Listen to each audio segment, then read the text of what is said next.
Hi Neeraj.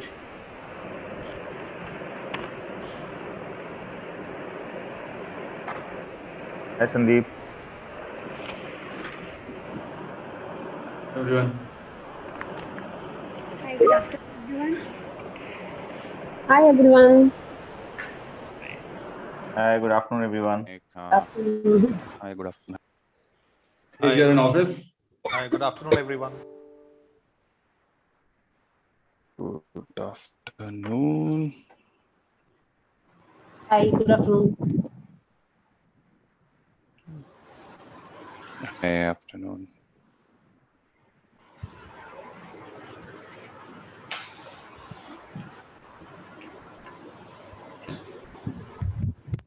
तेज आप office में हो क्या?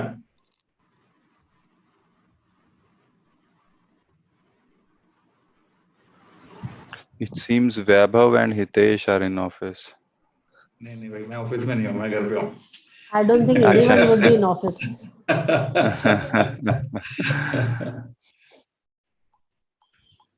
बैकग्राउंड पीछे ब्रिटानिया का लगा रखा है इधर से. Correct. Okay. Okay. Great.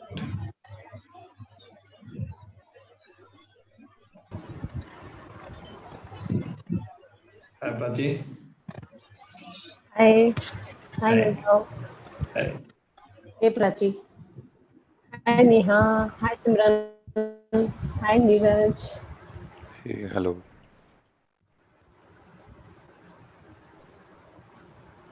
I'll bring a bottle of water.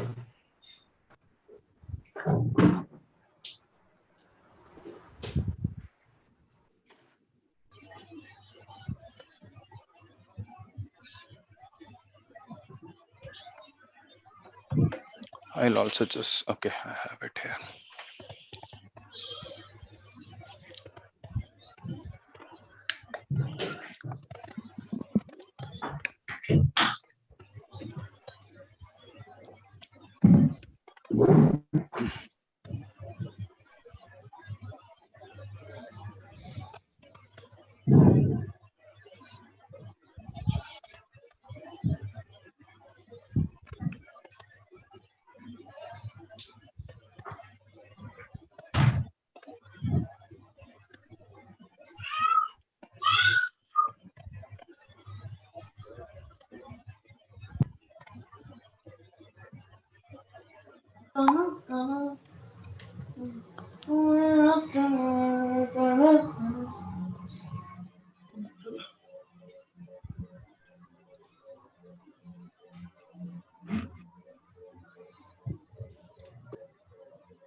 Good afternoon, ladies and gentlemen.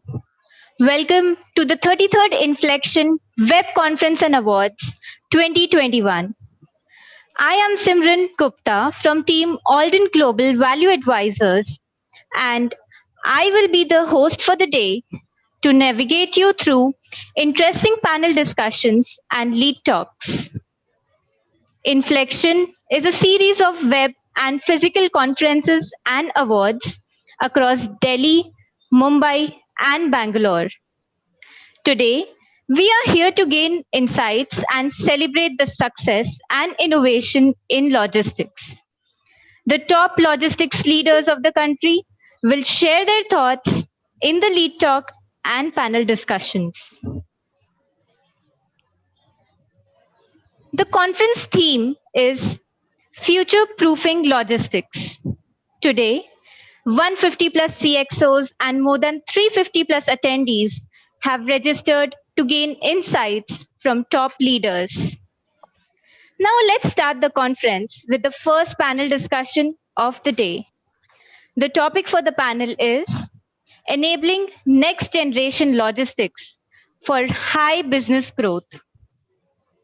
Here I call the moderator, Mr. Neeraj Saini from Crompton Greaves, Vijay Kumar from ITC, Prachi Agarwal from Hindustan Coca-Cola, Vaibhav Agarwal from Britannia, Hitesh Madan from Voltas, Neha Parekh from Godrej Consumer, and Shaunik Goyal from Bajaj Consumer. Now, I request Mr. Neeraj Saini to start the panel discussion. Great. Uh, Hi, good afternoon, everyone. Thanks a lot for introduction, Simran. So, good afternoon, everyone. I'll take over from here in order to moderate the discussion for the first topic that we have for the day, which is enabling next generation logistics for high business growth. So, if we talk about logistics is basically the backbone of the economy, and more so for right now in the Indian context, where the economy is slated to grow at an exponential pace. So, if we talk about the line between the line between the disorder and order lies in logistics. So, in the industry in industrial economy is dependent upon centralized production, where we have RMs, raw materials, which are coming into centers of manufacturing, and then finished goods flowing from those centers of manufacturing to the end customers. Now, the efficiency with which we are able to move those goods to the factories and then from factories to the consumer basically defines the success of the economy. And who is doing these movements is basically the logistics, right? So that is what we are going to talk about today. If we talk about uh, the manufacturing sector itself, by the year 2025, projections say that the manufacturing sector would be contributing somewhere close to 25 to 30% of our overall GDP. And when this is happening, the logistics market is expected to grow at a double digit CAGR of 10.5% during that time.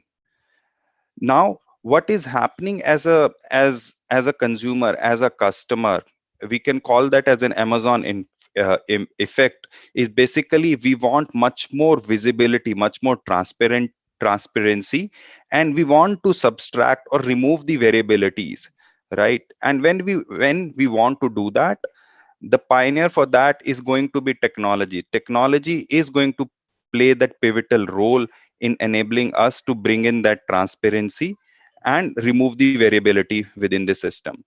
Now, taking that forward, if we talk about how we can increase, so I would now invite our panelists to throw their views on how we can enhance visibility in logistics and improve efficiency in this new normal.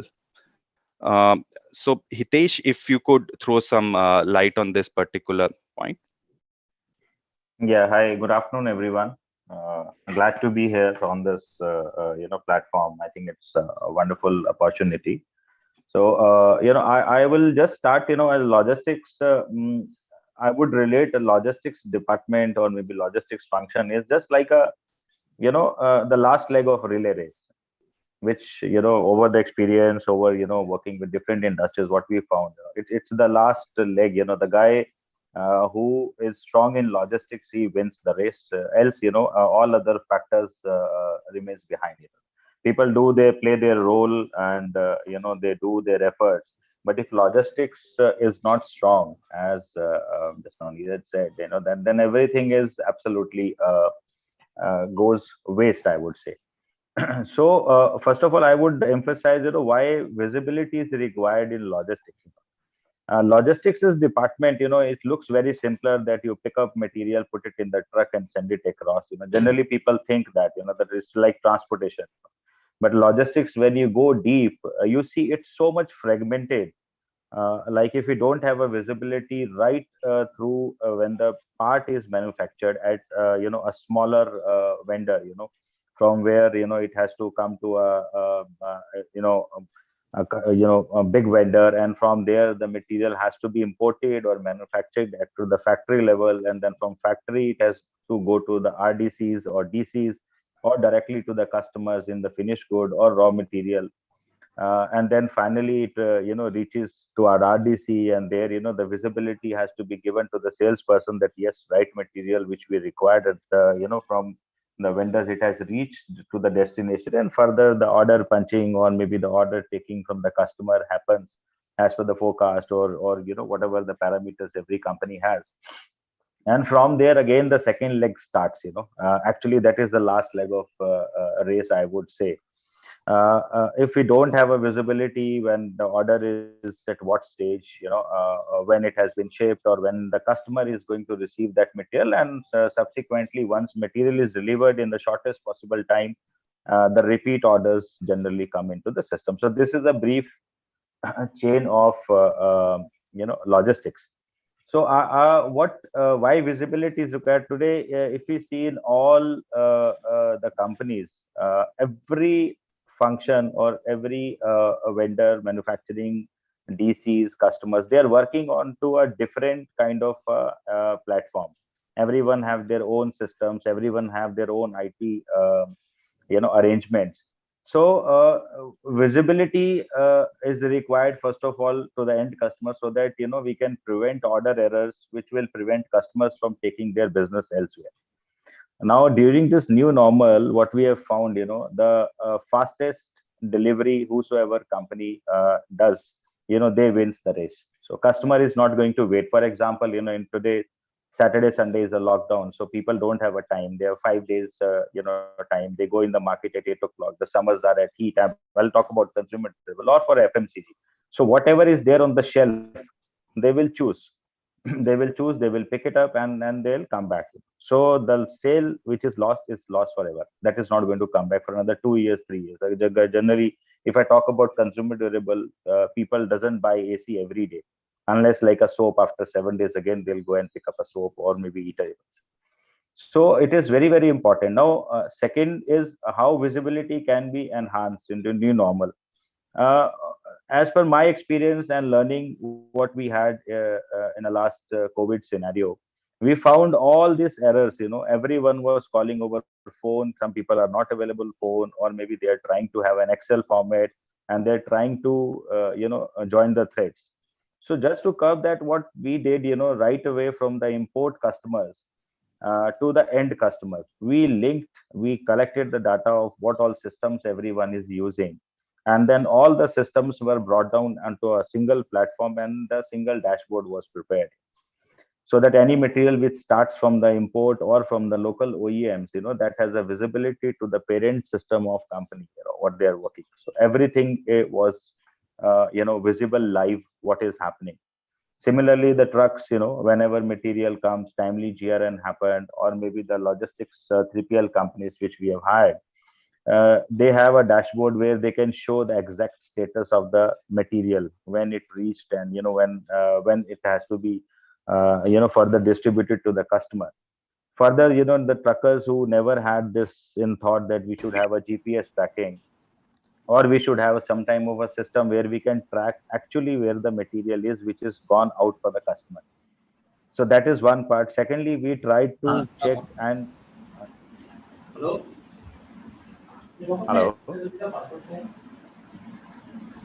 I would request to uh, Yeah, Hitesh, please go on.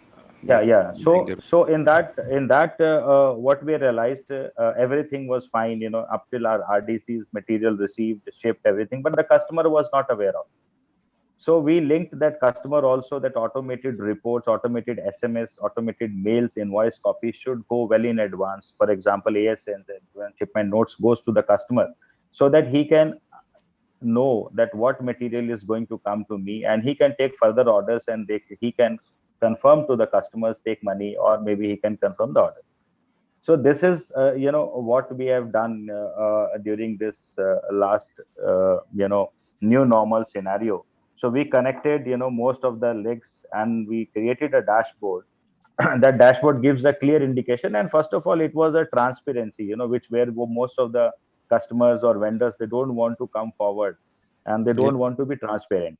So first of all, we convinced them, that this is the fight, and this is the business. Everyone has to come together at the single platform, and have to be transparent to each other, so that everything which is coming in, or maybe what is happening in the market, they have the proper feedback. Right now, what we did, what we achieved, even the last sellout, customer, even when single AC sells in the market, my import customer knows that this many units have been sold in the market for this model. so that he can Mhm. back prepare, his raw material. He can further give the ordering on the basis of forecast, and see the demand, what demand is happening in the market, how people are behaving, how customer is behaving.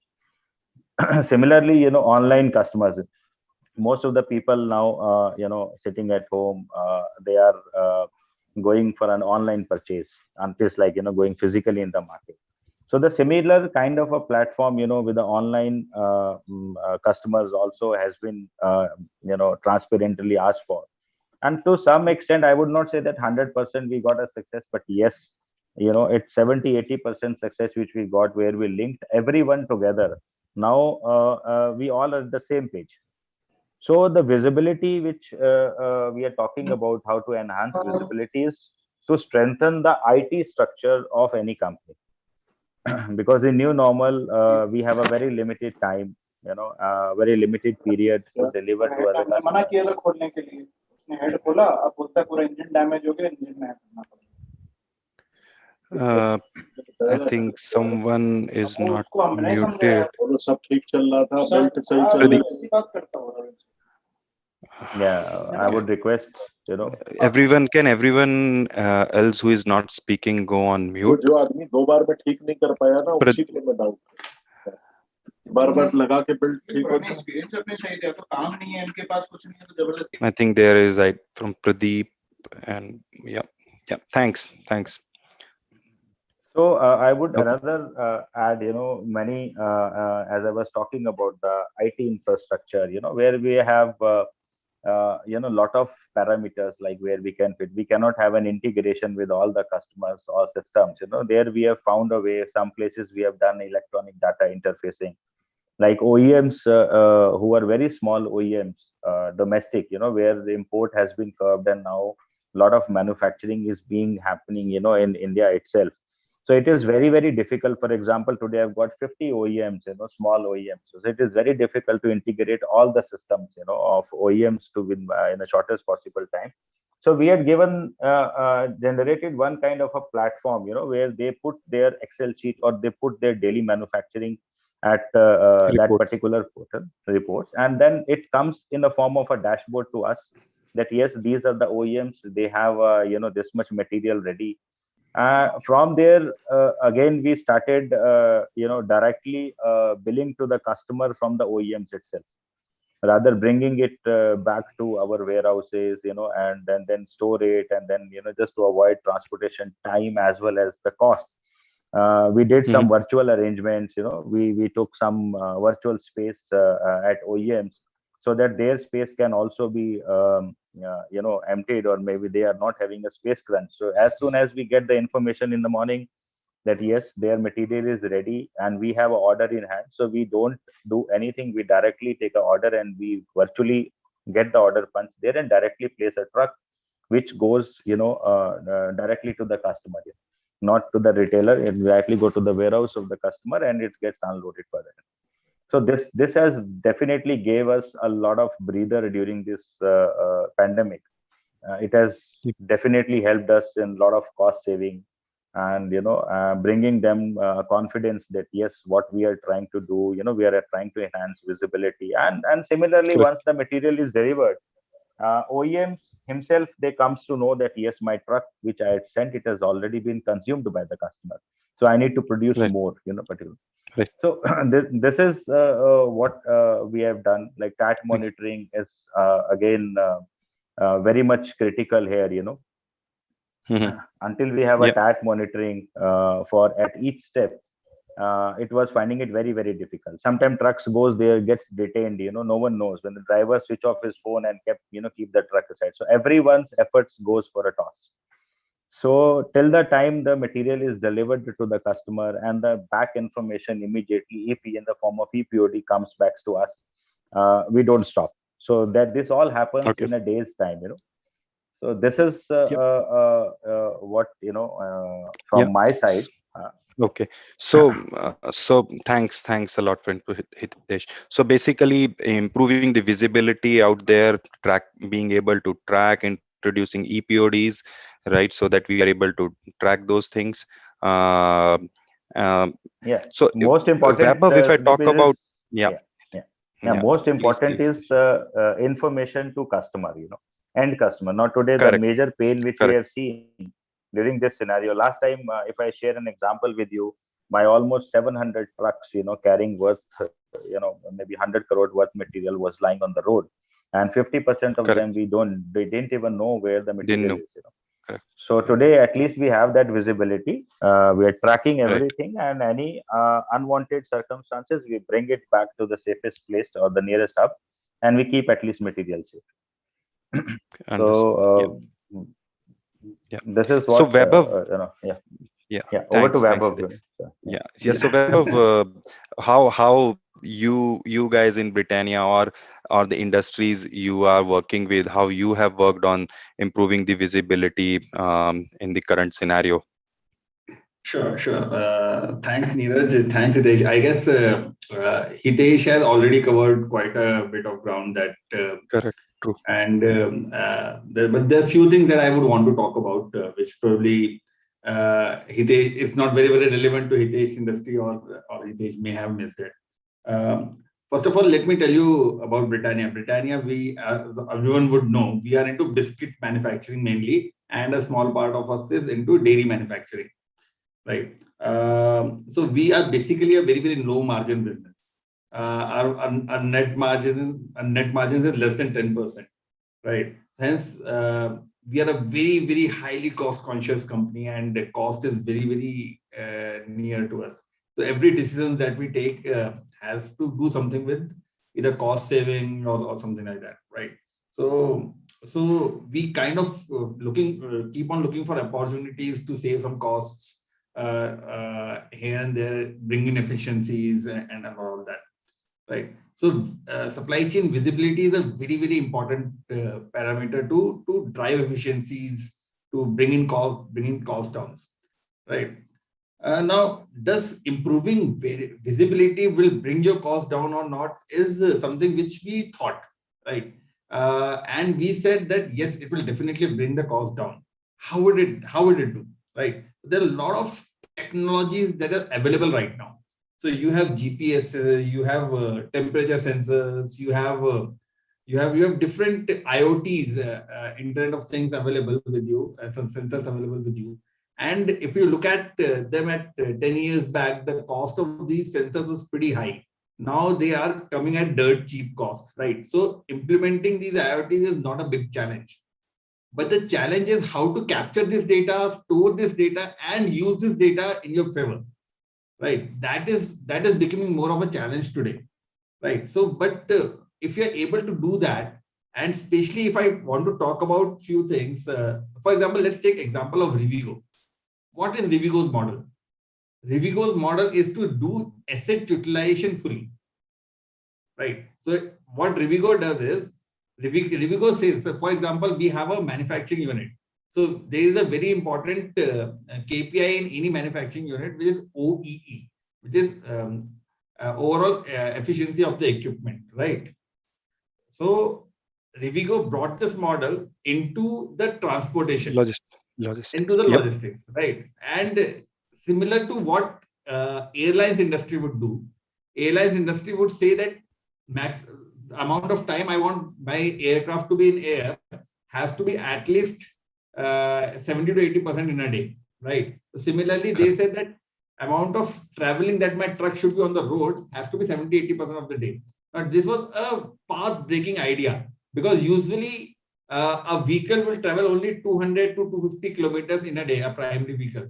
Now, Rivigo vehicles were actually traveling 700-800 kilometers in a day, right? And if you bring down your overall, if you bring up your overall efficiency levels to almost double, then obviously your fixed cost goes down drastically. If your fixed cost goes down drastically, you can actually add value to the customer by giving them cost savings. And this is exactly how will he do that? By having visibility of where his vehicles are and what his vehicles are doing right now. So they basically created an entire mesh of GPS, and they were tracking each and every vehicle and how much time are they moving and all that. So there is a complete IT backend that was created, and it was tracked. Unfortunately, Rivigo Till the time they had funds, they did really well. They in between they struggled for funds. Now I guess they are again coming back on track. So these things will keep on happening. But the point is that if you can drive this more efficiently, you will obviously create value for the economy and value for your clients, value for yours. Client customers. Right. Yeah. Right. Second is how do you so basically if you have better visibility, you can create control towers and you can control through those control towers. Right. So this is what I feel the is the impact of visibility, and this is how you'll probably want to drive your visibility. There are three Thanks. parts to it. One is generate the data. Second is capture the data. Third is analyze the data and use the data for your decision making. Thanks a lot for inputs, Vaibhav. So when we talk about bringing in all these visibility within the system, which ultimately delivers that value to our customers, this also means there has to be technology brought in. So one is the cost of that technology coming down over a period of time, as Vaibhav pointed out, GPS devices, tracking devices, what they costed earlier, how they have those costs have come down drastically now. Or if we talk about uh, those truckers, or they were not so flexible of having those visibilities there, but now with with this new normal, so though that adoption is happening. But if I want to just understand how and what kind of increase in adoption if of this technology that you have seen, adoption of technology that you have seen in this industry, so it would be good for everyone to understand, all of us to understand that, right?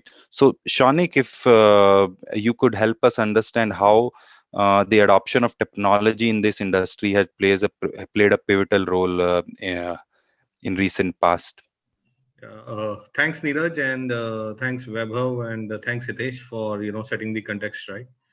Yeah. So typically, talking to you about my organization, which is Bajaj Consumer Care. See, basically, we are a very traditional kind of a company, right? Almond Drop Hair Oil is our flagship product, and the way things used to stand about 5 years back is that everything was ad hoc, everything was manual. There was no visibility. We were producing as per the packing material availability at our plants. We were not producing for our customer, but we were producing to consume those packing materials and raw materials at our plants, right? So as a result, we had stockouts, regular stockouts across the country.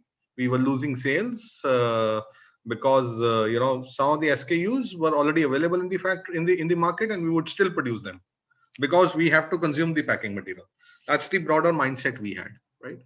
Now the transition of the company started. The company grew very fast from 300 crores to about 800 crores, and that's when the management realized that it's time to professionalize people. It's time to invest on people and the processes and the policies of the company in order to sustain the growth, right?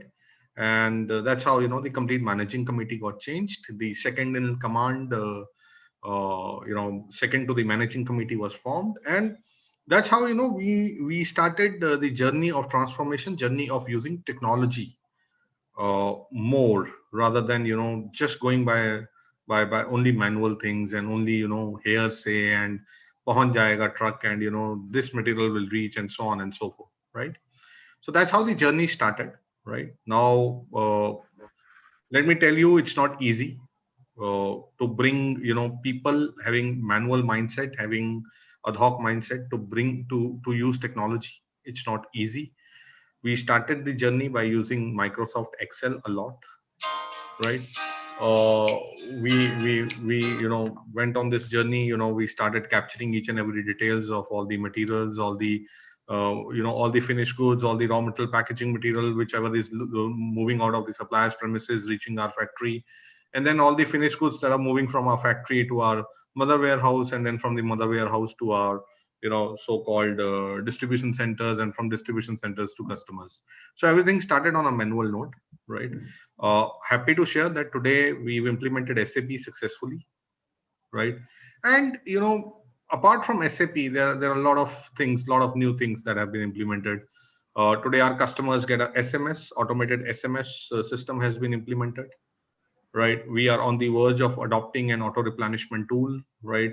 Wherein, the distributor inventories would be monitored, distributor inventories would be, would be taken into consideration as per the inventory norms, and then the order would flow into the depot automatically. And at any point of time, our customer, our distributor would be informed that this is where your order is now. It's been approved, it's been billed, it's been shipped, and it's gonna get delivered. So basically, an Amazon model, an SMS would come to you at every point of time. So that's the journey which we have lived. Now coming to how the technology was implemented. Again, it's a continuous process. We moved from thread to thread. We ensured that we start capturing everything, and we always also started informing people, right? It's a very important thing, right? You can continue with the ad hoc ways of working, that material पहुंच जाएगा, and after some time sales team would also stop cribbing that ठीक है यार, मतलब the material will reach. Today, the information flow is far, far, far better, right? We've ensured that everything is clear, everything is crystal clear, right? There is no hiding away of information. And what is technology? Technology ultimately is enabling the information, enabling the smooth flow of information. Could be through SAP, could be through an ERP, could be through any of the apps. Fury app, which some of the companies are using, right? Connect to, which some of the other companies are using as an ordering tool. Could be anything. At the end of the day, your customer needs to be informed. There has to be an information flow in the system. Today, we can see the number of days of coverage of raw material, packaging material we have at our plants. What are the SKUs that we can produce? Then, what are the SKUs lying in the market? What are the SKUs lying at various regions? Do we need to do any inter-unit transfers? Where are the norms being adhered? Where is the inventory less than the norms? What's been the sale? What's been the production? What's our safety stock? So on and so forth. So there's far more transparency which technology has enabled. SAP has enabled us to ensure that there's far more transparency within the system, far more crystal clear information. And we've implemented SAP. We've hired IBM. We've got into a lot of. I camped in Bombay for about 6 months to ensure smooth implementation of SAP. Right? We've implemented the SMS model, like I said, and that's how each and every day we are trying to utilize technology. There is a lot of data available now. It's important that we utilize the data smartly. There's a lot of analysis which is required, something called the big data. But then the organizations have to be matured to handle all these things. I can talk about Internet of Things, I can talk about 3D printing. That's the latest technology. That's the latest technology which is coming up. But then we all need to understand, at today's scenario, the industry is going through all these changes. Logistics as a function has become there are two kinds of function: tooth and tail function. Today, logistics has become the tooth function. It used to be a tail function, and logistics professionals used to be regarded as the last mile. कि ठीक है यार, तुम पहुंचा देना, हमने बना दिया है, you just ensure that it reaches. It's not like that today. Today, the efficacy of a truck driver, efficacy of a logistics guy, who would determine whether your product is in the market or not. And if your product is not in the market, it's not on the shelf, customer would go to the market, buy something else. The customer may never return. That's the risk. That's the risk today. And that's the importance of logistics today. Yeah. So so Neha, from Bajaj consumer over to Godrej consumer products, what kind of technologies you have seen being adopted recently, which has played key role in improving the efficiency of this function as a whole, for either for the industry or for your company? Thank you, Neeraj. And thank you, Sonic. I think it was a very well context being set as to why technology is important and what role an organization has in terms of a maturity to, adapt those technologies. Because I feel technology became more of survival than the requirement for logistics. The first change that we did in Godrej consumer products was we even called out our logistics as a frontline functions apart from sales. because we felt that these two are on the front lines and we were more tracking the production value than the sales value every day, because the kind of product that we deal with, in fact, as a company who can turn around products really, really quickly, we even produce some amount of sanitizer because that was the need of the hour.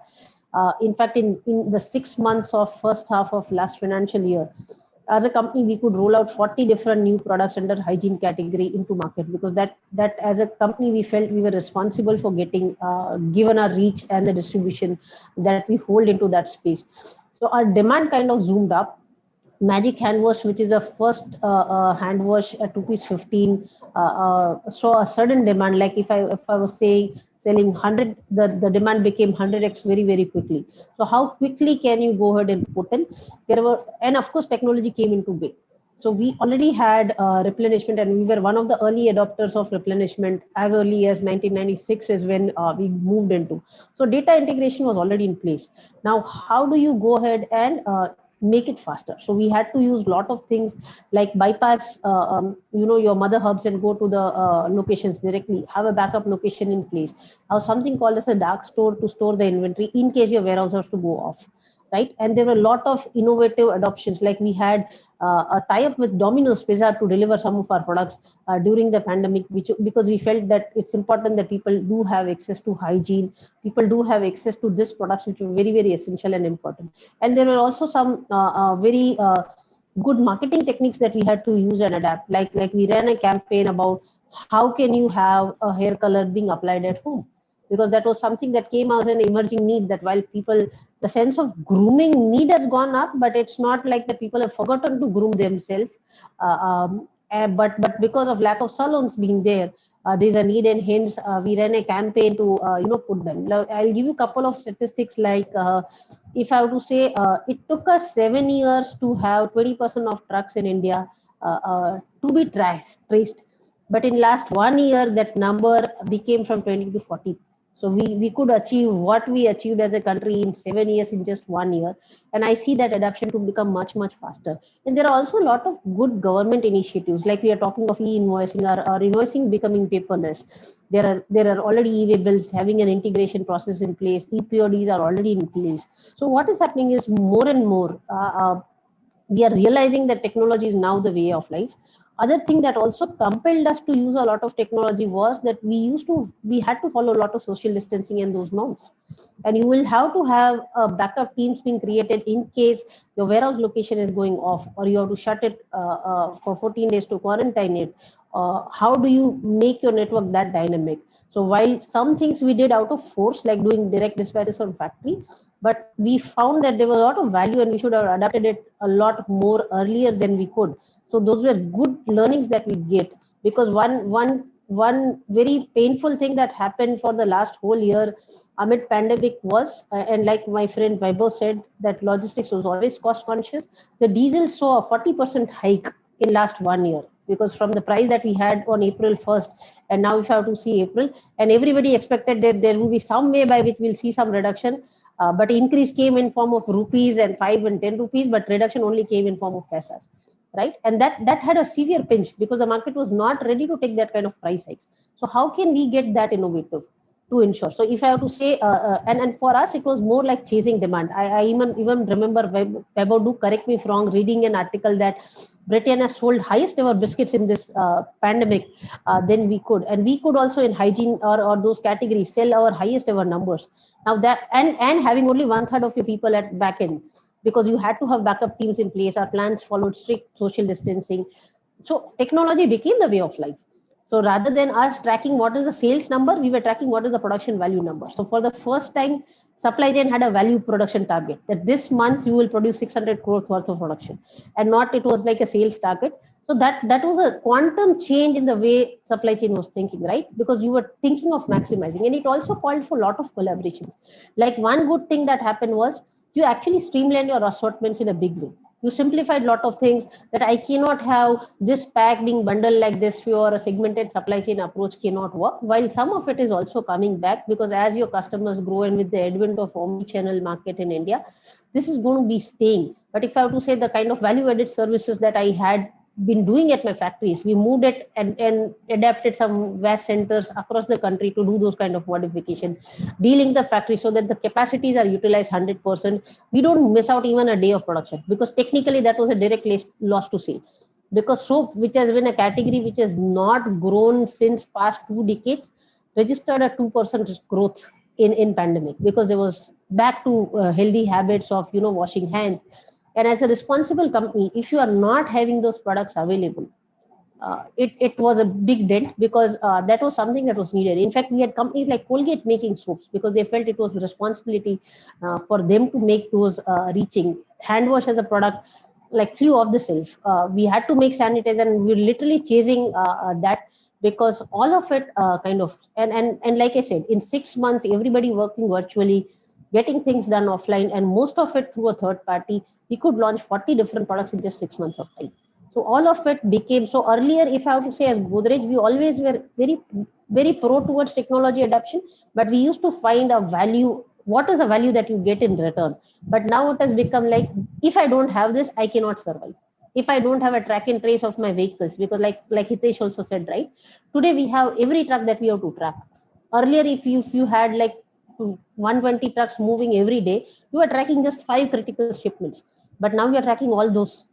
You cannot have 20 people being added to your team because you want somebody to track those trucks. You will now adapt TMS solutions. You will now adapt end to end. I mean, from indenting the POD, the whole process becomes automated. And there's a control tower where you know that, this is where the exception is, because even management required those exceptions. If I were to say, earlier, how many times was my CEO calling me saying what is going to be the number? So at least through last whole year, apart from the sales guys, we were getting the numbers as logistics. What do you think is going to be the number? Because he was more checking what is it that you're going to make it reach, right? And we had a lot of different adaptation of reaching directly to the customers. If there is some way by which your distributors are not there, you are into an essential category. Like I gave you a Domino's example, there were a lot of tie-ups that we did with Swiggy, and with this whole omni-channel setup that is being coming up in India, I think COVID kind of became a very good catalyst to logistics space. We got the right attention that was required in any company, and hence we got the right kind of budget and infra spending that was required, and it is also pushed very well by the government initiatives.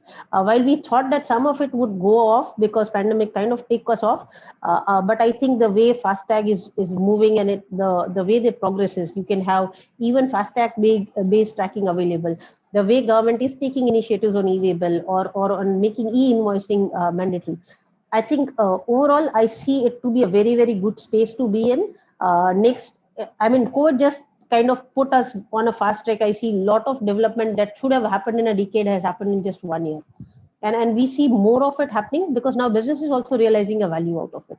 Because if you are reducing, because one thing that most of us faced, at least in a category which was really selling, was that we had crunch of inventory, because most of it was selling. At least that was the case for us at Godrej, because we were literally chasing products. And other category that we deal in is household insecticide. That also saw a huge swing in demand, because people were they started staying at home. So any mosquito that you will see, and there was a lot of reservation that people had to go to a doctor, that I don't want to visit a hospital, I would rather have precautions done at home. So the overall consciousness that we had on health and safety became improved, and hence it was very, very much required. So I had like 1/3 of inventory and 2x of the demand. So only pressure that it would put us on the logistics, because you have to make it reach faster. So we had a lot of things adapted, like you go move directly to the customers.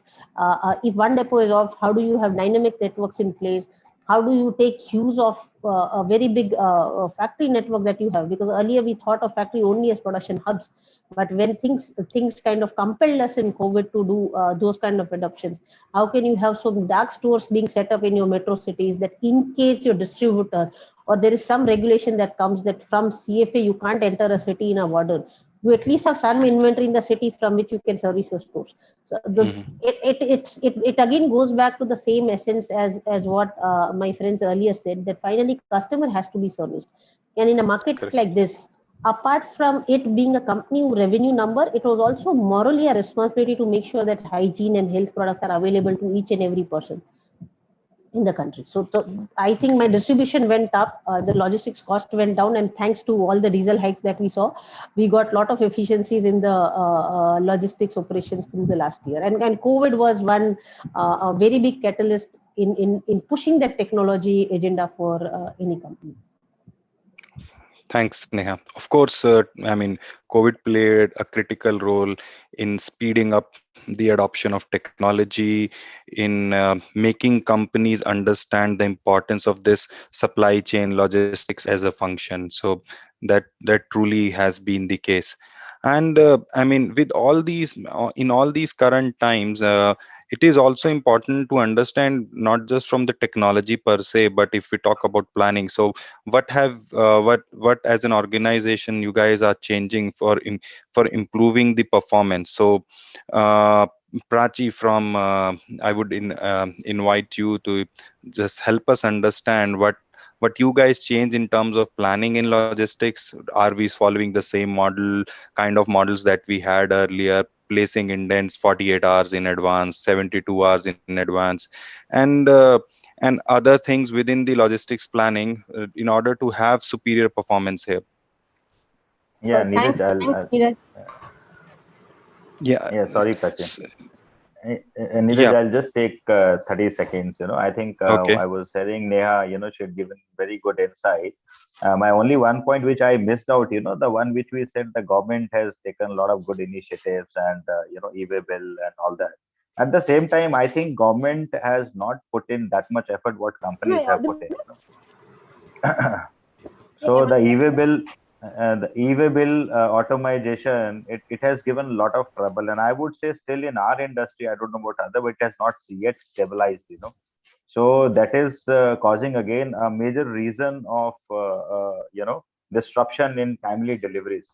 If the e-way bill portal is not working or it is not extended, they have not given the full liberty. Truckers are being caught at the roads and they're being penalized or fined very heavily. So I just wanted Neha to add on that, that what you mentioned is a good initiative, but I think they have to do a Yeah, lot so more. there are challenges. So Mm. whenever new Yeah, technology or something new comes in, there are challenges out there. Even if you yeah, talk yeah, about GST, when they came in, we yeah. had lot of challenges for that adoption of that, and lot of uncertainty as well. I mean, people on ground who are checking those trucks or who are checking the vehicles, they would take their own time in adopting to all those things and mending their ways. I mean, Actually, still they're not totally educated also, Neeraj, I would correct. say. They Absolutely, don't know the absolutely actual grants and they hold the truck, they ask for 15 lakhs, 20 lakhs, 50 lakhs, 1 crore, correct, like that, correct, and they impound the vehicle. So that is correct. one, Neha, I just wanted to add on the Neha thing. I think it has to be Yeah, improved drastically at government and also. yeah, Yeah, sorry, understood. Prachi. Yeah, over to you, Prachi now. Thanks, Hitesh. No issues. Thanks, Neeraj. And thanks, Hitesh. Yeah. So just to take you through that, what all changes we have done in the logistics planning. But before that, I would like to give a brief about what does logistics means for Coke. So in Coke, we normally dispatch 150 trucks per day from a location. We have almost 500 transporters who dispatch for us on daily basis. We have around 50 locations doing the dispatches. So that is the volume or the scale which we have. So every minute change or whatever things we want to drive, it is like impacting multiple stakeholders and at a much larger scale.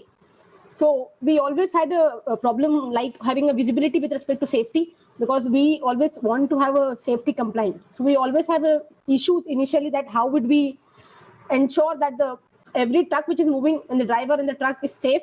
We always had an issue with respect to controls, as because we don't have a controls built in into the execution processes.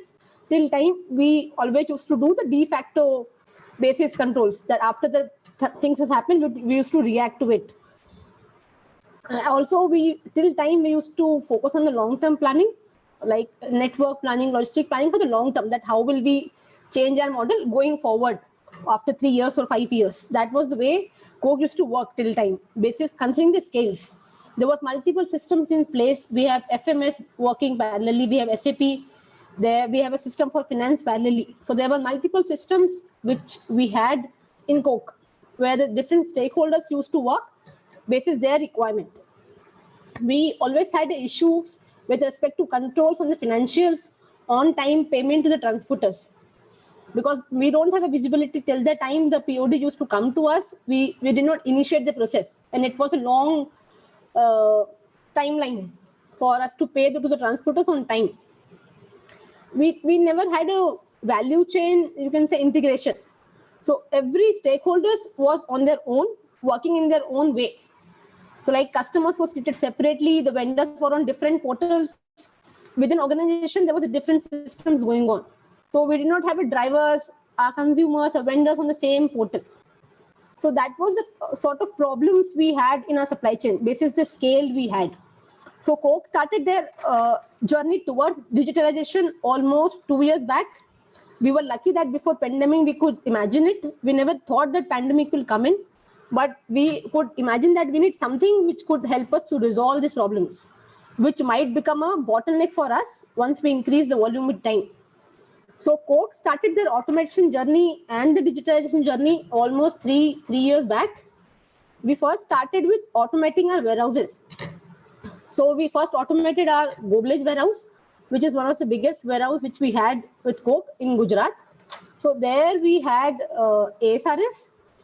So it might look like yeah, it's just an ASRS, but along with ASRS, we had inbuilt there the mixed pallet system, because our customer normally doesn't give us the full pallet order, because the pallet has huge number of cases. So they always need all the ranges available to them in a single pallet or a less order, because they have to pay for each and every pallet before the trucks go out to them.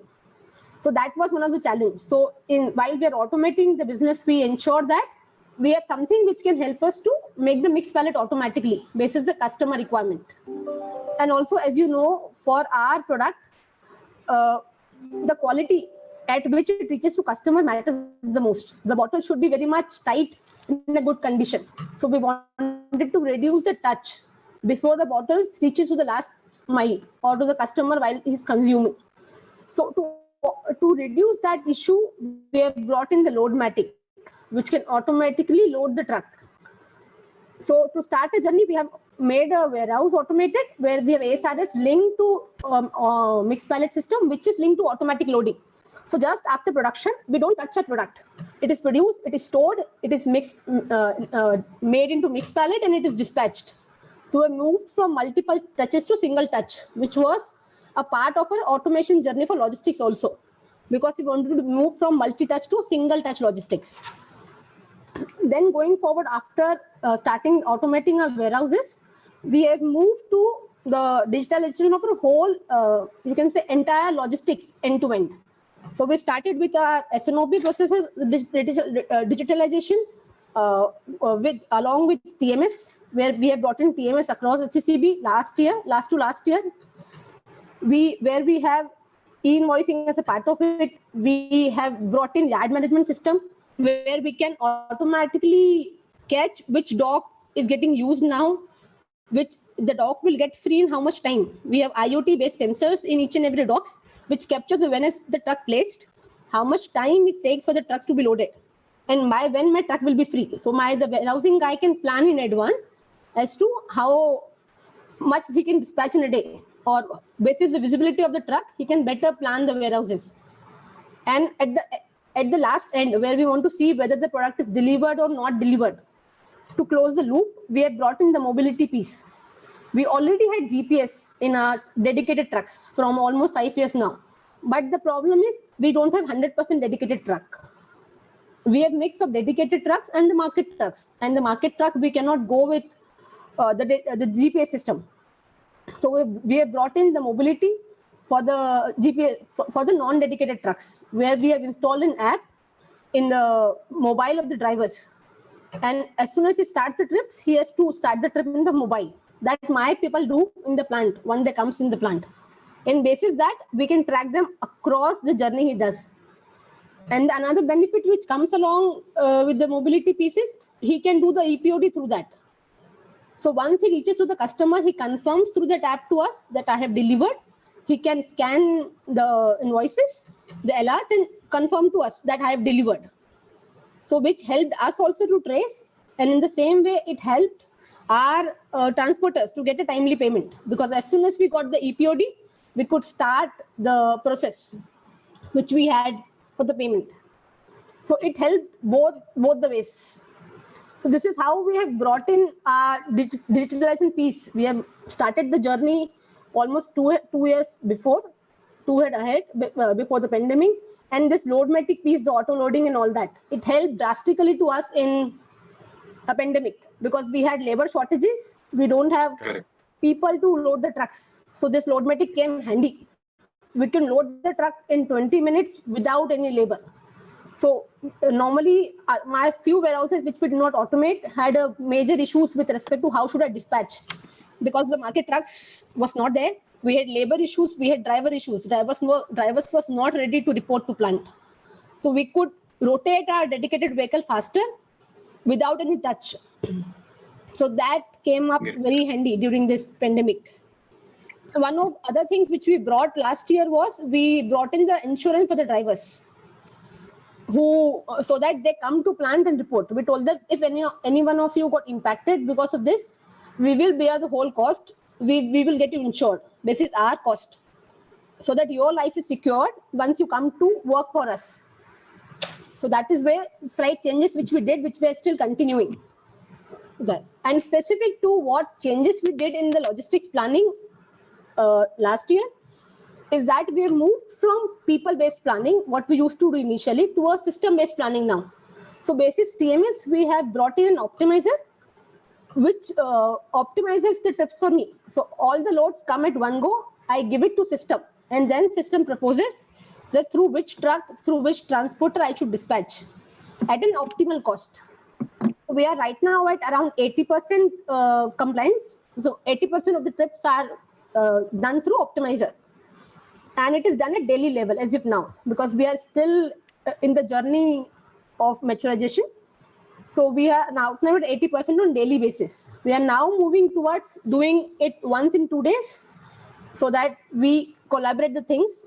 Also, right now we do it at individual location basis. So at individual location, I run an optimizer, which is again has a scope for improvement. So we are moving towards the way where we are clubbing the loads at zonal level, followed by cluster level, so that with time we centralize everything. I don't have to depend on the local resources or individual locations to decide that how will I move my logistics or how will I dispatch. Someone sitting centrally can run the optimizer or give a throughput just to execute that too in a planned way. So that is how, as a Coke, we have changed our planning for logistics, and we are planning to move ahead with time so that we have an edge. That's from my side. Thanks a lot, Prachi. Of course, I mean, some of the initiatives that you had started 2-3 years earlier surely helped you as an organization. So, Neha, would you like to add something further to it? I think very rightly said, Prachi, that one of the first processes that became automated was SNOP. In fact, there was also a need to not have a monthly SNOP but have frequent catch-ups because the demand was changing so frequently. And we had to have a lot of backups in place. Hence, I think I agree and really, I mean, amazed to see we've had one of the session with Umesh also from Coke to take us through, and we were really amazed by the way you have evolved the Ahmedabad facility. But yes, that's where the future is going to lie, because we would want to have a lot of operations which needed a lot of manpower, because there were two things that became scarce. First was manpower, and that continues to be an issue. Other was, even if it was available, how do you keep them safe? Even as Godrej, we took all the steps of keeping them insured, providing them with extra, pandemic allowance to make sure that they and their families are safe. In fact, we even insured their families, because this was such a disease or such a virus that if it contracts by one person in the family, you might have a risk of contracting everyone else. But yes, that becomes one of the future, because manpower availability in country like us is going to become a challenge. I mean, I don't see it improving. The situation became very grim last year. But if you have to see year on year, do you find this to be a challenge? I think most of us will agree that this remains as one good challenge. At least automation now would look into in a different way, because otherwise we used to consider automation with regards to manpower saving that you will do, but now automation is regarded as the business continuity process and not as manpower saving that will bring. We are saying that go ahead and invest. We know for sure this is what will help your business running. The savings will come on its own. That's one mindset change that has happened, which is enabling a lot of investment happening on logistics space than last year. And Prachi do add, but Coke has always been one pioneer in terms of investing a lot in logistics. But that is the mindset change that I see, at least in the companies. They don't see automation as cost saving; they see it as business continuity. Exactly. Till time, we never used to invest in automating our logistics or the warehouses. But after last 3 years, we have been investing huge, because we understood that this will become a need of an hour within next few years, and we have to do it. Yeah. Okay, great. Thanks, Neha. So, I mean, when we talk about adoption of technology, right? So, Prachi talked about some of the technologies which they have already adopted to.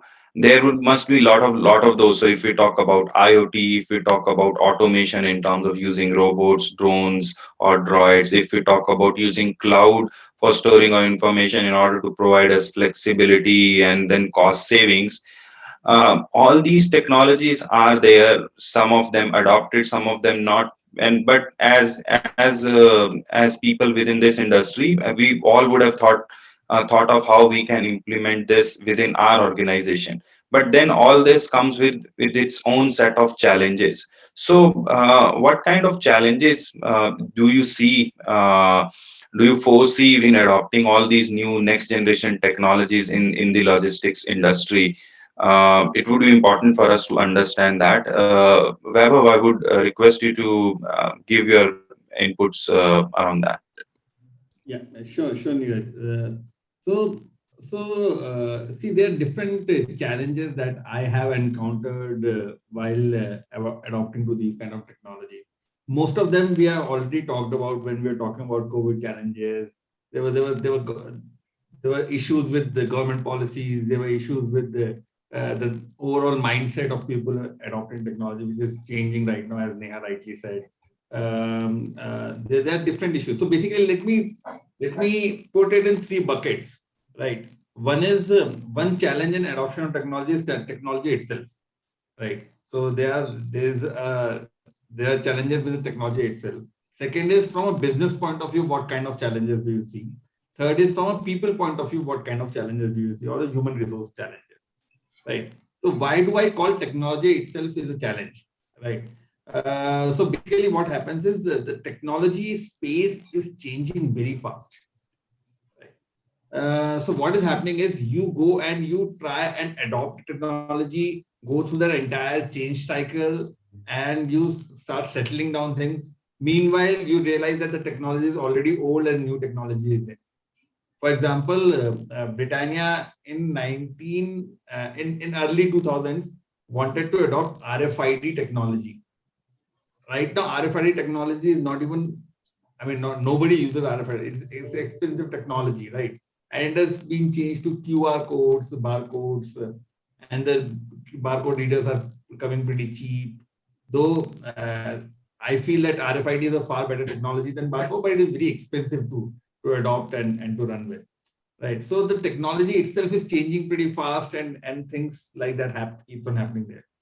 Second is ease of understanding. Now, this technology, we are basically the supply chain guys. Some of us have a bent to understand these technologies, some of us do not. Right. So it is very, very difficult for us to judge which technology is right for you. Right. So ease of understanding that technology has to be there. Otherwise, sometimes you will miss the stain gun and you will go to fight a war with a pistol. Right. So that should not happen. So you should be able to understand which technology can do what are the drawbacks of that technology, what are the benefits of that technology, and while you're choosing the technology for your solution. Third is flexibility.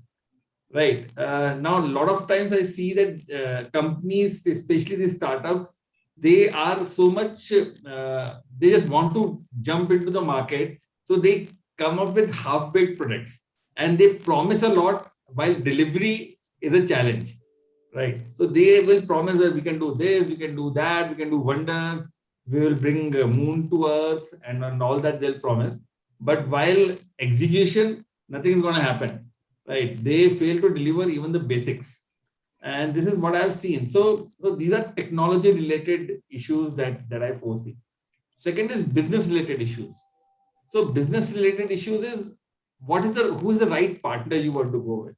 For example, if I want to implement TMS system, then at least I'm saying there, if I'm not wrong, at least there are 50 to 60 companies who have a ready-made TMS system available with them.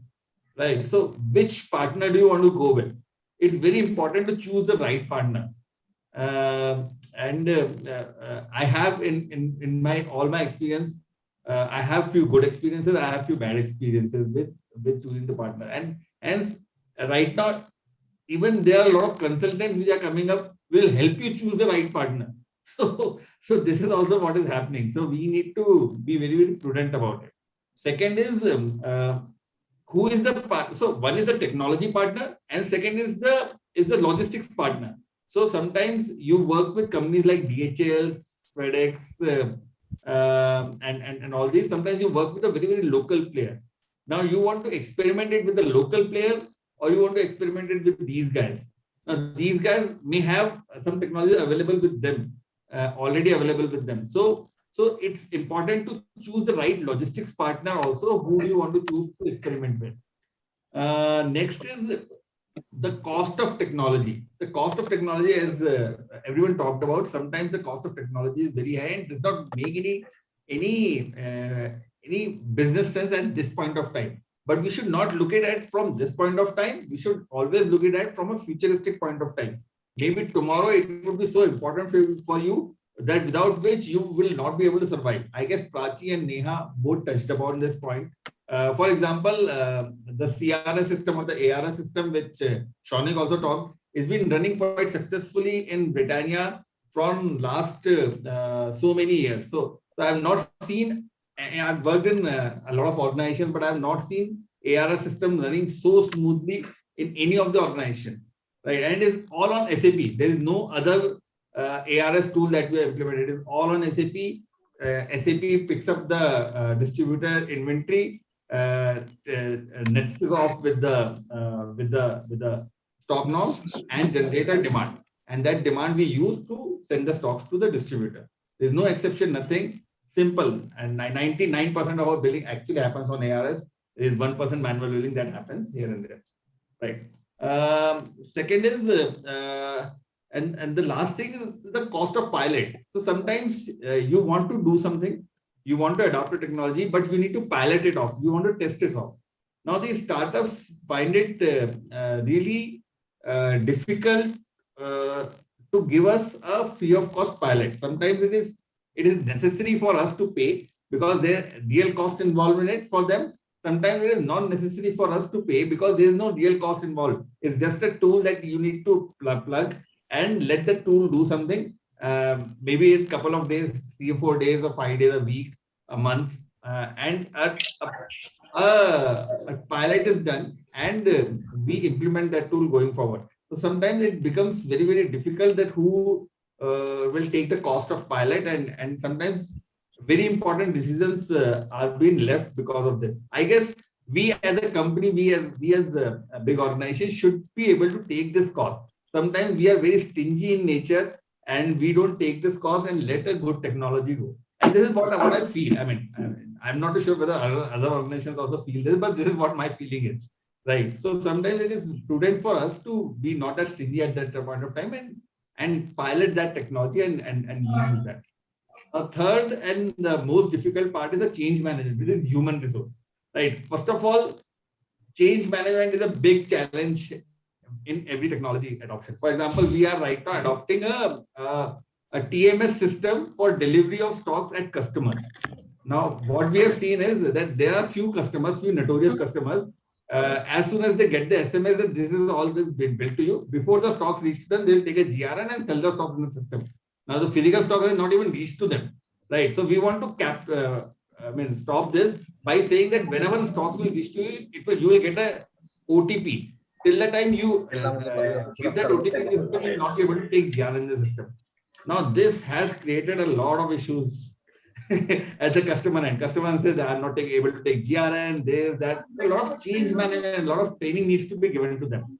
Right. Now, while all the sales team and everyone understands that this is important, but nobody wants to take a sales loss.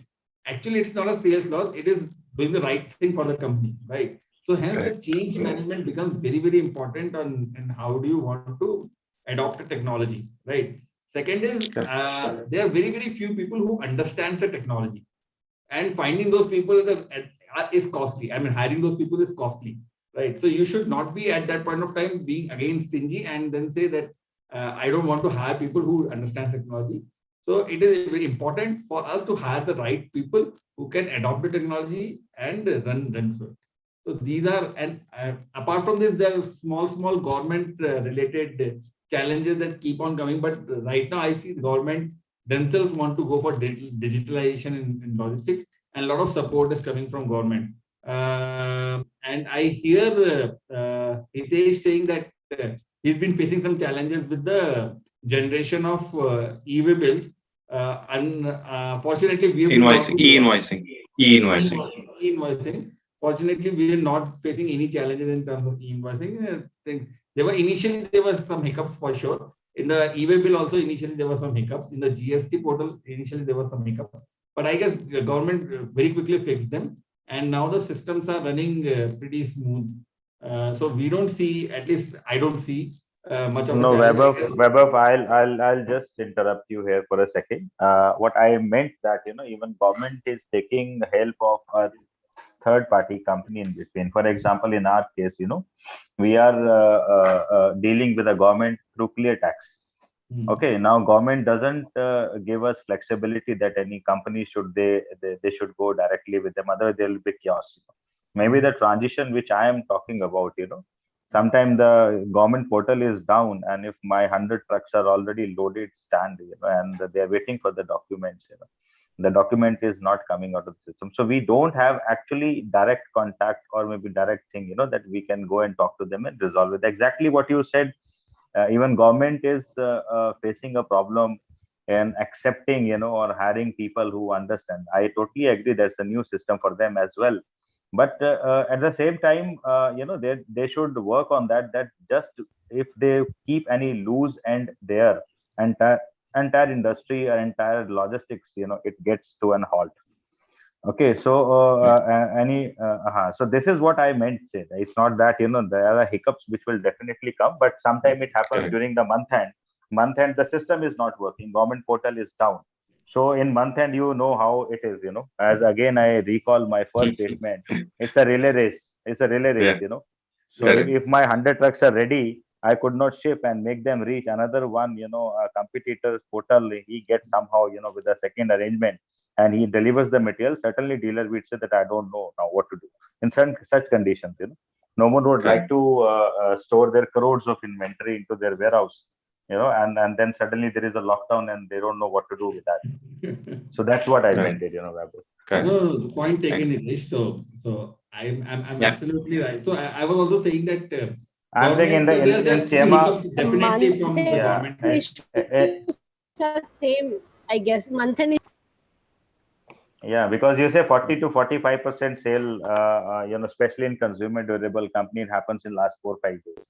And with a Volta's volume as a market leader, we have 30% market share. You can imagine, if I'm doing maybe 10 lakh, 15 lakh cases or 20 lakh cases in a year, or monthly, if I divide 2 lakh cases, 3 lakh cases, so 40% of that would be how much, and how many trucks are required.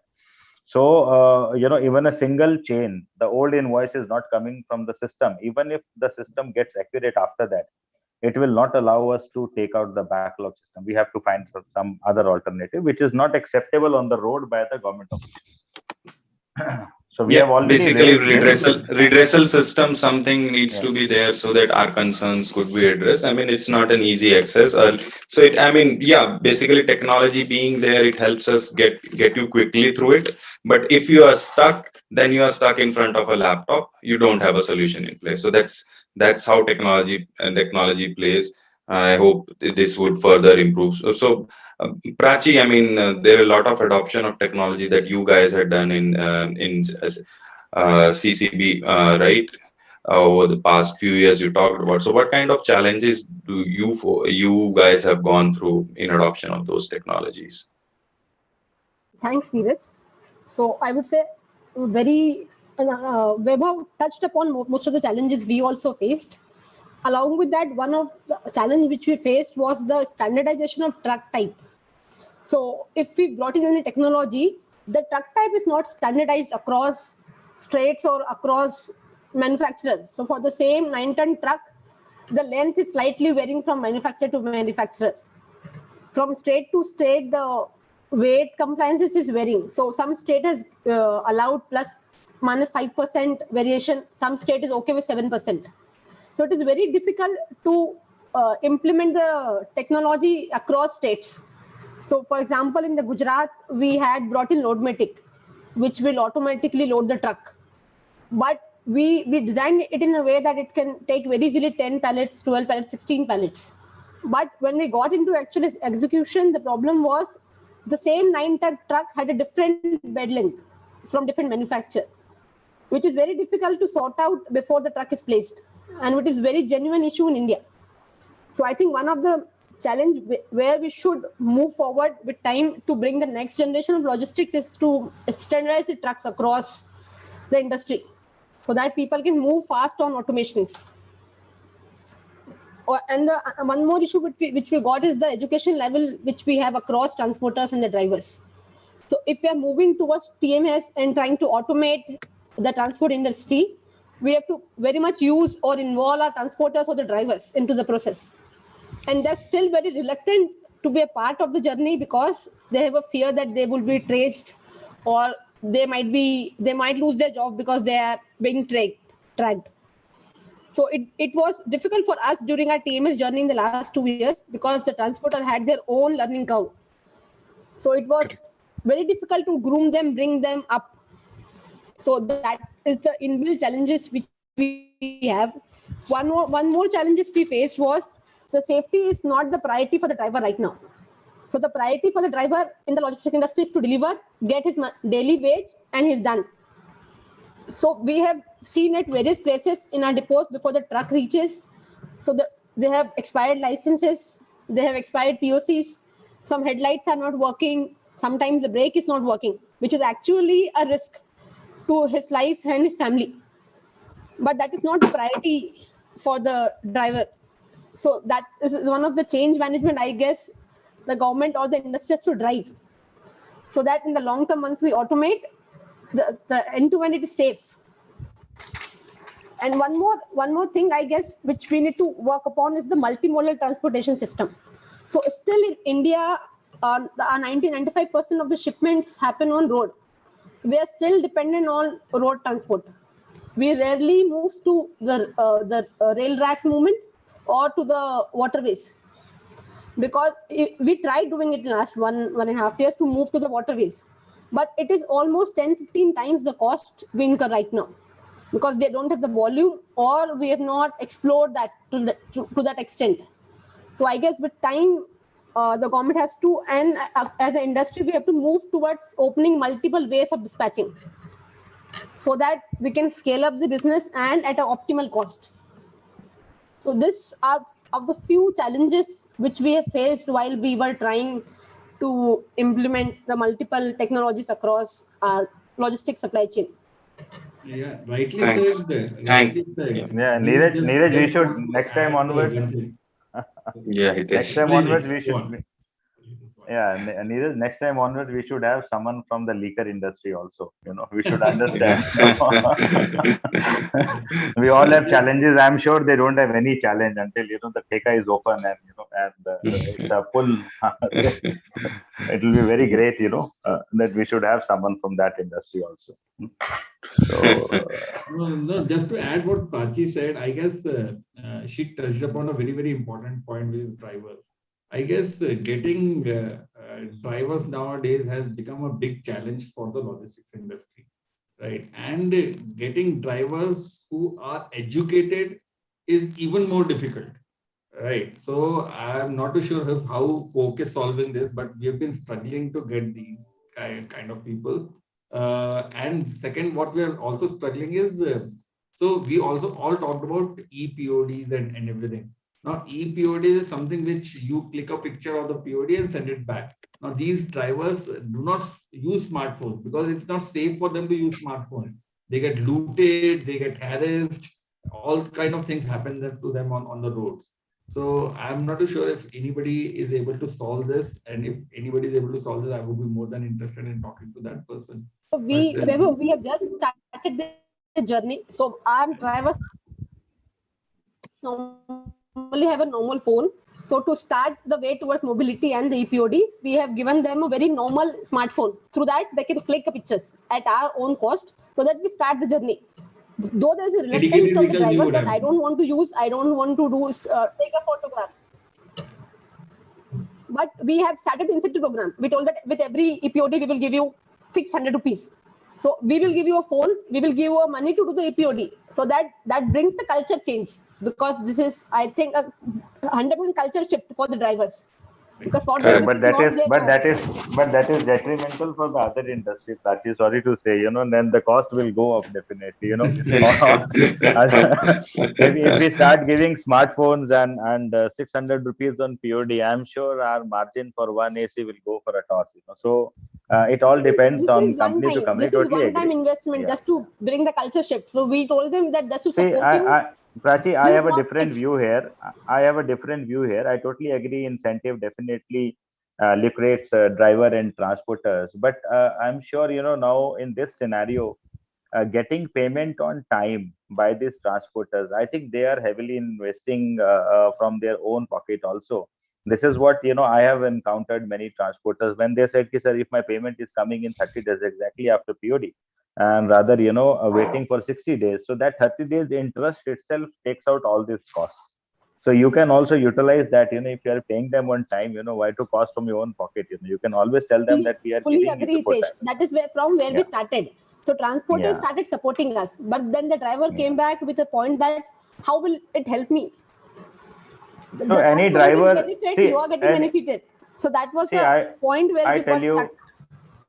you, we have given GPS tracking, we have put a SIM card. If any driver wants to do any kind of nonsense, or maybe, which is very common, if he wants to switch his phone off, or is a GPS tracker switch off, he will definitely do. Come what may, you may pay him 600, 1200, 2000, it will definitely happen.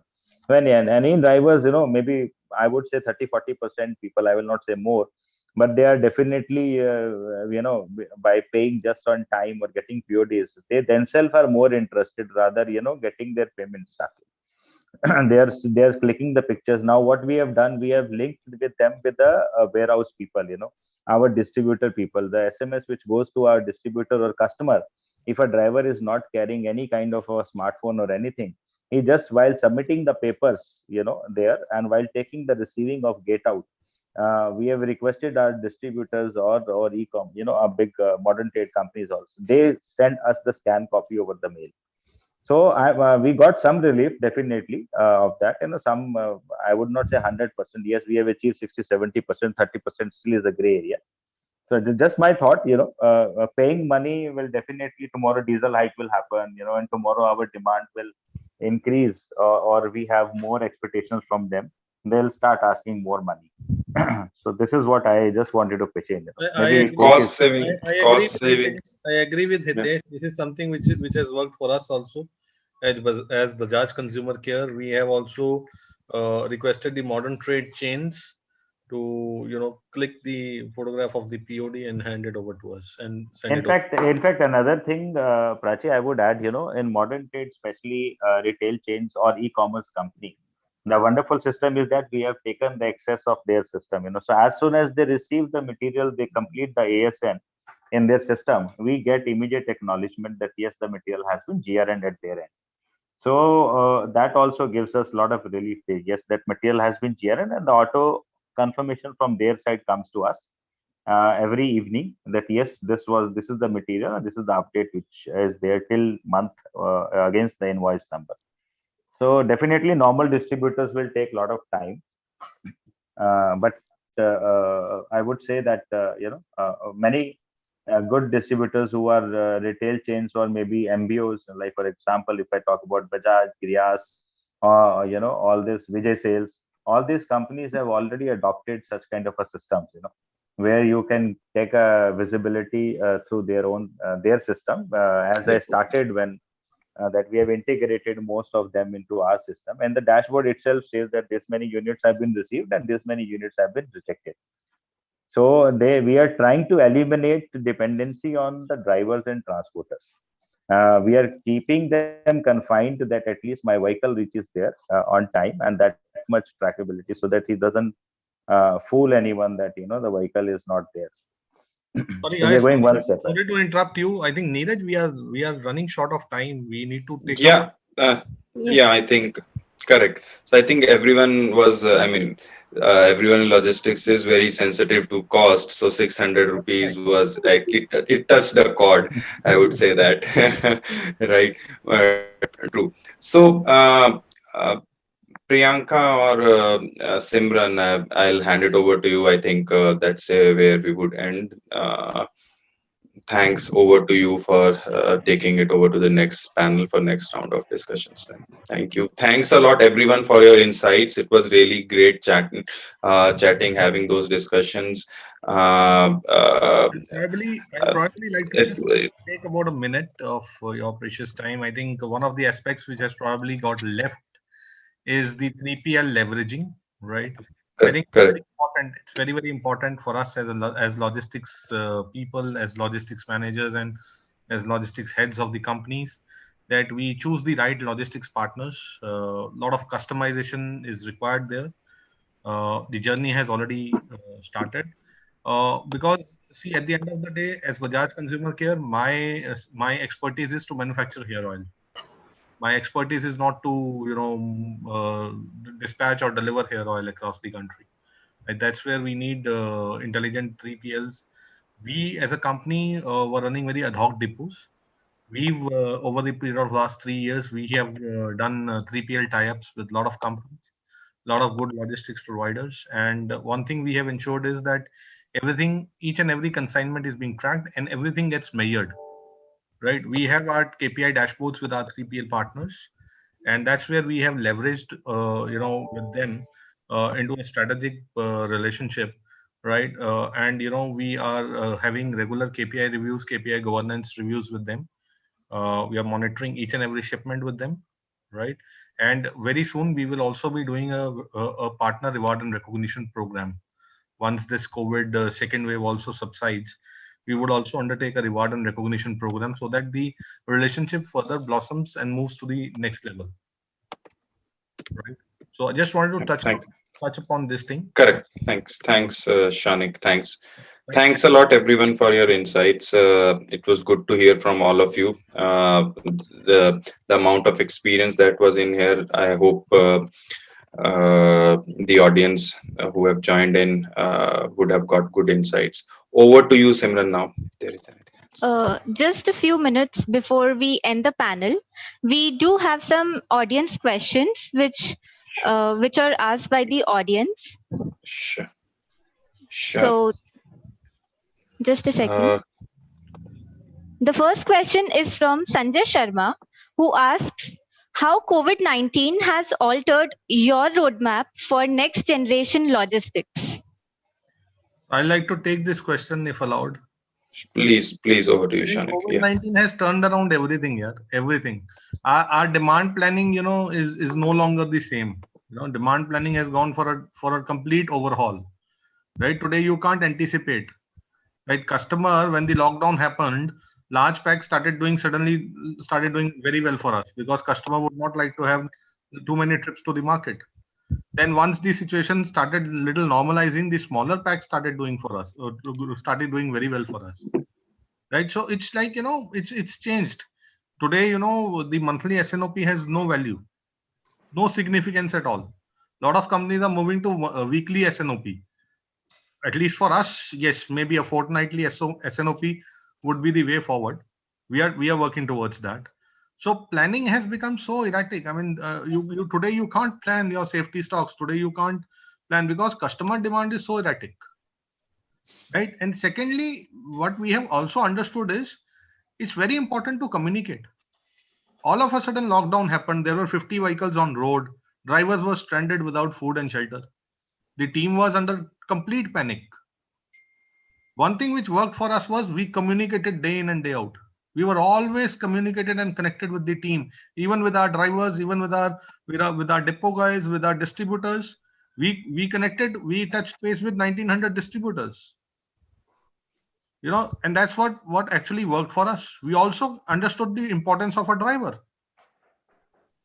At least after that, Absolutely. me or my team have not misbehaved with the driver, because that guy was without food and shelter for 5-6 days, right from 19th 20th of March or 21st of March till about 25th 26th March, when the Ministry of Health Affairs, they allowed the in-transit vehicles to reach the destinations, right? He was without his family. He was on the road for us carrying our goods.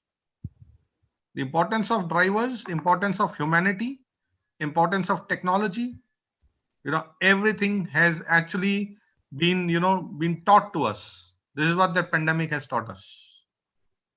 Yeah, exactly. That's what, if you recall, I mentioned that, now what COVID has taught us that, to keep everything on tips, whether through information, technology or through manual contact, then monitoring has become an important factor, that it has actually, it was in the past also, but people not used to take, only used to take in a critical cases. But now I think every movement, every material which has started from import, I will recall, which has started from the manufacturer or vendor and up till to the customer. If we have a tracking of that, definitely we can have a better control over the material in transit, or manpower or everything. So this is my view, which I already shared in the starting. In fact, you had Sure. 60 trucks, we had 600. So we had a Yeah. very tough time. Correct. Any more questions, Simran? Yeah.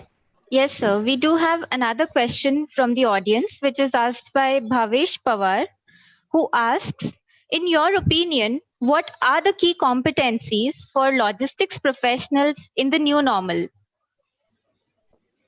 I would say key competencies would be, as Hitesh pointed out, being ear to ground, right? I mean, you need to be on your toes always, right? And in this new normal, things are changing very rapidly. So, and you need to talk to at one end of the journey. You need to have conversations with either your customers or with the sales functions out there, and then on the other side of the realm is you will also be talking to drivers, right? Where they are, where they are not. I mean, though there is a lot of technology adoption that we have talked about, but that still remains a reality, right? So you need to be a multifaceted person who can gel well, understand, discuss at all different levels. If anyone else has Actually, anything further yeah, to add to this, yeah. First and foremost, actually, Neeraj, I would say that trust and transparency, two things which has to be inculcated at every stage. As again, repeatedly, I'm saying what we also realized, that lack of trust, right from a vendor to the customer, or lack of transparency, which all created all these issues. So we have learned a Right. lot, and when you are transparent to your vendor as well as you are transparent to your customer, whether internal or external, or Right. maybe your service provider, once the transparency comes, I think a lot of problems can be sorted out. Yeah. One thing which we may you have need to be missed proactive. on this point Proactive is all the one time, right? thing. So Shanik said being proactive. Vaibhav, you're saying something. You have to be super responsive. So Yeah. we have to make You a have to supply be chain super responsive. responsive. We don't have a time now to see that Correct. how You will we can't behave. sleep. You can't sleep You You over can't. can't an sleep. issue. You can't sleep over an One issue. thing which we are all missing is understanding of technology. Like, I guess everything that we do now is already automated. It is just a time that most of the companies will start adopting these technologies. Correct. And probably I see that 10 years down the line, the jobs that we are doing currently would no longer be needed. Right. So we may have to understand the technology and understand how this technology is behaving and move accordingly. So And be acceptable to those changes. Yeah. accept those changes. This is very important in Yeah. any current supply chain profession. Yeah, I think Neeraj, we're running short of time, Neeraj, now. Yeah. And we have to get on to another call, 3:30. So Simran, is there anything else before we wrap up? No, all the questions, these were the only questions asked by the audience. So I would like to thank you all, the leaders, for sharing your valuable thoughts. Thank you. All right. Thank you, Simran. Thank you, Neeraj, Thank for you. moderating the Thanks. session. I think Thank you, Thanks. Priyanka, Thanks, Neeraj, everyone. Simran. thank you all the elite Thanks. panelists. Yeah. I think Prachi, Thank you, Neha, everyone. Hitesh, Vaibhav. I think everybody, it was very insightful for me to be, participating in a panel discussion with you guys. Good Yeah, stuff. Neeraj, one small request, like, you had shared the names of all the panelists. Rather, if you have the contact number also, if we can get connected to each other, it'll be great. Just my Yeah, last. sure. It's there in the WhatsApp group, Hitesh. We are connected on WhatsApp. So we'll share that. Right. It'll be there. Yeah. Right. Thanks Thank you. a lot, Thank everyone. you. Thanks for All right. Thank you. Take care. Thank Thank you, you, Bye. guys. everyone. Thanks. Thank you. Bye-bye. Bye.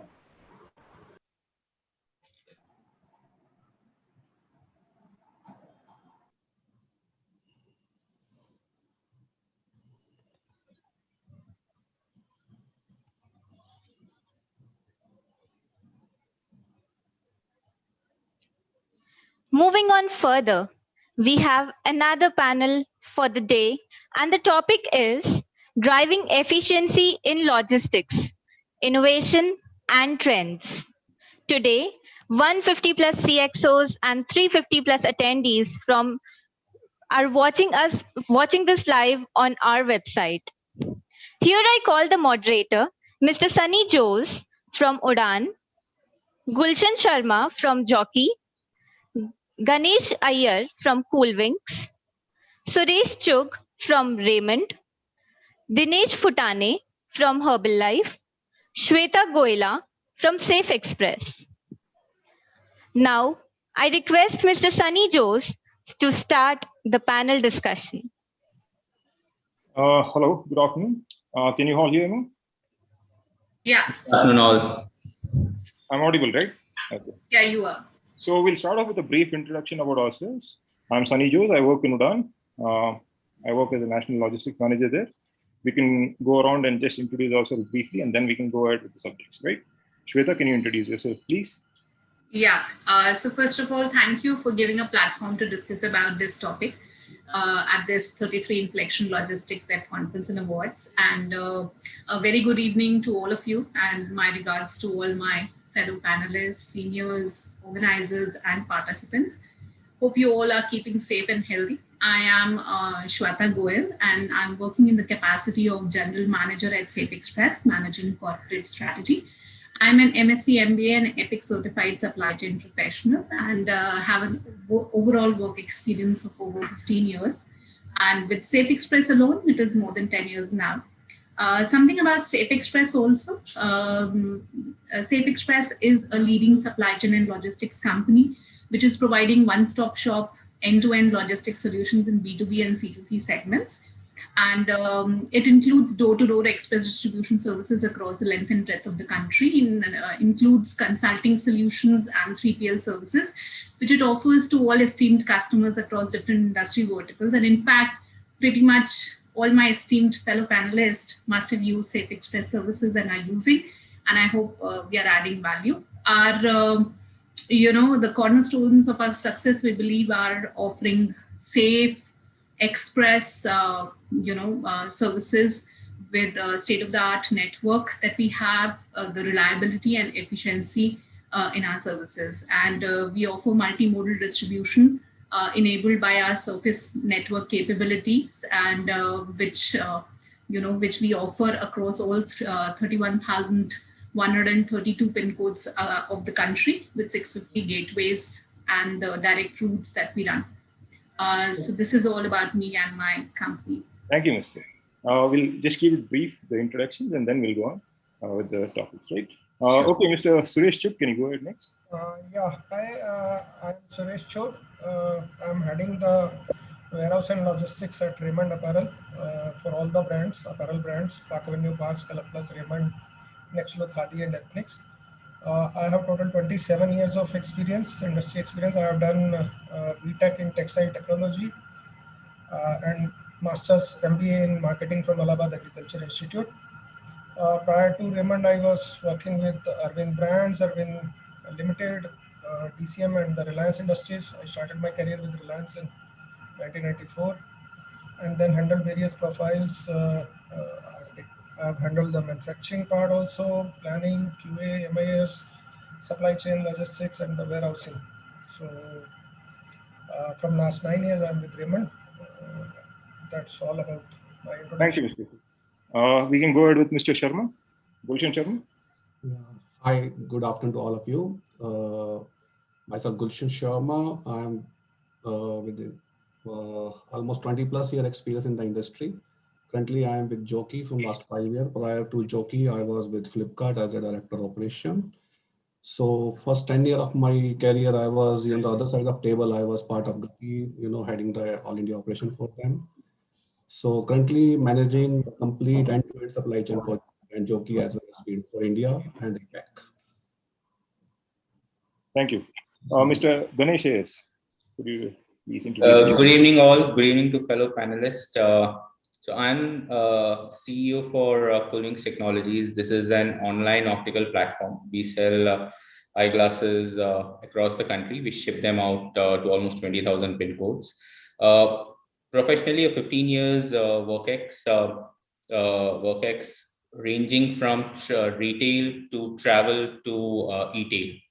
Right, worked in some international brands like Mango Promote and some big format retail chains also, and Harvard alumni. And looking forward to the next an hour of good discussion. Awesome, good to know. Mr. Vaibhav Agarwal, could you introduce yourself, please? Are you there? Okay, let's move on to Mr. Neeraj Saini. Okay, Mr. Bhupender Kumar. Okay, fair enough. We'll get into the topic of the day, which is mainly how driving efficiency and logistics in logistics, the innovation and trends. So the most reliable partner in logistics, one of the most reliable partners we have in logistics is Safex, and I would request Ms. Shweta to go ahead and start the session off with the back. Okay, so thank you for words about Safex Press. So we are talking about building an efficient, consistent, and reliable logistics, right? And rightly, you have struck the right chord. This is in fact the need of the hour, and supply chains are always in a state of flux and uncertainty, and especially when we have faced last 1 year, 1.5 years now. We know what uncertainty means, right? And in logistics, efficiency means defining at what service levels your organizations can be most cost effective. That is a win-win situation between you and your customers. And how can you ensure the right product reaches the right customer at the right time and also at the least possible costs? So efficiency in logistics would mean this. Now, there may be multiple ways to build this consistency, efficiency, and reliability. Right. One of the things that can drive this is, of course, standardization. Right. So creating an adaptive, scalable, and unified bunch of processes across your system can actually help you achieve that standardization, right? And make your things more scalable also. So one of the examples that we can see here is maybe fixing up a minimum order size or the SKU, right? So minimum number of packages per order. So if you fix this and, so it becomes a more standard way of, production, packaging, logistics, distributions, and it creates a lot of efficiency in the system, right? Another example that I can give here is having minimum standard vendors. So you create your vendors, you work with minimum vendors, you can achieve the efficiency that you want, you can choose the vendors and the suppliers that you work with, and you can achieve that desirable level of consistent quality, right? Here I would say maybe choosing a single service provider can be a good approach to achieve that efficiency. So you can derive maximum value, you can choose them, you can have them on board, and you can forget about all your hassles, right?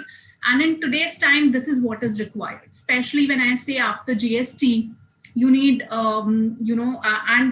after so much of reliance on your supply chain and logistics, it becomes so much a strategic decision to have a capable service provider on board, right? So you have to choose, of course, the one that provides you pan-India distribution services, and the one that can give you the kind of value that you need, the time to market, and the cost efficiency that you can deliver, overall cost efficiency, right? So all these things can be value adding in the long run.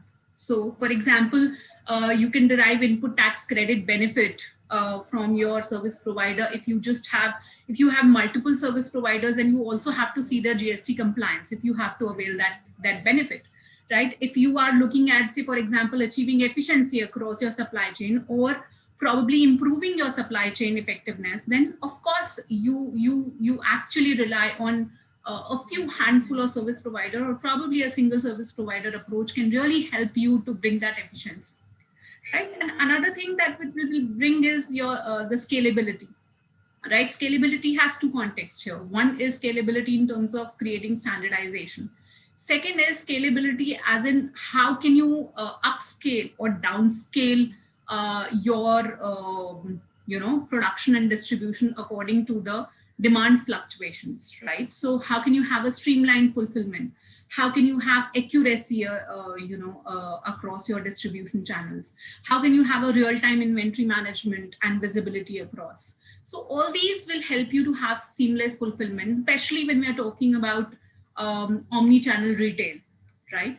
Then the third thing that can help is creating partnerships and collaborations between the supply chain partners. And here by collaborations, I mean, increasing the trust and transparency between the partners, having, integrated real-time information shared across your supply chain partners, so that they can take timely and informed decisions.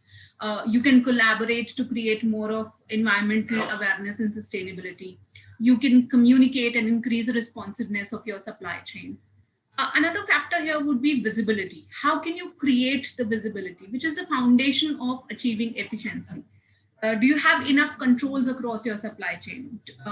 Have you reassessed your demand forecasting model? Because especially after the COVID, this forecasting has completely changed. I mean, you also have to see what are the underlying factors or the drivers that need to be looked into while you're forecasting your demand, right? You have to remodel that. And for this, you need to understand what are the business drivers that drive this, right? Of course, data availability and analytics will play a big role here. There is increased requirement of trackability and traceability of the consignments, right? From source of the source of the product to the store.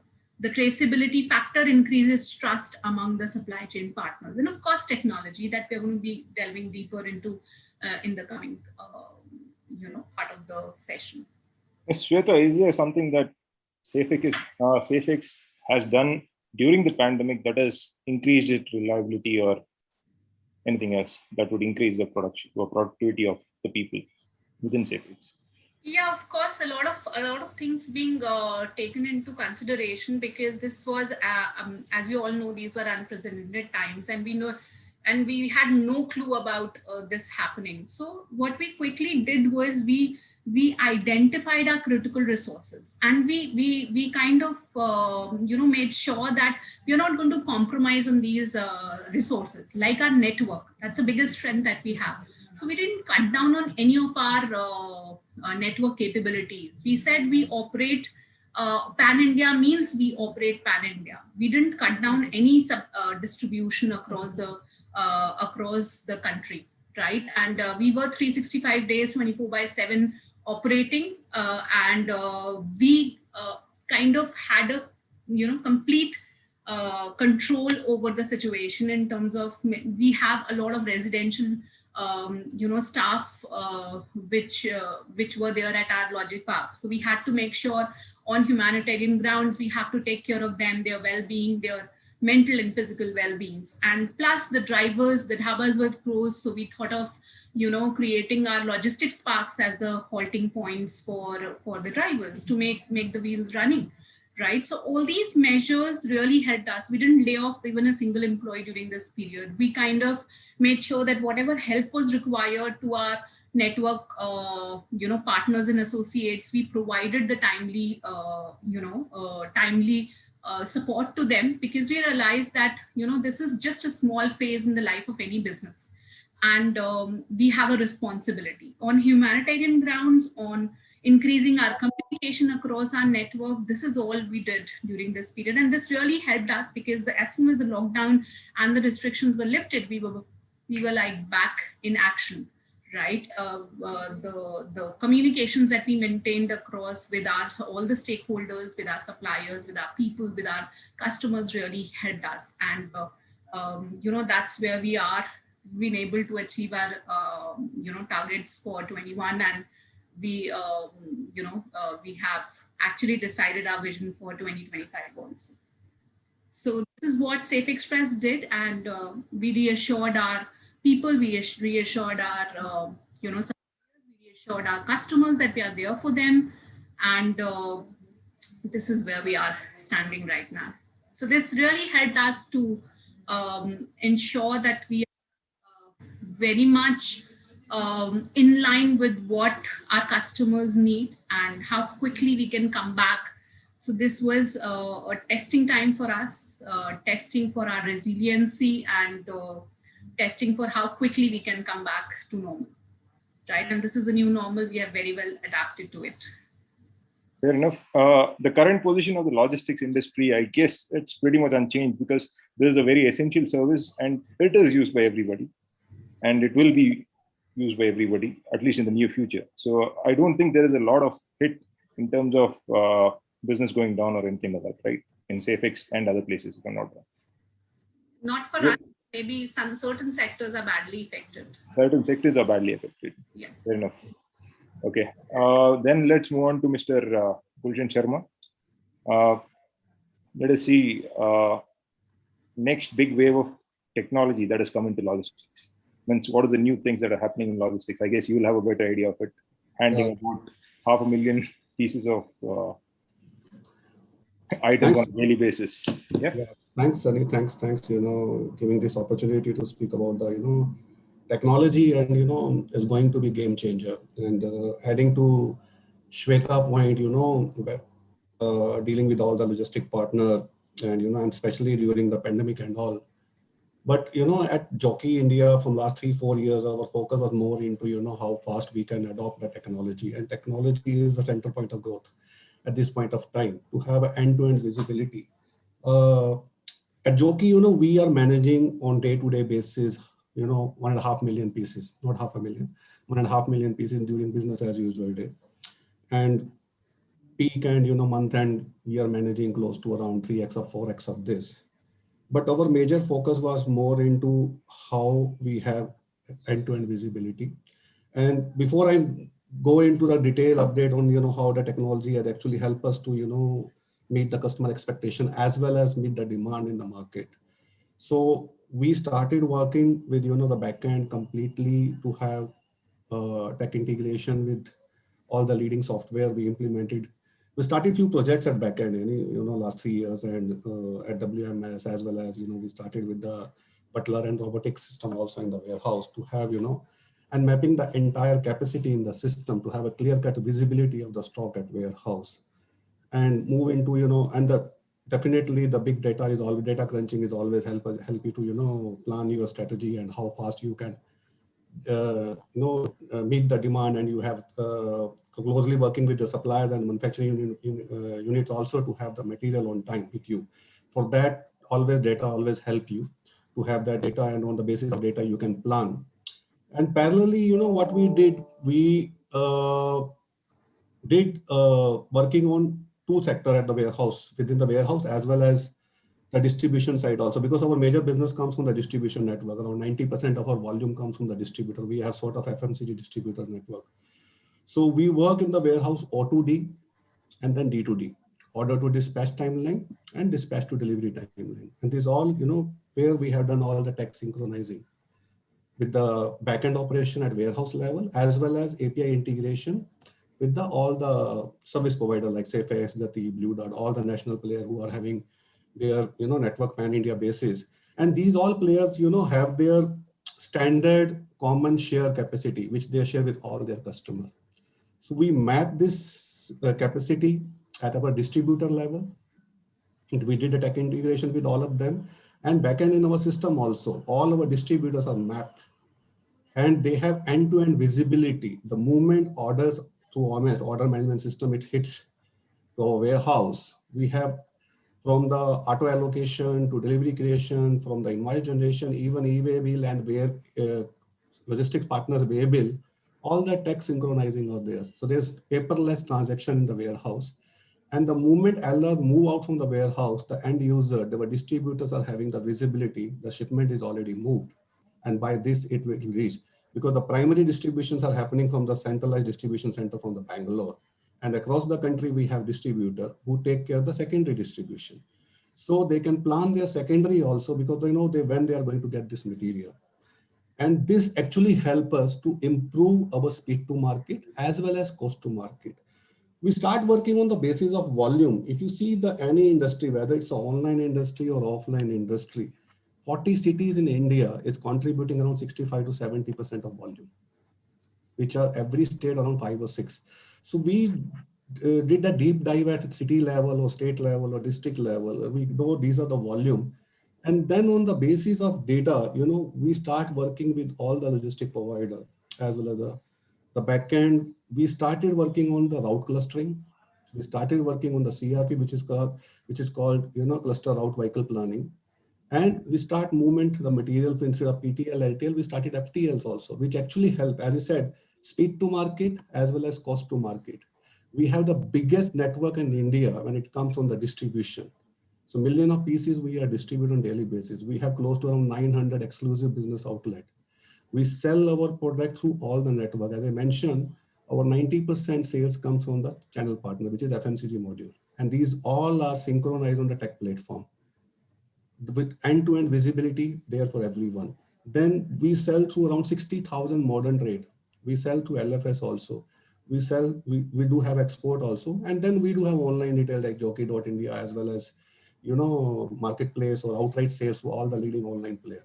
So we have synchronized with all the suppliers, all the service provider, as well as build all the latest technology at the warehouse level, which actually helping us to give to end-to-end visibility. And when we're talking about technology and all, the first thing is once you have a technology, do you have to take care the training of your staff, because they should have hands-on training on the implementation or execution of technology on the floor. Now I'm giving you the 4 or 5, system software as well as what we have implemented, which help us and how it will actually going to help in the future also. The first thing what we did the WMS implementation at warehouse level because the number of transactions are very high. We started ARS. In apparel industry, you will find hardly any company who are having auto replenishment system. We have an auto replenishment system at distributor level, because the min-max we have done. And it's a demand-driven supply rather than supply-driven demand. So we have better control on inventory at distributor level as well as warehouse level. And at planning level with the suppliers, we know what material at what time we require. So which actually help us to have a better control on inventory. Second, what we did, we started working on that, the future which we are now working on that, pick to light and put to light. So which will actually help us to improve the efficiency on the floor for the picking. So RFID will be there and everything will be there, which will actually help us to improve the efficiency and where you can actually optimize the productivity of all the resources you have on the warehouse, because your recurring cost is your manpower, which is very huge. So implementing of Butler, which we are working on that also. So that will further help you to improve the efficiency, picking efficiency, as well as the accuracy of stock on the warehouse. And the one thing what we implemented, all our warehouse, we have close to 1 million square feet warehouse. All our warehouse is fully Wi-Fi.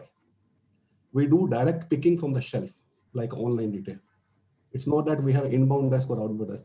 And all our bulk box, we move in the bulk box material, is all unique QR code. It's not that, one bulk box or one SKU, you have one QR code. No, every box within the same SKU, we have one unique QR code, which actually help us to avoid any, mismatch or short extra pilferage at warehouse, as well as wrong dispatch to the market. That also has been implemented.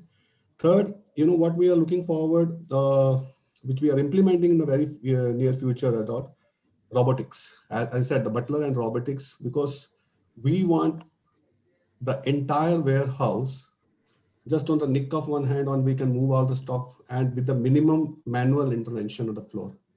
That's the future what we are looking forward. But at this point of time, second, the last topmost critical thing is that speed to market. Again and again, I'm saying, because Jockey as a brand believe in how fast we are near to our customer.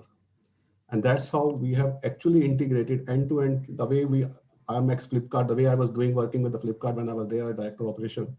The same way we have implemented it for the offline retail. We've done all the tech integration with all the suppliers, even say Shweta had a discussion on that. We have integration with them also. We know what are the capacity they have a Delhi route, what are the capacity they have a Bangalore route. So we map that in the system. The moment 3 ton crossed, it will automatically, through the system, it will be assigned to Gati or Blue Dart. So that kind of, our product should move out. It should not be that transporter is booking and holding at warehouse. And that visibility is to the transporter also, or as well as customer also. So these are the integration which we have done and which actually help us to grow. Even the last year was really, bad for all of us in terms of, the lockdown and other things. But luckily, the last 2 quarters was really good. We are able to bounce back and meet the market requirement and supply to the customer with the help of all this integration and support from our suppliers. Thank you, Mr. Sharma. I completely agree. Yeah. Can I? Yeah, Mr. In fact, I completely agree with you, Gulshan Ji. Technology is a great enabler. And I think COVID has taught us that it is not just an enabler, it should now come as a competitive differentiator. Yeah. So not only did technology help us to sail through this period, because all our operations are tech-enabled only. So end-to-end, barcoding. So everything, unloading, loading happens through barcode scanning, and even the, handheld tablets are being used at the delivery point to ensure that, we are doing real-time, information updates. And that certainly helps our customers. And in fact, having cloud-based, technologies really helped us also to work from home, because unless you have these on service, you won't be able to access the information. Yeah. Adding to your point, even analytical tools actually help you, because when we talk about logistics and transportation, it's always flow of material. Exactly. But actually data analyticals and the big dive in the data, it actually help you to strategize your plan, what route, when you have to move, where you have to move. You can plan it out with your customer also, because the retails, they are placing the order on day-to-day basis during, lockdown and all, and the pandemic, the, containment zone and all. So we have planned very smartly. We should near to the customer. The moment lockdown is over, it should be delivered to the customer. So that data actually, and as a logistic manager, you should know how to use that data. Exactly. So that is very much essential. I think. Thank you, Ms. Shweta and Machine Mr. learning. Sharma. Sorry, AI and machine learning definitely is adding value. Yeah. And of course, one more thing is augmented reality. Yeah. It reduces a lot of your requirement for inventory. And when the customer actually looks at the virtually looks at how this product is going to be placed in my drawing room or something like that. So there is more likelihood of people purchasing and not returning the goods, right? So definitely all these technologies. And adding one Shweta, more, just one point, and especially that IoT, the kind of transparency and visibility, is coming through the IoT, end-to-end visibility, which is actually helping us to build the trust at customer level, because they are able to see each and everything, what is happening, and they can plan their secondary, which actually help them to, to improve their cash flow and minimize the inventory at their level. And it can help you to scale also. You can deliver the kind of experience you want to give through these technologies to all your customers across. Very good. And the future is that, as I said, pick to light and put to light and robotics. Yeah, sorry, Sunny, over to you. Yeah, Sunny, sorry. Thank you, Shweta. Thank you, Mr. Sharma. Let us move over to Mr. Ganesh Iyer, who would be enlightening us with how emerging technologies are helping startups. Yeah, you're on mute. Sorry. Thanks, Sunny. It was nice hearing from Shweta and Gulshan, right? So they covered almost all the touch points, right? IoT, technology, machine language, right? But I think so the transition that we have to see is over the last 5-7 years, right? Last 1 year, what has happened is everybody realized the benefit of technology. But I think so e-commerce has been leveraging that to its fullest extent, right? Nobody else has been leveraging it the way and e-commerce companies are doing it today, be it Flipkart, Lenskart, or our own selves. When we look at it, a complexity of the product is manufacturing, right? In our case, if you look at it, it's every product is tailor-made to the consumer. So it's not that we have a standardized SKU, it's different. Right. So, and reaching that product from manufacturing to the hands of the consumer in a span of 24 hours. I think so without technology, this would not have been possible, right?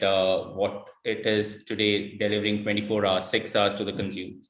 So the things that are helping us, one is information, right? On both sides, be it as a manufacturer or the logistics team or your backend team or the consumer, the flow of information, that what is happening at what stage. I think so the transparency and the speed at which this information is flowing parallelly to all touch points is what is bringing in substantial efficiency in logistics today, right? That's one.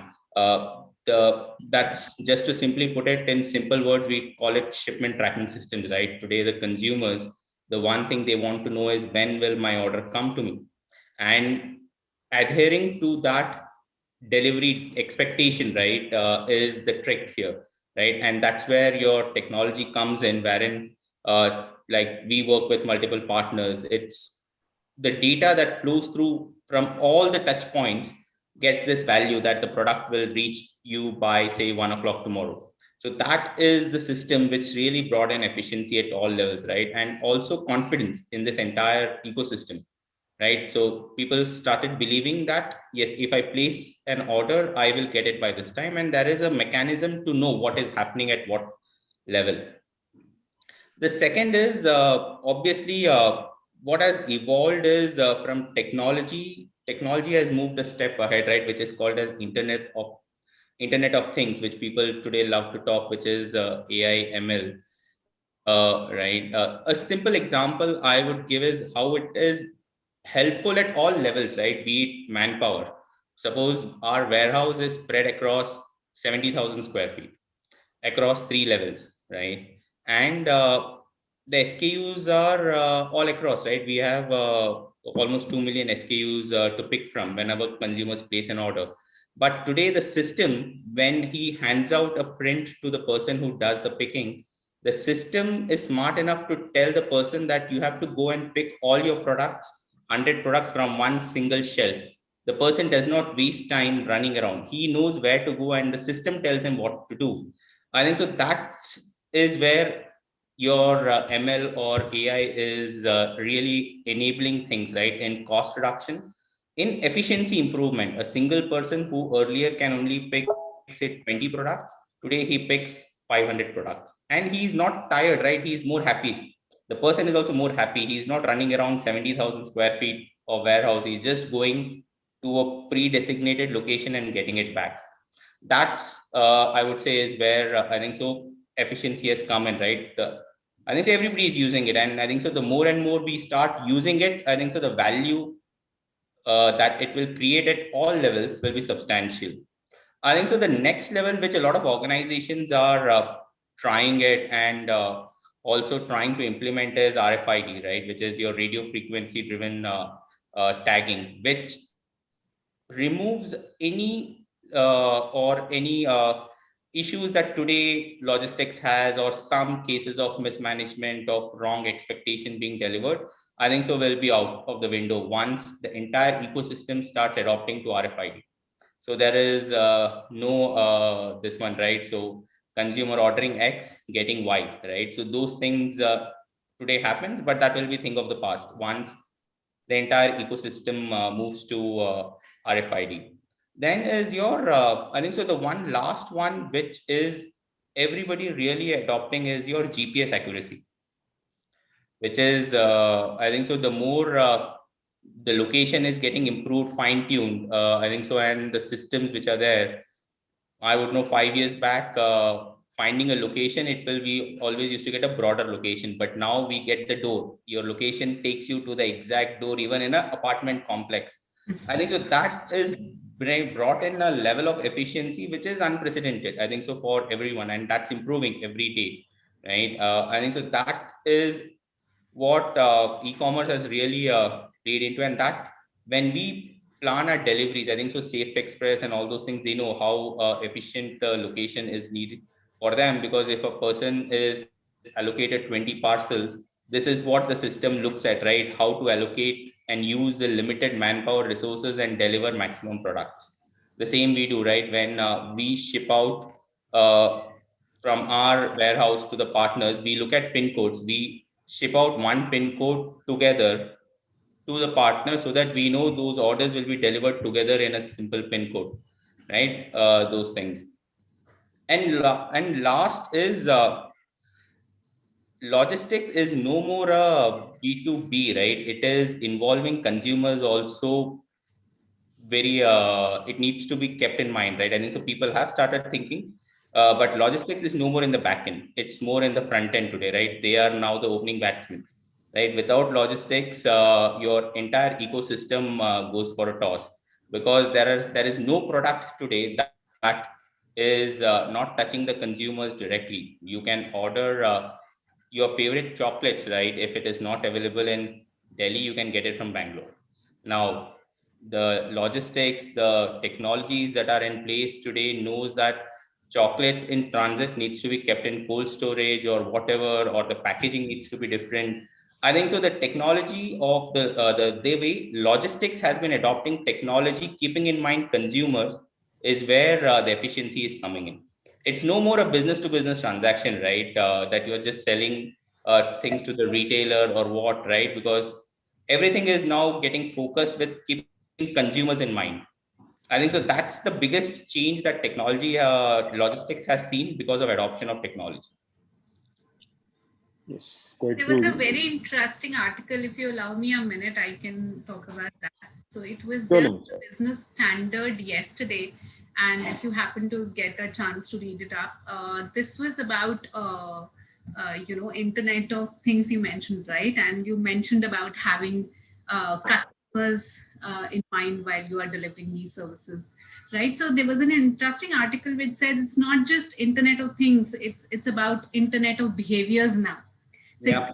to remodel your customer experience and business innovation. And in fact, IOB is emerging as a enabler of experiences, right? And definitely this is going to go a long way in creating that experience for your customers. Thanks for the insight, Ms. Shweta. Awesome lecture there. Now let's move on to Mr. Suresh Chugh, who will be giving us how dynamic network is helping us drive distribution efficiency. Thank you, Sunny. So I will cover this topic of dynamic distribution network.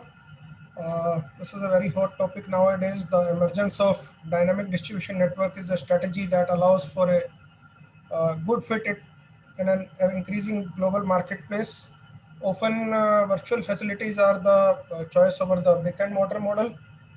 People are focusing more on the dynamic distribution network because it gives you a great amount of efficiency. The agility with which a company handles its supply chain is becoming a mark of business excellence nowadays. With the growth of global sourcing and the worldwide markets, products are being made anywhere in the world and being shipped to any place in the world. So there is no limitations now, movement of the goods. Companies are seeking much more flexibility and agility to cope with this reality. It is still very common for companies to detour their products, which are 1,000 miles away from their actual point of consumption. Some companies are building the capabilities to monitor and manage the flow of the goods without having them pass through a central distribution point to match supply and demand. Instead, they are using the location to increase the velocity of their supply chain, allowing them to ability to delay the commitment of the inventory until the real demand is known to the until the real demands comes into the picture and you are aware that what is actually required, what the customer is looking for. By the time you get to know, it gets changed. So it's a very dynamic situation. So that's why this dynamic distribution system is a very good thing. Companies are now shipping directly from the manufacturing plants to the stores and the retail customers through these dynamic distribution networks. Companies who have implemented this could save at least 25 to 30% on the cost, and they are able to manage the cash flow in a much better way because the inventories are very much under control. Working capital is very much under control with this kind of technology coming into the picture, or this kind of process coming into the picture. See, supply chain management at its essence is the management of uncertainty. Everybody knows that you don't know what will happen the next moment. Like the COVID thing came into the picture. Nobody predicted that this is going to be the way of life the people are living now. So it's very, very uncertain. It is a VUCA word you called. You say that everything is uncertain. Volatility, uncertainty, complexity, and then of course so all those things are there which are creating a lot of turbulence in the corporate world. People are, and the companies especially are very badly impacted because of all these uncertain changes. So these kind of thing, what we are talking about is the dynamic distribution network. It helps in a great way to achieve their targets by reducing the inventory. So people are now managing their working capital through the bare minimum of the inventory, because if you commit too much on this thing and your cash flow is gone for a toss, then probably it's the game is, especially the apparel retail, any retail format actually, not only apparel. It's a game of the number of tons, how many tons your inventory you rotate. So if there are 2 tons vis-a-vis a company working on 4 tons or 6 tons, so the company who's rotating inventory on a higher number of tons gives you a great amount of saving in terms of working capital, interest, reduction in inventories, better fill rates, better serviceabilities. All those things are there, which the efficiency comes into the picture in terms of the logistics and the distribution. So this is going to be the part of life. Dynamic distribution network reduces the customer uncertainty over availability and the delivery, which makes your company more attractive to do the business with. We are even seeing the concept being adopted in apparel also. The one of the most important factor is the on-time delivery, which the customer likes more, and in any organization that who delivers faster the goods. Because nowadays, if you see, the full shell, fresh shell window is narrowing down every season on season. Earlier, the end of season sale used to be, say, 8 to 10 years back, used to be of 4 weeks or 5 weeks. And nowadays it is going up to 8 weeks and sometime on 10 weeks also. So you get hardly 3.5 months of the fresh sale. So faster the goods reach on the shelf, it's better. You get the better fresh sell through, you get the better revenues, you get the higher margins, your bottom line is protected. But otherwise, if the goods merchandise are delayed because of any reason, whether it is because of the delays in the production or whether it is because of the sudden gap in the demand and the supply, so you lose on those fronts and you are not able to make it up, because ultimately then if you have excess of inventory, you have to liquidate it through end of season sales at a higher discounts, which puts additional pressure on the bottom line on any organization, especially the fast fashion items like apparel. Almost all the brands are under tremendous pressure because of these things. So how does a company implement a dynamic distribution network? The question is very important. Companies have to begin the process of collaboration internally. As we discussed, that the company has to plan everything first internally and then collaborate with its supplier as well as collaborate with its customer. The company should know what is happening at its supplier's end and its supplier's end. So next level of integration is very, very important, that you should know what is the flow of the material, when the goods are coming, and your customer should also know, and your customer's customer endpoint, the end consumer should know when he or she is going to receive the product. So more the transparency is there, more the collaboration is there, more the visibility is there, you are able to achieve your targets. So that's going to be so that's why the dynamic distribution system is much more being adopted nowadays rather than a fixed kind of network, which earlier used to be that this will be the only distribution centers, and one in north, one in south, one in west, one in east. Generally most of the company used to have a warehouses, 2, 3, 4 DCs, especially major one distribution center, and of course small regional DCs were also there across India to service the demand of the customers and the distributors and the end customer. So this is what the dynamic distribution center makes it a very it brings a lot of efficiency into the system. It gives you a great amount of improvement in the processes as well as in the costs, and your inventory turns are better, your working capital is better, and your at the end of the day your bottom line is protected. You get better results. Thank you, Mr. Chok. So I just have a general question. Yeah. Like the containerization shifted the entire onus in sea in around the 1970s. Is there any technology that is emerging now that will completely break up the new industry that is coming up? Is there any new emerging technologies that might do something like that? This is going to happen. Yeah, this is going to happen in India. If you see, you mentioned 1917. If you see the old days in India, it was there earlier also, but the technology was not there, like in Kerala and all.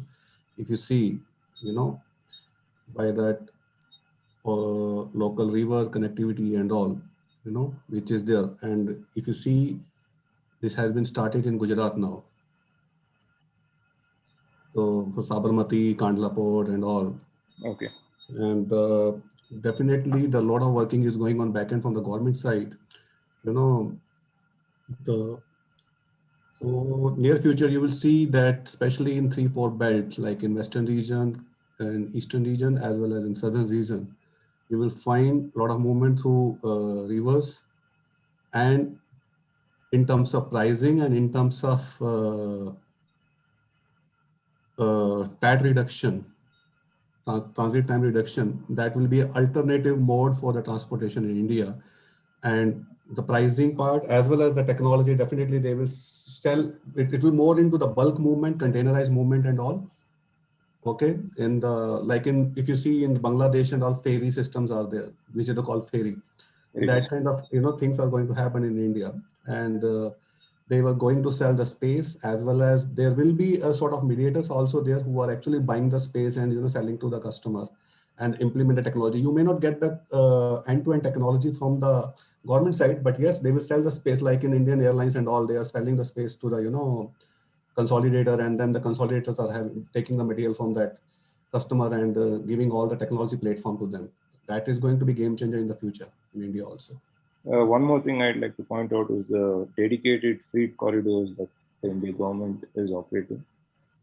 is willing to operate. It is not functional yet, but once that comes in, I guess that will be something similar to the containerization movement that happened in the seas. And Sunny, if you see in the currently also in India, 8 lanes are there. Shweta can help me on that. 8 lanes are there which move 70% of India traffic. it is pretty much the Pareto analysis, wherein 80% of the demand of comes. India logistic traffic move on the 6 to 8 lanes, like NH8, Delhi to Chennai, Delhi to Kolkata, like this. And corridor is going, and especially after this, and the relay concept, which already some of the companies have already started, which is actually helping you to reduce your transit time. And now the toll tagging system also is helping, and near future, Nitish Gadkari already had mentioned that they are going to remove that on the cloud-based. This also, their toll system also, they are removing it. So this corridor, as well as bringing the technology on, tagging system and removal of toll tags and containerize this, it's going to help to increase the efficiency of material, which actually help manufacturer as well as the distributor network or end retailer to have a better control on their inventory. Okay, so this is going to be a game changer, the corridor. One question to Ms. Shweta. Yeah. Companies like the new age companies like Delivery have already started using containerization to reduce transit. Is there anything like that in works in SafeX? So we are not into full truck loads. We are into part loads. And yes, I understand that. Even Delivery is into part truck. Delivery But is they basically in consolidated. B2B and B2C. In fact, they are more into B2C delivery, because I have been working with them also. I have been working with Safe Express also, Gati, Blue Dart, TCI. I have been working with almost all the big logistics players. So their delivery was also mostly into the B2B and B2C.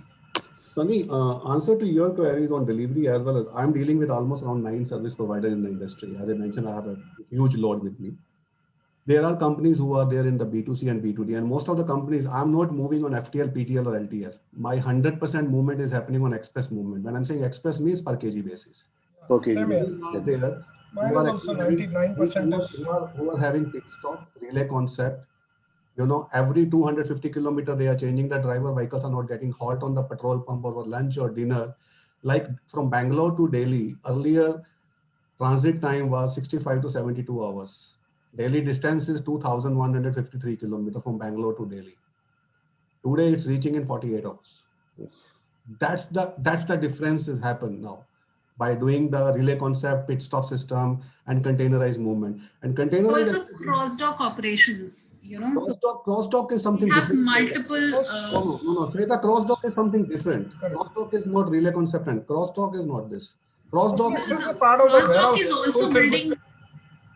That's cross-dock operations are actually allowing you to, do that value-added activity of consolidating or fragmenting the shipments, and the whole, cross-dock operations with your hub and spoke model actually tries to bring efficiency in the system. Yeah. And like what you rightly said, it's an express distribution network, so you can't wait for the loads. My 100% is departure has to happen at a particular time. It will happen. And, and you need to have such the logistics infrastructure also, wherein you have gates at both the ends, wherein the material is just coming, you're doing the value added services, and you are just dispatching the material from the other end. It is just meant to come and go. Very true. Right? So such systems also are bringing efficiencies. So Shweta, I'll add to it. That concept is now coming into the picture is VMI. Everybody knows that. Vendor managed inventories. Yeah. So whatever is required, only that much you call for it and you ship it directly. So the goods are not there in your DC for more than 24 hours. It comes and goes directly. You receive, you do the GRN, you do the put away, picking, dispatch, and next lot is ready for waiting at the gate. Just and plus add, GST. 1 minute. Yes. Yeah, Mr. You can speak. The saying is, like Sunny asked, what will be the future? I would say next 3 years, whatever lead times today we offer, it should go down by 50%. Agree, fully agree. Right. And to that effect, the efforts that are being made are, one is your air connectivity, which is improving 2 years, to the cities and states that you could have air connectivity to what it would be next 3 years, right? Because of the various programs that are there by the government of bringing in new airports. The second is your the average travel time today, what a road transport or a rail transport today takes between your major cities, right? It's still, if you compare it with your Western worlds, we are way behind. So the vision is to bring it on par, right? The moment you bring it on par with, and a simple example is your Delhi-Mumbai expressway, which is 40 hours cutting down to 12 hours. You look at the turnaround a simple truck or the logistics would have. I think so that's where will be a game changer, or I think so the entire logistics would see a head over heel movement, because currently everything is built Your voice is breaking. 70%. It changes, right?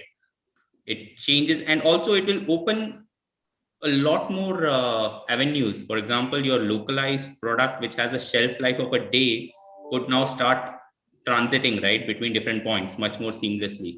So I think so logistics has much more, I think so the heydays are yet to come. I think so that's when the key logistics will happen, right? The turnaround that will start happening on a much faster basis.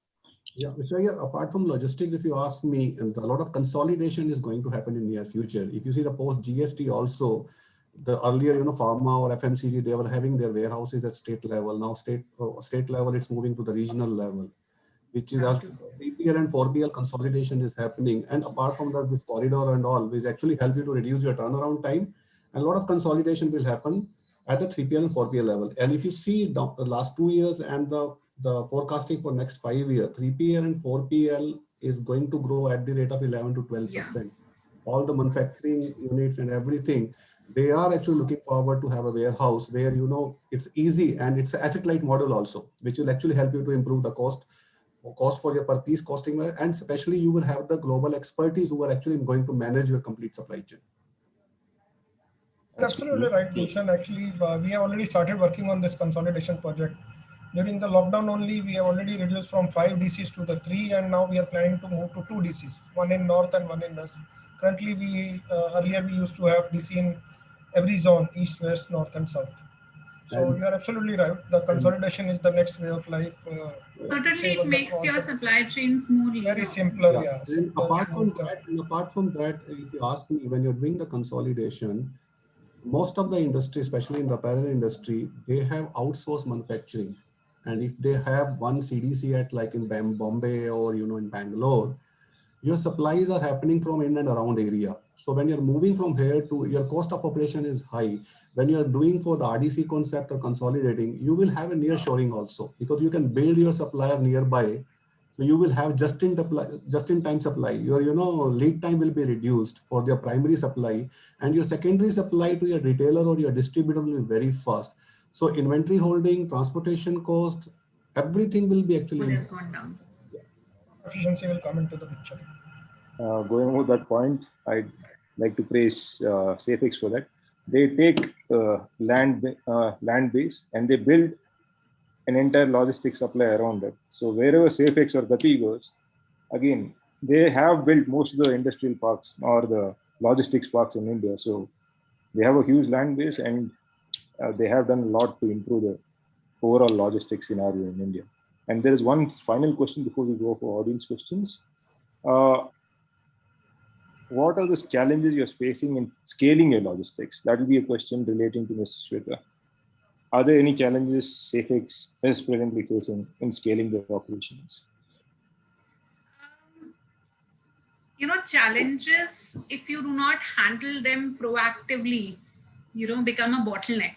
Because if you are looking at building your infrastructure capabilities and network capabilities, then you also have to see that what is going to be the demand in the coming times, right? So you have to plan ahead of the time, maybe 5 years down the line, or depending on your customers' requirements from you, right? So you have to proactively come into picture. Like what happened during the COVID was April, May was little down, and suddenly the demand spiked.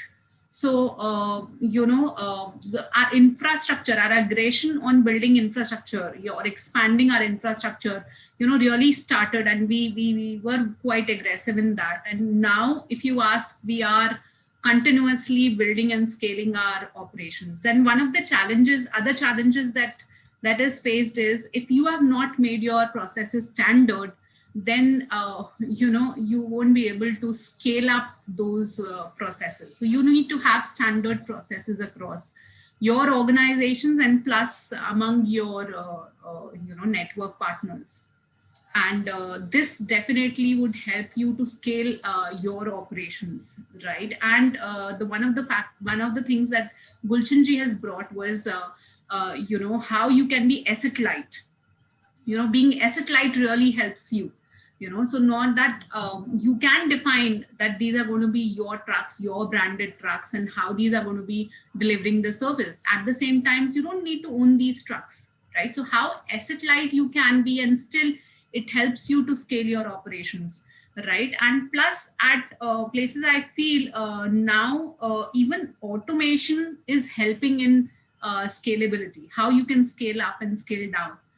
So you can use automation as a service here. Wherever you want to scale up, you can use automation there and help, and this will certainly help you to scale up. And at times when the demand is low, you can manage that with your as soon as your demands become steady, you can deliver that with your existing capabilities and capacities. But having said that, it has been a continuous endeavor for Safe Express to continue investing in adding more direct routes, adding more infrastructure capabilities ahead of the time. So you also have to keep into mind that, these government initiatives, so they're developing this, for example, this corridor, DMIC, Delhi Mumbai corridor, they are developing industrial corridors. They are bringing in more, developments. And especially when we are also into C2C segment, you also have to see, there are a lot of emphasis on research. So research around, how many districts do we have in the country, or probably the population which is there in these districts, and how much would be the requirement of the people in C2C segment. In B2B segments, you can still look at, what are the industrial corridors being set up, what are the government initiatives, what are the, which are the industrial development zones which are going to be coming up in the coming times. And accordingly, we build up our capacities across.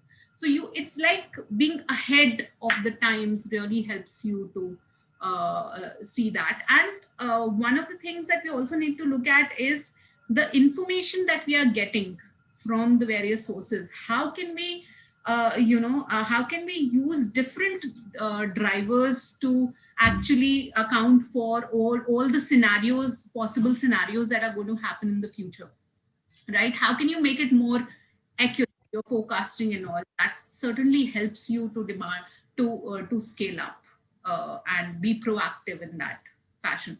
And one point I wanted to add in terms of dynamic network, there are certain strategies also that the companies are deploying to delay their final finishing, like assemble order and all, wherein they can keep the inventory at a level where they're not finishing the final goods, and depending on the order, they finish the good and meet up their orders. So it really helps them to keep the inventory under control, and at the same time process the order in a faster and leaner and quicker fashion. Thank you. With your permission, may I have 1 minute only? I know, we are short of time. Shweta, when I'm saying the asset light model, definitely from the logistics side, most of the companies are actually, fleet to the vendor only. It's always on the asset light, because managing fleet by yourself, any logistic company, initially stage, maybe it's a cost saving, but end of the day, it's a huge cost because spare, repair, and maintenance is very high. When I'm talking about asset light, it's actually on the 3PL and for the 4PL point of view, from the manufacturing or any customer point of view, because it's going from CapEx to the OpEx model, where you have to pay per piece cost. And you are working with the global expertise, best of the technology they have. If you are building everything yourself, it's a huge cost, manpower, resources, everything that is there.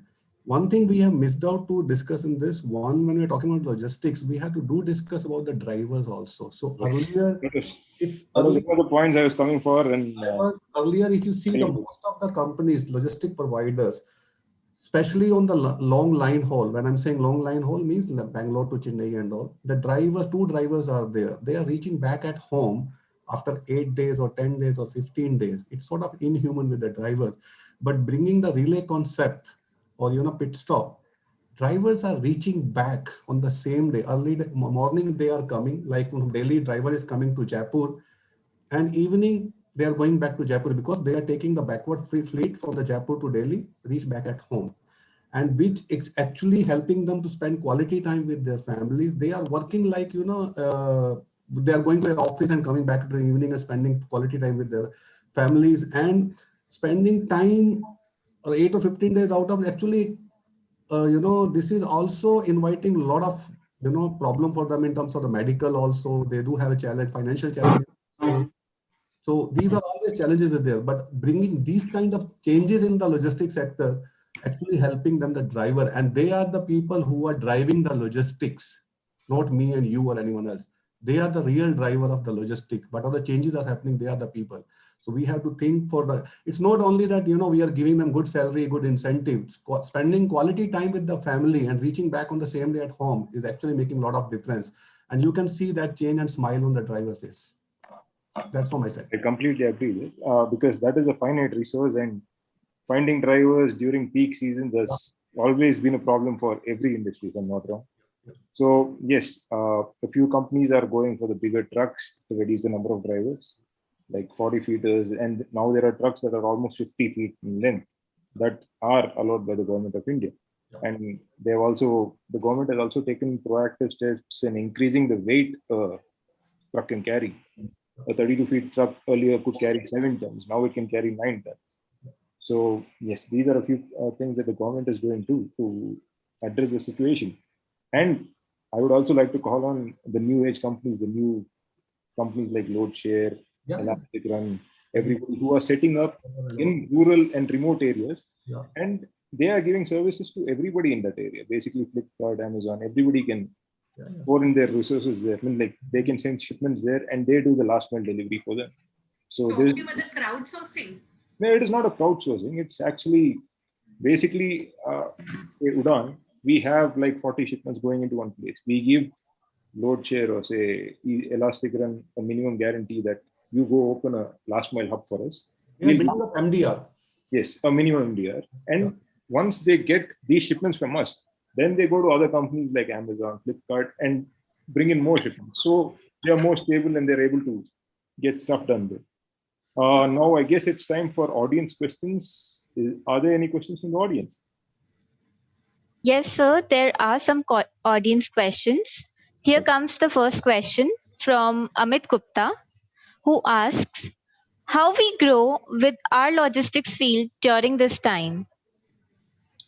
How we grow our logistics fleet? Field. How we grow our logistics field during this time? The logistics field, I don't think has been severely impacted by the COVID, right? So the logistics field, I guess, remained outside the ambit of COVID, and it was always running. The essential services were running even when there was COVID. And it has just exploded in the e-commerce sector. It has kind of cooled down in the other sectors, but there's not been a major change in logistics, if I'm not wrong. Demand has gone up, Sunny. It has gone up, sorry. You don't have to grow it. It is growing on its own. Only gone up. Logistics is growing by 11%. 11%, yes. Shweta would be a better...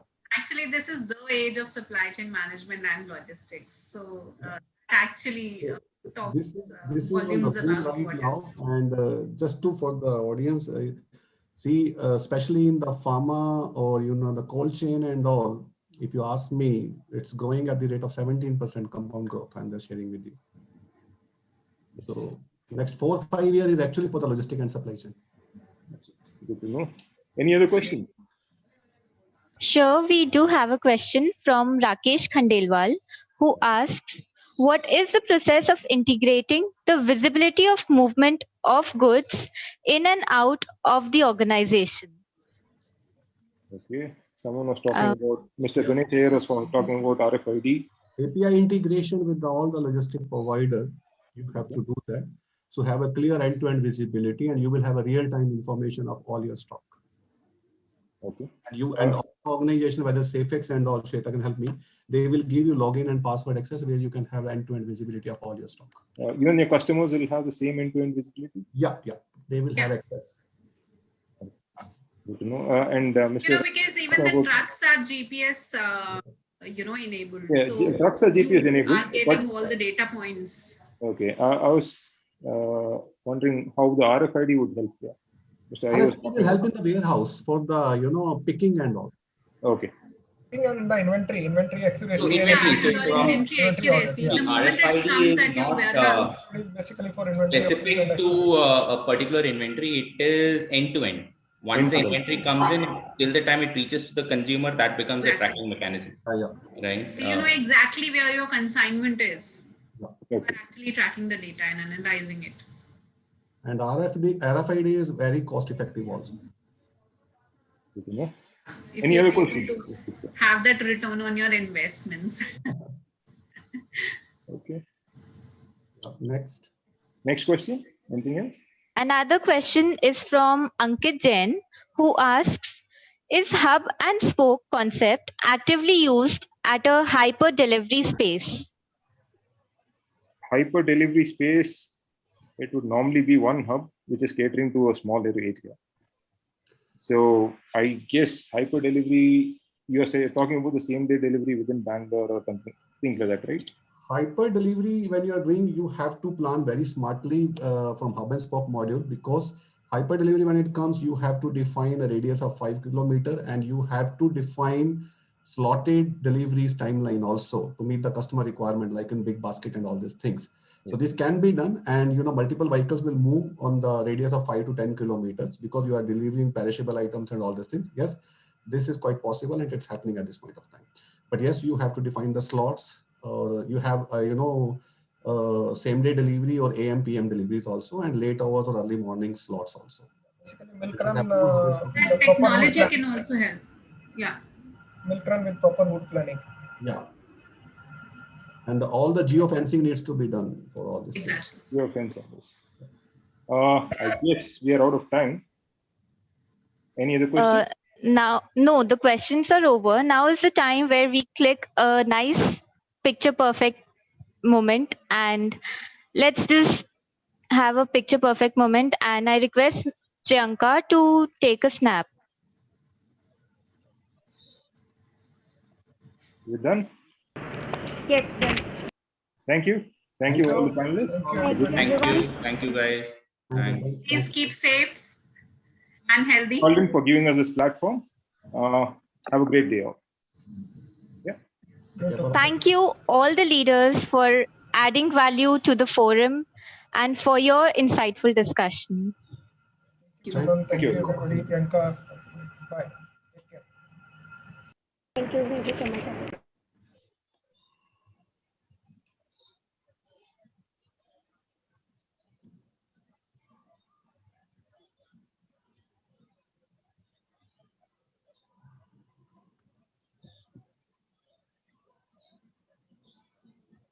Now we have the third panel for the day, and the topic is Achieving Excellence in the New Era of Logistics. Today, 150 plus CXOs and 350 plus attendees are watching this live on our website. Here I call the moderator, Mr. Tapasvi from Henkel Adhesives, Pradeep Tiwari from Reliance Industries, Mandar Kulkarni from Pidilite, Ashwani Singh from AkzoNobel, Srikant Siripurapu from Himadri Specialty Chemical Limited, Bhupendra Kumar from IOL Chemicals and Pharmaceuticals, Gurunath Pamidi from Vedanta Limited, and Shehzad Athar from Adani Ports and Sales. Now I request the moderator, Mr. Tapasvi, to start the panel discussion.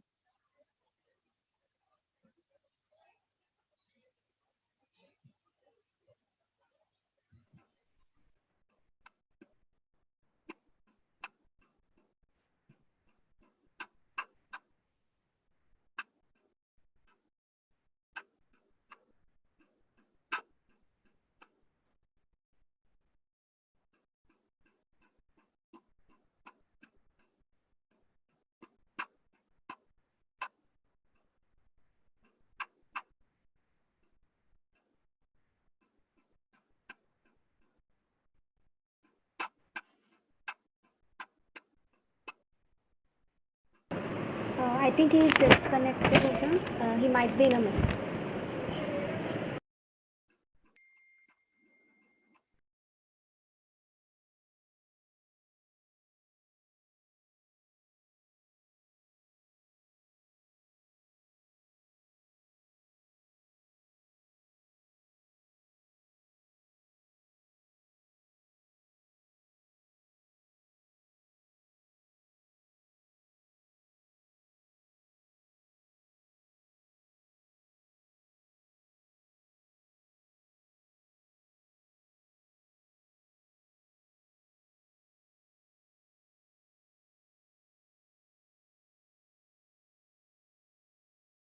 Hello? Mr. Tapasvi is facing some technical issue. He must be here in 2 minutes. Meanwhile, Mr. Tapasvi joins. Let's just hear it from all our panelists. And I would like all the panelists to introduce themselves one by one. Over to Mr. Shehzad Athar. Hello, everybody. Am I audible? Yes, sir, you are. Yeah, okay. Thank you, Malden, for this opportunity. My name is Shehzad Athar. I look after the container business for Adani Ports in India. We also are part of the logistics teams in terms of delivering the projects which we do across the states today. We also handle the commercials as well as the infrastructure projects which we come up with along with the terminals, which are all landside projects, including the ICD, the rail movements, as well as the CFS, whatever can be done from the port-based services. So I'm based out of Bombay, and the head office for the marketing is based out of Bombay. Thank you.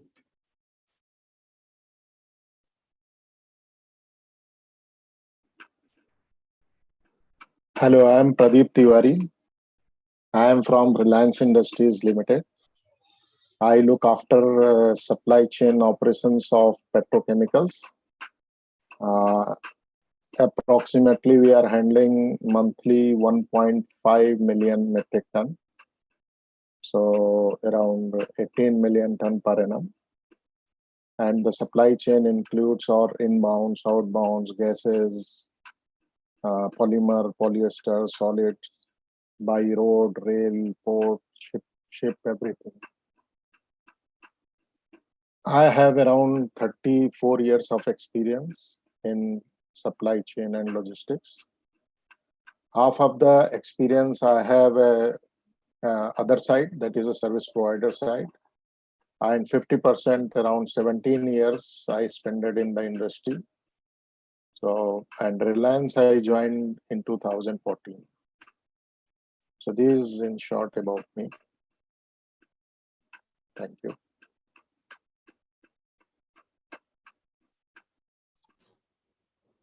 Yeah, good afternoon, everyone. Myself, Bhupendra Kumar. I work for the company IUL Chemicals and Pharmaceuticals, and I am responsible for the entire logistic and dispatch functions. Before IUL, I had an experience in a manufacturing company like Moser Beer and Plus 2 Crop Protection Limited. Before this, I was also into service industry like Pradeep Tiwari ji. I worked for the company IEL Container Lines UK Limited for almost 5 years. So put together, I have the experience of around 15 years in the logistics and supply chain industry. This is in brief about myself. Thank you. Hi everyone, this is Ashwini here from ExxonMobil. I manage logistics for the coatings business for ExxonMobil. So ExxonMobil has got primarily two different business areas. One is the paints, other one is coatings. So I manage logistics for coatings business for India and Sri Lanka. And in total, around 15 years of experience. Initially, I started my career with automobile. So I worked with companies like TVS Motors and Tata Cummins. And later on, I moved to FMCG and medical like PepsiCo and Johnson Johnson. And currently, I'm with ExxonMobil. Thanks.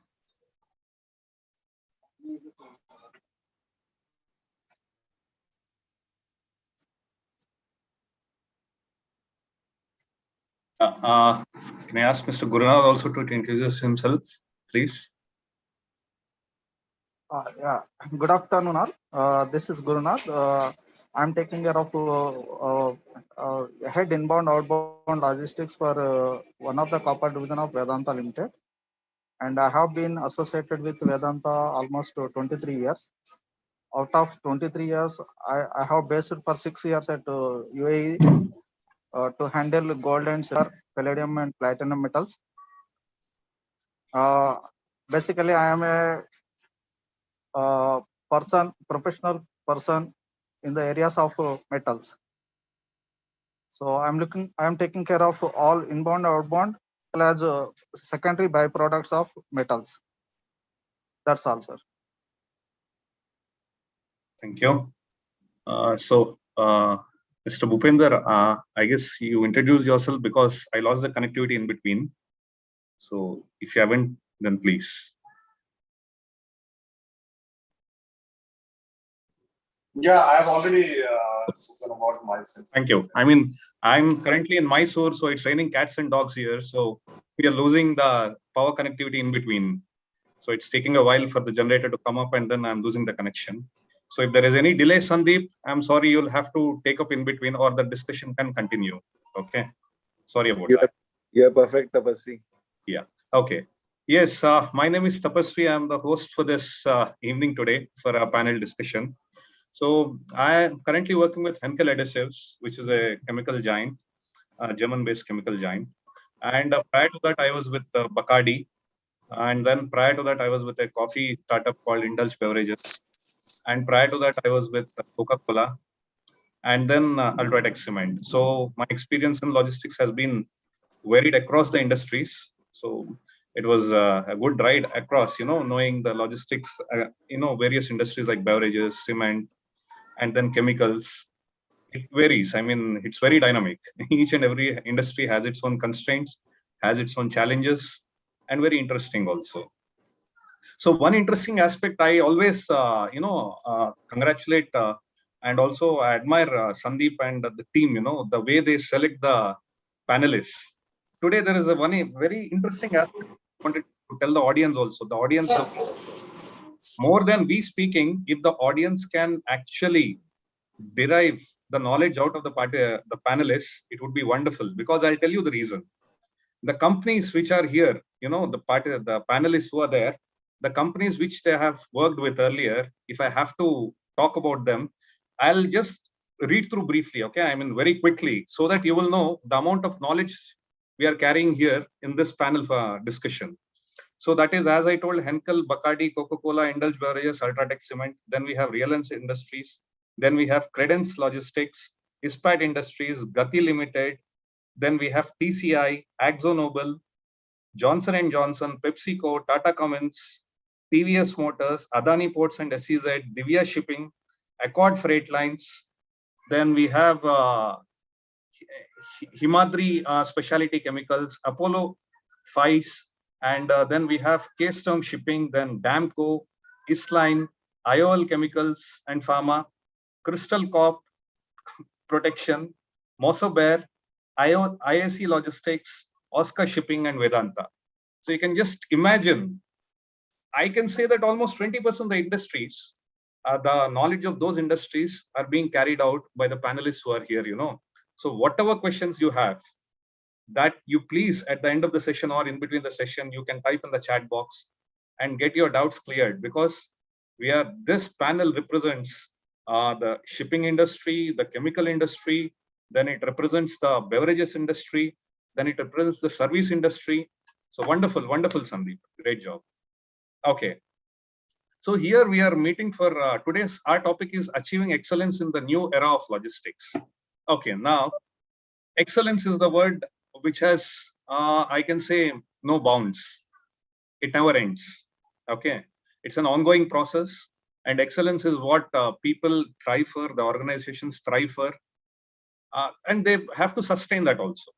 So as of now, are we in that, say for example, are we in that phase where we can say that logistics is excellent? Well, I can say yes, because are we not excellent? How can OEMs run if the logistics are not excellent? How can they produce just in time?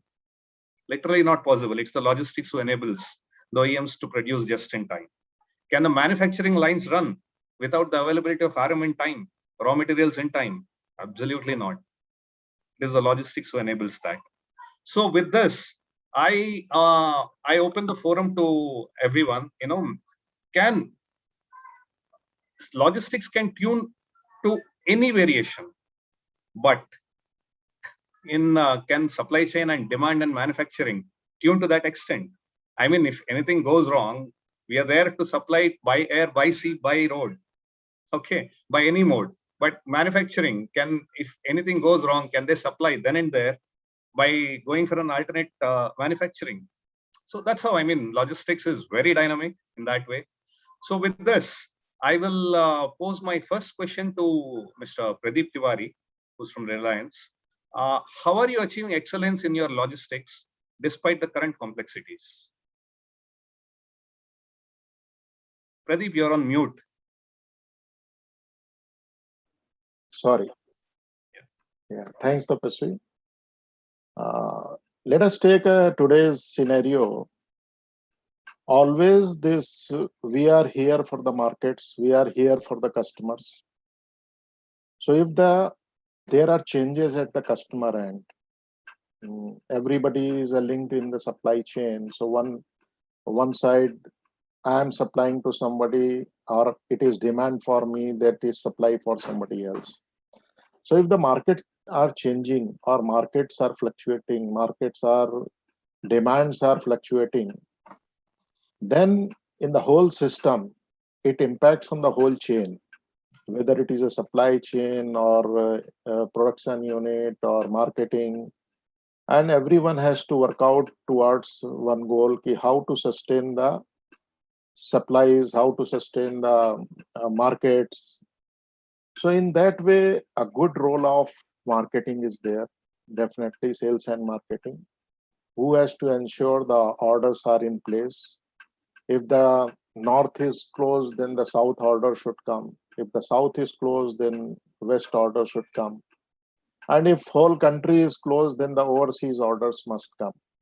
So then whole thing will continue churning. Then the second challenge come to supply chain, because production units we can have a protected way. Like in COVID, we kept a whole production unit inside the plants, inside the site, and we continued the production, though there were many challenges, but everything had been managed. So now the question comes, how to keep supplies or fulfill the market in this situation, and how flexible are you to switch over from one mode to another mode, and one markets to another market. So here the answer comes. Like the crisis times, you're just in time and everything is a past. You have to supply, and every customer has to see they have a sufficient safety stocks, and definition of safety stocks also changes during this period. To keep the higher side in the stock so that your production is not impacted. So similarly, like I have seen in my organization and other organizations as well, in the last COVID period, if I say when the COVID scenario started, immediately our marketing or sales department shifted the orders from Indian markets to overseas market, and whole production was managed to overseas markets. Only 3-4 days we lost, and the flexibility was so high that we managed the whole thing, as the roads were not working, so trailers to the ports were not there. Then we organized continuous rakes from our plants to port, and the shipping line also, there were no employees and they were managing with the skeleton manpower. So we supported them also with the emergency passes and other things, and we ensured that the whole supplies to the overseas market is going, and the operations within 1 month, 1.5 months, it was as normal. And as soon as the domestic market started, So we started supplying to the domestic, then the whole balance of domestic and export was established. So the key factor, the key important things at our end were like who are our vendors, how the vendors are managed. And the positive is like a digitization has helped us a lot. Automation and digitization. We had in the past very less manual work. So all the vendors are onboarded. We have a vendor portal that has helped.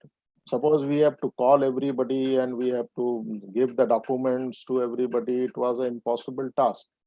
So digitization, automation, it helps in the crisis as well as in the normal time both. So each organization has to learn from this situation that one is a dynamism supporting the vendors who may be very small, so they may not be able to organize repair, maintenance, food for the driver and other things. So at that time organizations have to support them with the so that they can continue their thing, and the payments to them should not stop. Onboarding on the portal should be in such a way that they also feel like a part of organization. So that was a very positive part on this.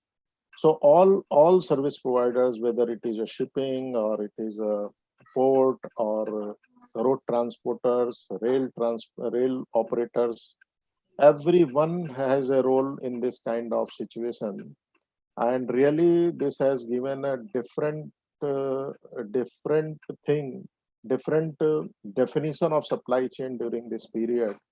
And it was a very good experience, I can say, and learning from that is helping us today when the second wave is coming. So now we are more prepared, we are better than the last year. And it is a now normal for us how to shift the market from one place to another place, how to ensure the continuous supplies to the customers.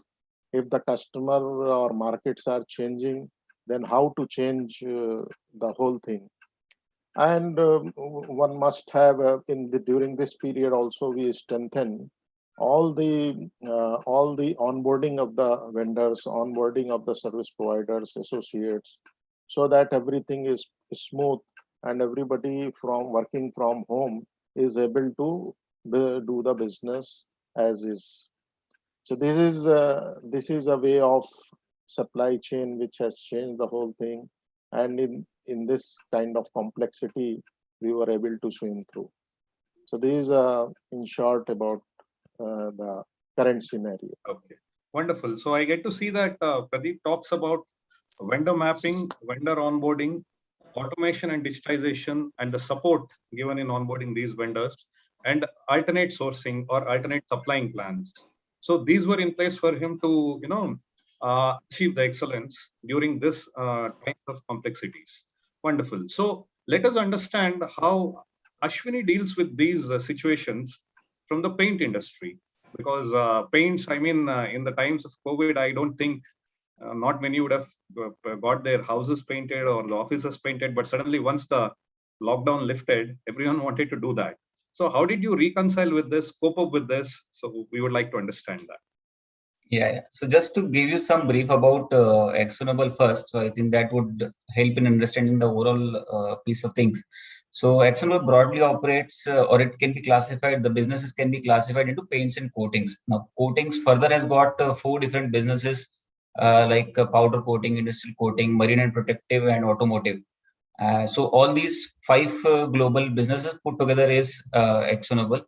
And so what we do is, like in case of coatings, most likely you'll be like interacting with our product in day-to-day life also. So whether you are using a can or you are using a mobile phone or a washing machine or even your windows, so you will come across actionable paints wherever like we would be touching any part of your lives throughout your day. So this is what is actionable all about. And so we had a lot of complexities, challenges in paint industry also. And one of the things what we did is, so this question we asked like 3 years back to us, that how we can increase the end-to-end visibility across the supply chain. So this is what we started working on. So we wanted to have some kind of ecosystem wherein we can share the information with our sales colleagues, with our customer, with our commercial teams, with our like 3PL transporters. So how do we bring everything together in one place so that the information is available to everyone? We are able to take decision based on the data. We are able to analyze things more effectively, and we are able to like manage the whole system. So that's when we started working with one of the technology companies, and we developed an end-to-end tracker in the supply chain from order till end of delivery, including customer returns as well as the transit damages, because in paint industry, transit damage also is an issue with the customer, and even the customer returns also. So Actionable Coatings is primarily a B2B company. You can say it's around 70-80% would be a B2B space, and balance would be somewhere around either to distributors in case of coatings, but in case of decorative, more than 80% would be like retail or to the projects. So what we did is we developed this portal with a technology company end-to-end visibility for the supply chain, so that what happens is each and every order is being tracked by the commercial team, so they know what is the backlog, how much order is there in the system, what is pending, when it needs to be serviced, how much more I need to produce, what is the current inventory level. So all those things are part of the order management module. Then we also developed one logistics module, wherein what we do is each and every delivery is being tracked. So whenever, let's say, we like create a delivery for a particular order, so we interface this particular system with SAP, and this works in real time. So whenever we create a delivery, the particular delivery is being reflected into this particular portal, and then we track it end to end. So at any given point of time, we would know in a warehouse how many deliveries are pending for picking, how much time it is taking for picking, when the particular delivery was invoiced, when it was dispatched, and even the estimated date of delivery. So like people used to ask us, can you give us visibility like Amazon or Flipkart? So then that's when we thought, can we really work on this kind of a module wherein we can give that kind of like visibility to our sales colleagues and to our customers that this particular product, when it is invoiced, then we send an alert to our customers, and when it is the likely delivery date also, the customer gets to know along with the product details as well. So he clearly knows which particular product was invoiced from which warehouse, when it was invoiced, when it was dispatched, and when it is going to be delivered. So these are like some of the details which we give it to our sales team and to our customers. We also have given the access to all our 3PL, like all the warehouses. So this we implemented across all warehouses, transporters, and they are part of this team. So they even upload the proof of delivery in this particular tracker. So what will happen if there is some kind of dispute or there is some kind of discussion which needs to be done? So we have given the web access or the mobile access, both accesses we have given. You can just open the portal, check on the proof of delivery, and that point itself we can see whether it was delivered in full, was there any damage, or how is the case. So like this kind of visibility is like extremely critical for such kind of business wherein you need to interact day in day out with the customer, and with such a strong information in place, you can very well tell them which order at what stage it is. So that's how we work on this particular thing. So this is one thing. Another thing what we have worked is on the network optimization. So we did this study some 3-4 years back. Now again this year we are doing this particular study because a lot of variables have changed. In between we implemented like GST also. For over a period of time, the prices of raw materials have changed. The cost of production of each plant has changed. So, and the demand profile for the customer also has changed. So we really need to know what is the cheapest and fastest way to deliver a product to a customer and from where we want to deliver. So this is one big study which we are carrying out, and then based on that we'll take our like decisions on the projects and all. And just to give you some numbers, previously when we did this study, and we were like used to operate around 80 plus warehouses across the country, and we wanted to reduce those by half, and we successfully completed this journey in like 3 years, wherein we almost closed one warehouse every year. So that's how like we achieved this kind of performance, and this really helped us in managing all our costs, as well as at the same time service to the end customer was also not impacted. Tapasvi, you're on mute. So wonderful. So Ashwini is talking about providing end-to-end visibility. That's what they did to excel in this kind of a situation. And also they did the networking. So that is, they're doing the network analysis to reduce the warehouses or the footprint and be agile. Also at the same time be near to the customer. Wonderful. Yeah. So then let's understand from Bhupender, because he's from the chemical industry, IOC Chemicals. So how have you coped up in this situation, Bhupender? I mean, what actually have you pushed? Just to start with your earlier statement that the logistic is the backbone of the industry as well as our economy. So I would like to say that it plays a significant role in keeping the world economy moving. That's the real fact. Without logistics, we can't move, whether it is air, sea, rail, road.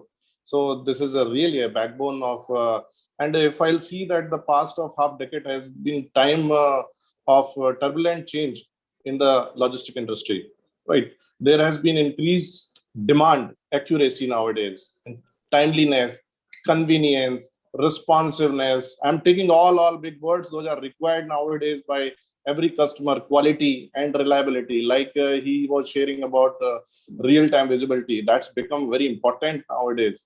Logistic industries is exceeding drivers in terms of services it provides, ranging from simple transportation. We were used to tell transporter, come, place the vehicle and go. We were not using transportation in a very big manner, actually. But now the simple transportation service to a complex supply chain assignment, serving both domestic as well as international market. Even the logistic service providers are being considered as a strategic partner nowadays. In the pandemic, they have only taken us out from all these situations, like Pradeep ji was sharing, that they have helped the shipping lines to arrange the passes from the government, etc. But ultimately, they have only helped us out in moving the goods out from India. Otherwise, everything was chock-a-block during this COVID situation. So nowadays, these service providers are capable of optimizing the supply chain, reducing the cycle time, and providing customer service that exceed the expectations. As far as pharmaceutical and chemical industry, I will say that the industries are shaping more towards perfection, because nowadays perfection is very much required. As a part of growing economy, resource optimization is our main focus. And what we follow to keep the momentum up is the focus on technology and database creation. As database creation and the technology both are the guide to research, review, and follow-ups. If you don't have the database, if you don't have the technology in place, then you can't do any further research, analysis, and reviews. In fact, the follow-ups are also very much required to do any analytical things. Nowadays, this real-time tracking control on the process is very important. Like Ashwini was sharing, that the real-time visibility, we place the tracker in our vehicles for our customer satisfaction, customer requirement. In that, yes, we provide the Zomato kind of facility. We place it device in the vehicle, and end-to-end, it started from Barnala, it's reaching to Hyderabad. I can see what is the speed of the vehicle, where it is running, and what is the fuel consumption it is doing. That kind of technology is there. And wherever we are placing the tracker, we are getting all this information. Apart from this, there's one more technology. It's SIM-based tracking. We can track the driver nowadays, where the driver is moving. We are using that technology as well for the movement of our trucks, movement of our goods from X place to Y place. Nowadays, the infrastructure and optimization by restructuring the supply chain model is also a very important role. The next generation logistic management solutions are moving towards making global supply chain more customer-centric and sustainable. Customer-centric approach is very, very important nowadays. And the improvement of transparency and traceability of the supply chain, vital to maintain the flexible and dynamic relationship between the various stakeholders. To visualize the things, now we need to have the visibility of suppliers' place as well. Like in pandemic, we were we as a pharmaceutical company, we got the permission from the government to start our operations within next 4 or 5 days, and it was mandatory to run the show. Like we are the largest manufacturer in the world for ibuprofen, that is the painkiller drug, right? So we got the permission, but when we came to know that our supplier, packing material supplier, is not opened in Haryana, they can't run the show because they don't have the permission. So the real-time visibility at your supplier place has also become very important nowadays. You need to keep the track for everything. So I will conclude it in the way that automation in the logistic process is bring out a significant increase in the productivity and efficiency in the workflow. Like we were hearing in earlier panel discussion that Internet of Things for real-time visibility, artificial intelligence is helping in demand forecasting and process optimization. Blockchain has started nowadays for the smart contracts and freight tracking. Last mile delivery, if we'll say if we'll see in the developed countries, like America and other people have started drones to deliver the last mile packages. In Amazon and other have already started in developed countries, although it will take time to reach here in India. And one more concept has started for last mile delivery is smart locker. If you are not at your home, the smart locker is there out of your premises or at any metro station. You can go and take your product by putting one code. So such things are being focused to achieve more and more excellence in logistics nowadays. That's my take on this. Wonderful. So Bhupender talked about managing the vendor base, a good vendor base. I mean, earlier people were thinking of culling the vendors, but now I think people need to have an alternate vendor base, good vendor base, and then also the real-time visibility, and then what are the advanced customizations which are coming in logistics that will help us. Wonderful.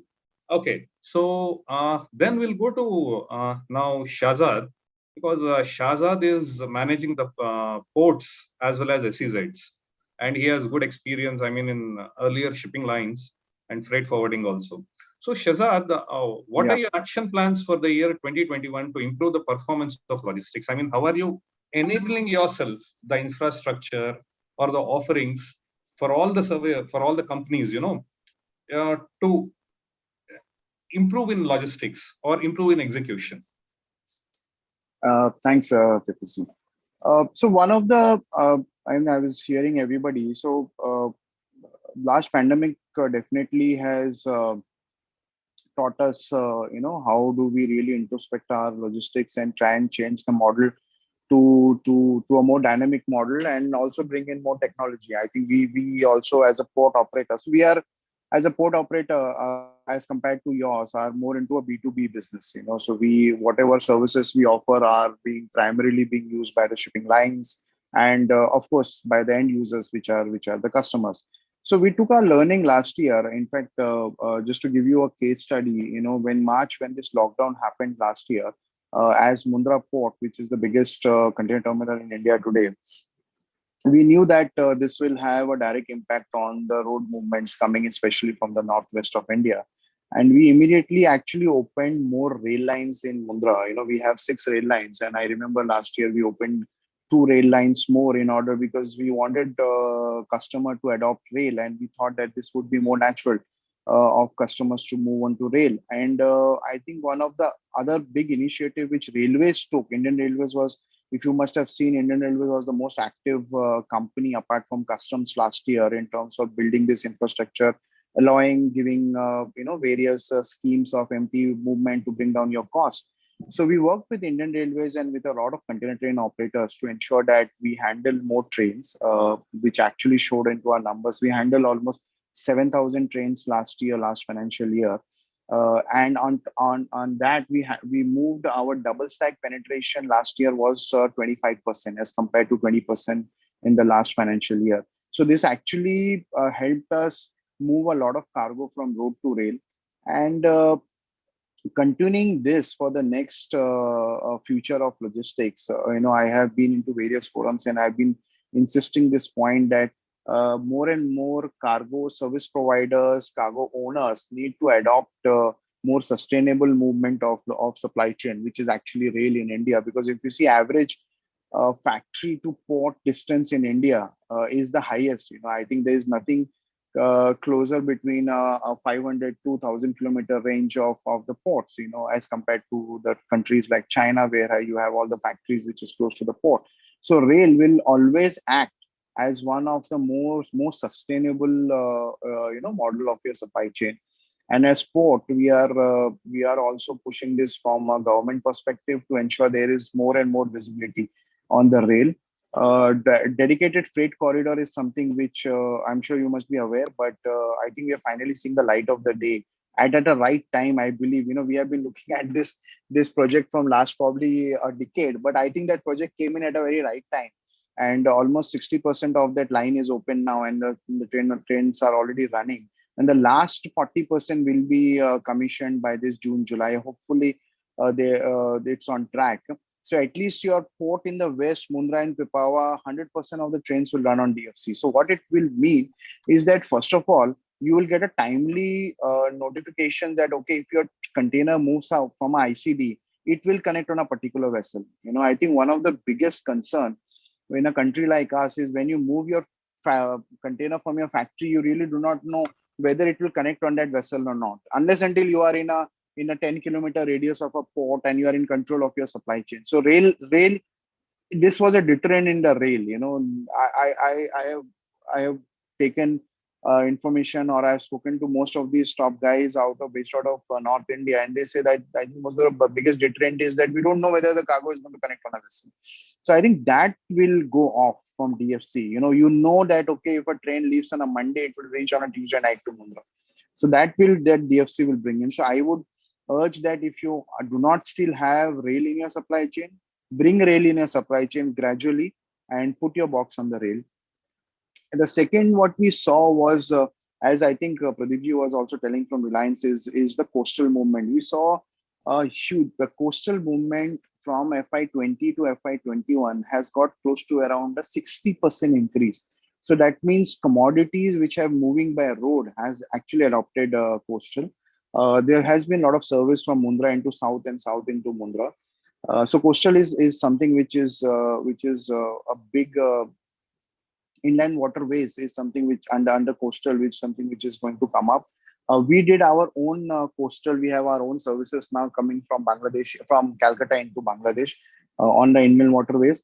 Although inland waterways has not taken big traction because of, I think it is also due because the government also wanted to keep everything with themselves. And now I think the government has actually, you must have seen the recent terminal bid which has happened for Indian waterways, which allowed private terminals to come in. So this will open up this sector, and I think this sector will become more of a timely delivery sectors also. So watch out for Indian waterways, which is also a more sustainable supply chain methods. And the third most important, which I think everybody will agree, is the technology. So when this pandemic hit us, we actually made a process flow that how does a CHA or a cargo owner, everybody gets into the port, and I think you won't believe there was close to around a 14 to 18 interaction face to face, where you or your service provider on your behalf was doing in order to get in a container. And we actually mapped this, and we signed off in March. I think this was the fastest technology sign off we could have made. With the lockdown happened on March 20th, and we signed off March 25th with Odex on for all our documentation for external customers. And I think it really helped us in terms of ensuring that the customer could do their pre-advice, could do everything which is related to getting the container into the terminal. And so this was three major. And on, I think one of the point which I could see common with everybody is the visibility of the cargo. So you must have heard about this project which the PMO office launched, was the logistics data bank, which was launched with the NI Japanese company. And today India does 17 million TEUs of cargo, and I can tell you all 17 million TEUs is actually being tracked today. So if you actually see a container number on the road, and if you go to this LDBS app, it's an app, and you put the container number, you could actually, the app will straight take you to a location of that box. Either the box is on the rail, box is on the road, box is on the ship. subject that the box has to be in the Indian territory. So, so we always see that, okay, there is a transporter who has a GPS, then there is a XYZ stakeholder, a CHA who has got something else to track with. But I think LDBS has taken a large scale, and we were the first port to actually get associated with them. And so that and now I think LDBS, after a lot of suggestion from our side, is open for APIs also. So I think if exporters like Reliance or anybody who is actually like Mr. Bhupender was also saying about tracking of the inventories and tracking of the containers reaching at the doorstep of the consignees, I think if you can get the APIs from LDBS, this will also really help you to actually take a bird's eye view of where is your cargo flowing in India. Because this is, we have a lot of representation in overseas conferences, and I think I saw this question every time, that the moment the box lands into India, in any ports of India, after that it's a blank slate. They just don't know kaha cargo, where is the cargo, where is the movement. So LDBS has changed that, and I think you should all look at that. So these are the big infrastructure things which we did, and on top of it, as Adani, if you see our ports which we have built up, we have tried to go into locations where we try to reduce your transaction cost. So if you see, Mundra was primarily made for Northwest. Otherwise, the Northwest cargo was coming into Nhava Sheva. Hazira is bang on the industrial estate. It's like you having a port on the back of your yard. So we have like the biggest industrial cluster, chemical cluster, the Dahej PCPIR cluster and Hazira is just 150-kilometer radius. Everybody is there. So, and in South we have Katupalli, wherein we cater to all the automobile sectors. So infrastructure build up to support the supply chain has to be aligned with what is the demand coming up. Like when the government came up with this DPD demand, where you wanted to reduce the transaction cost, which I still feel has not taken that traction what it has to be, because of various stakeholders in between. We actually, when this DPD was launched in 2016, we actually changed our terminal infrastructure mapping, wherein the yard space of our terminal we increased by almost 1,000 containers, because we knew that this DPD will be one of the game changer. And why not a consignee who probably paying $300 for a container to move out from a terminal to a CFS and then probably take a delivery from the terminal. So we actually build infrastructure based on the policies to ensure that at the end, the consumer, the cargo, the owner of the cargo actually gets the benefit out of it. I mean, as I said, there are close to around like 8 to 10 stakeholders in the whole supply chain, but it's ultimately the cargo owner which is deciding what to pay and how to select a service. And I think with technology, with visibility, I'm glad that most of the exporters and importers in India today are able to actually select a supply chain. They know that, okay, there is a port which is being developed or which is getting developed, and we would like to change it to a better supply chain. I think that we keep a watch on all these infrastructure changes, because this will change, because any port coming in any state, it changes the supply chain. I think that is quite a important note which I would leave with. And it's very good to connect with you all in terms of understanding. We come from a B2B segment, and it's very important that we convey that what we do as B2B actually impacts a B2C. So this is from my perspective. Wonderful insights, Shahzad. I mean, for the benefit of the audience, once again, I'm repeating the LDPS, which Shahzad spoke about. It's a wonderful tool. If people can, go to it and track it, and then then they can integrate with their SAP or whatever interface they are using, it will really help out. And Shahzad, you also spoke about put your box on the rail. Well, we would love to do that, but the thing is, me as Henkel or maybe Bhupender or Shrikant, who are in chemical industries, we know that our volumes are not like cement. Okay, cement, yes, cement industry completely lives on rakes. 80% of the cement goes on the rakes, but we are constrained with the volumes. So I hope in future there is a supplier who says that, well, I will consolidate all your volumes and get it by rail. If that happens, well and good. We'll love to see that. And Bhupender, you have a point, I guess. You just would like to add on to Shajab. Yes, the opportunities are there. We need to look into that. Like in the recent past, we did one pilot train with Adani only, and we have moved our liquid bulk movement from port to our premises here in Yes. Punjab. Yeah, we Yes. did one liquid train. It was totally 90 ISOs we have hired, and Correct. Adani has moved from their terminal to Killa Raipur ICD.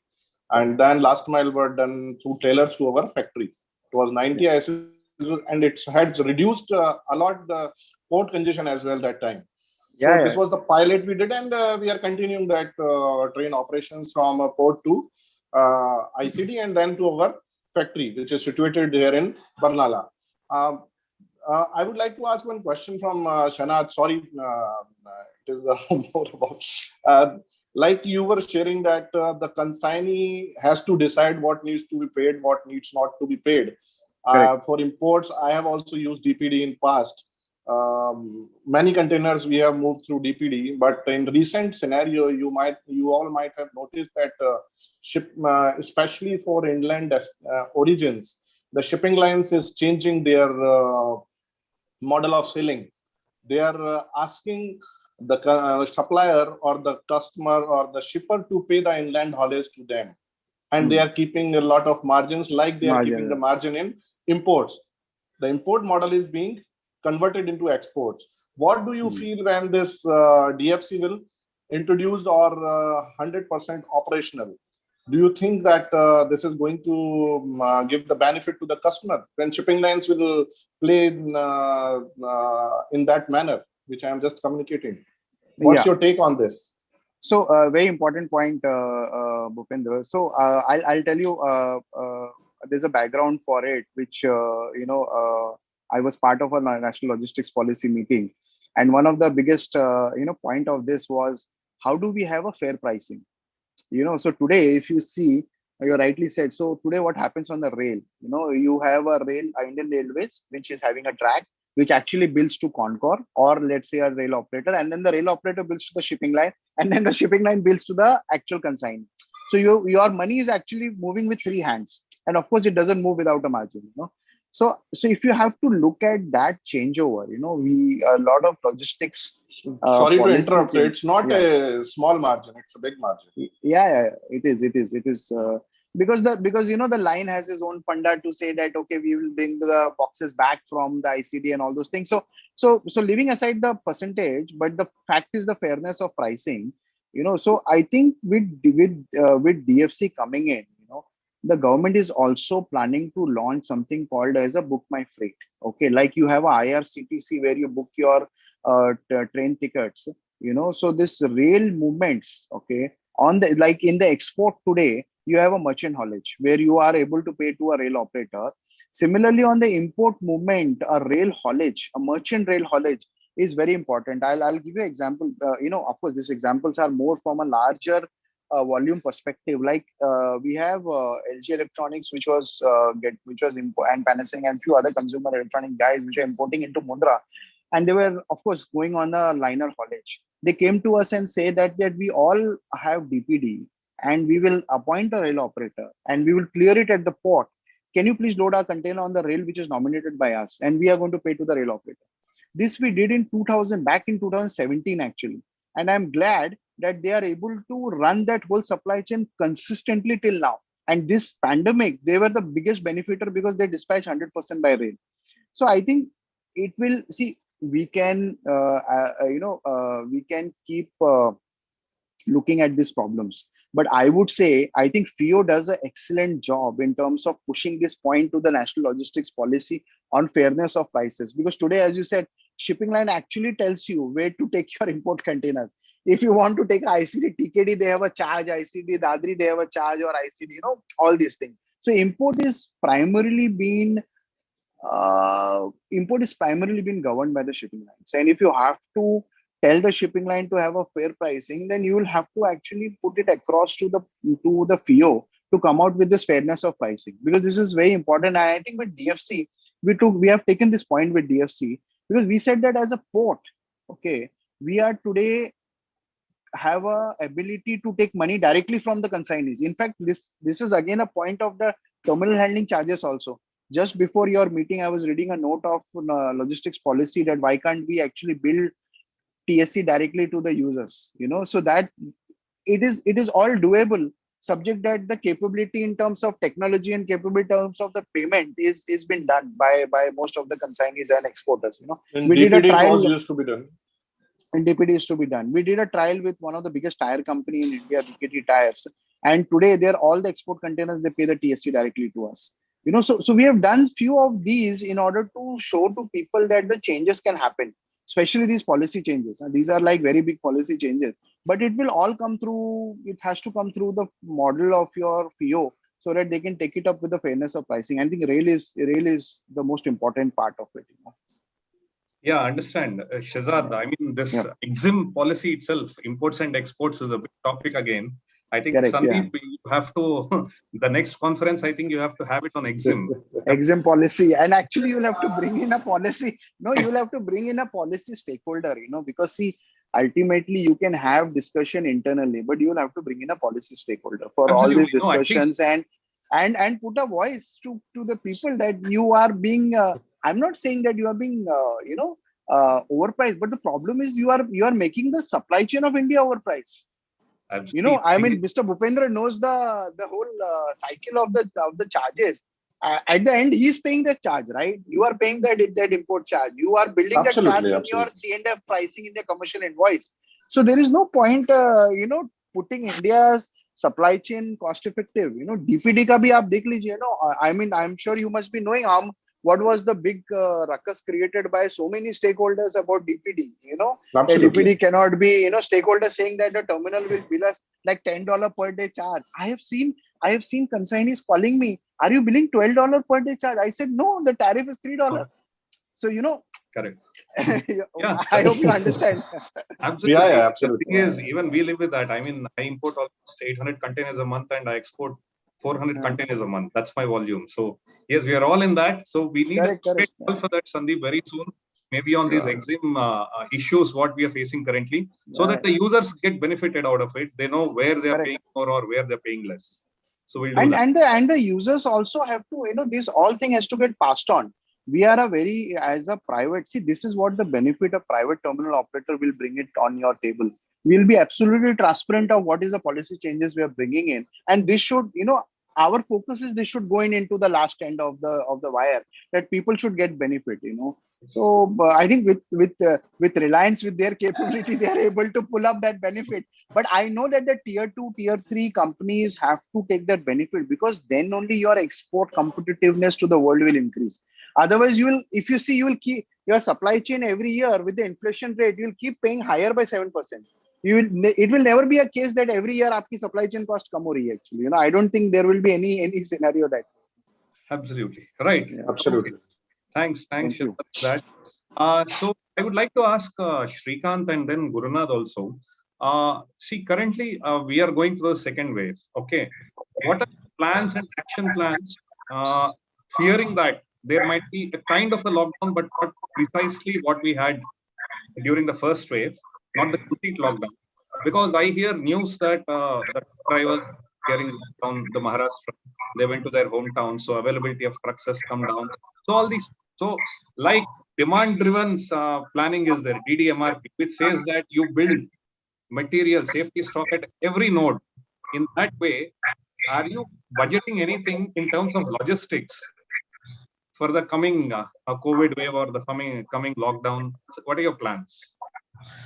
As of now, we have not done anything, but we are in the process of doing it because we need to look into the measures also, because coming up with an inventory also takes on a huge cost, because you have to build up the tankages and all that subsequent. I mean, we are a chemical company, so so normally we deal in a lot of bulk chemicals, and this has to be taken up accordingly. So the infrastructure also has to be there in place, and unfortunately, the pace at which this can happen is is very slow in this part of the country, the east, when we say.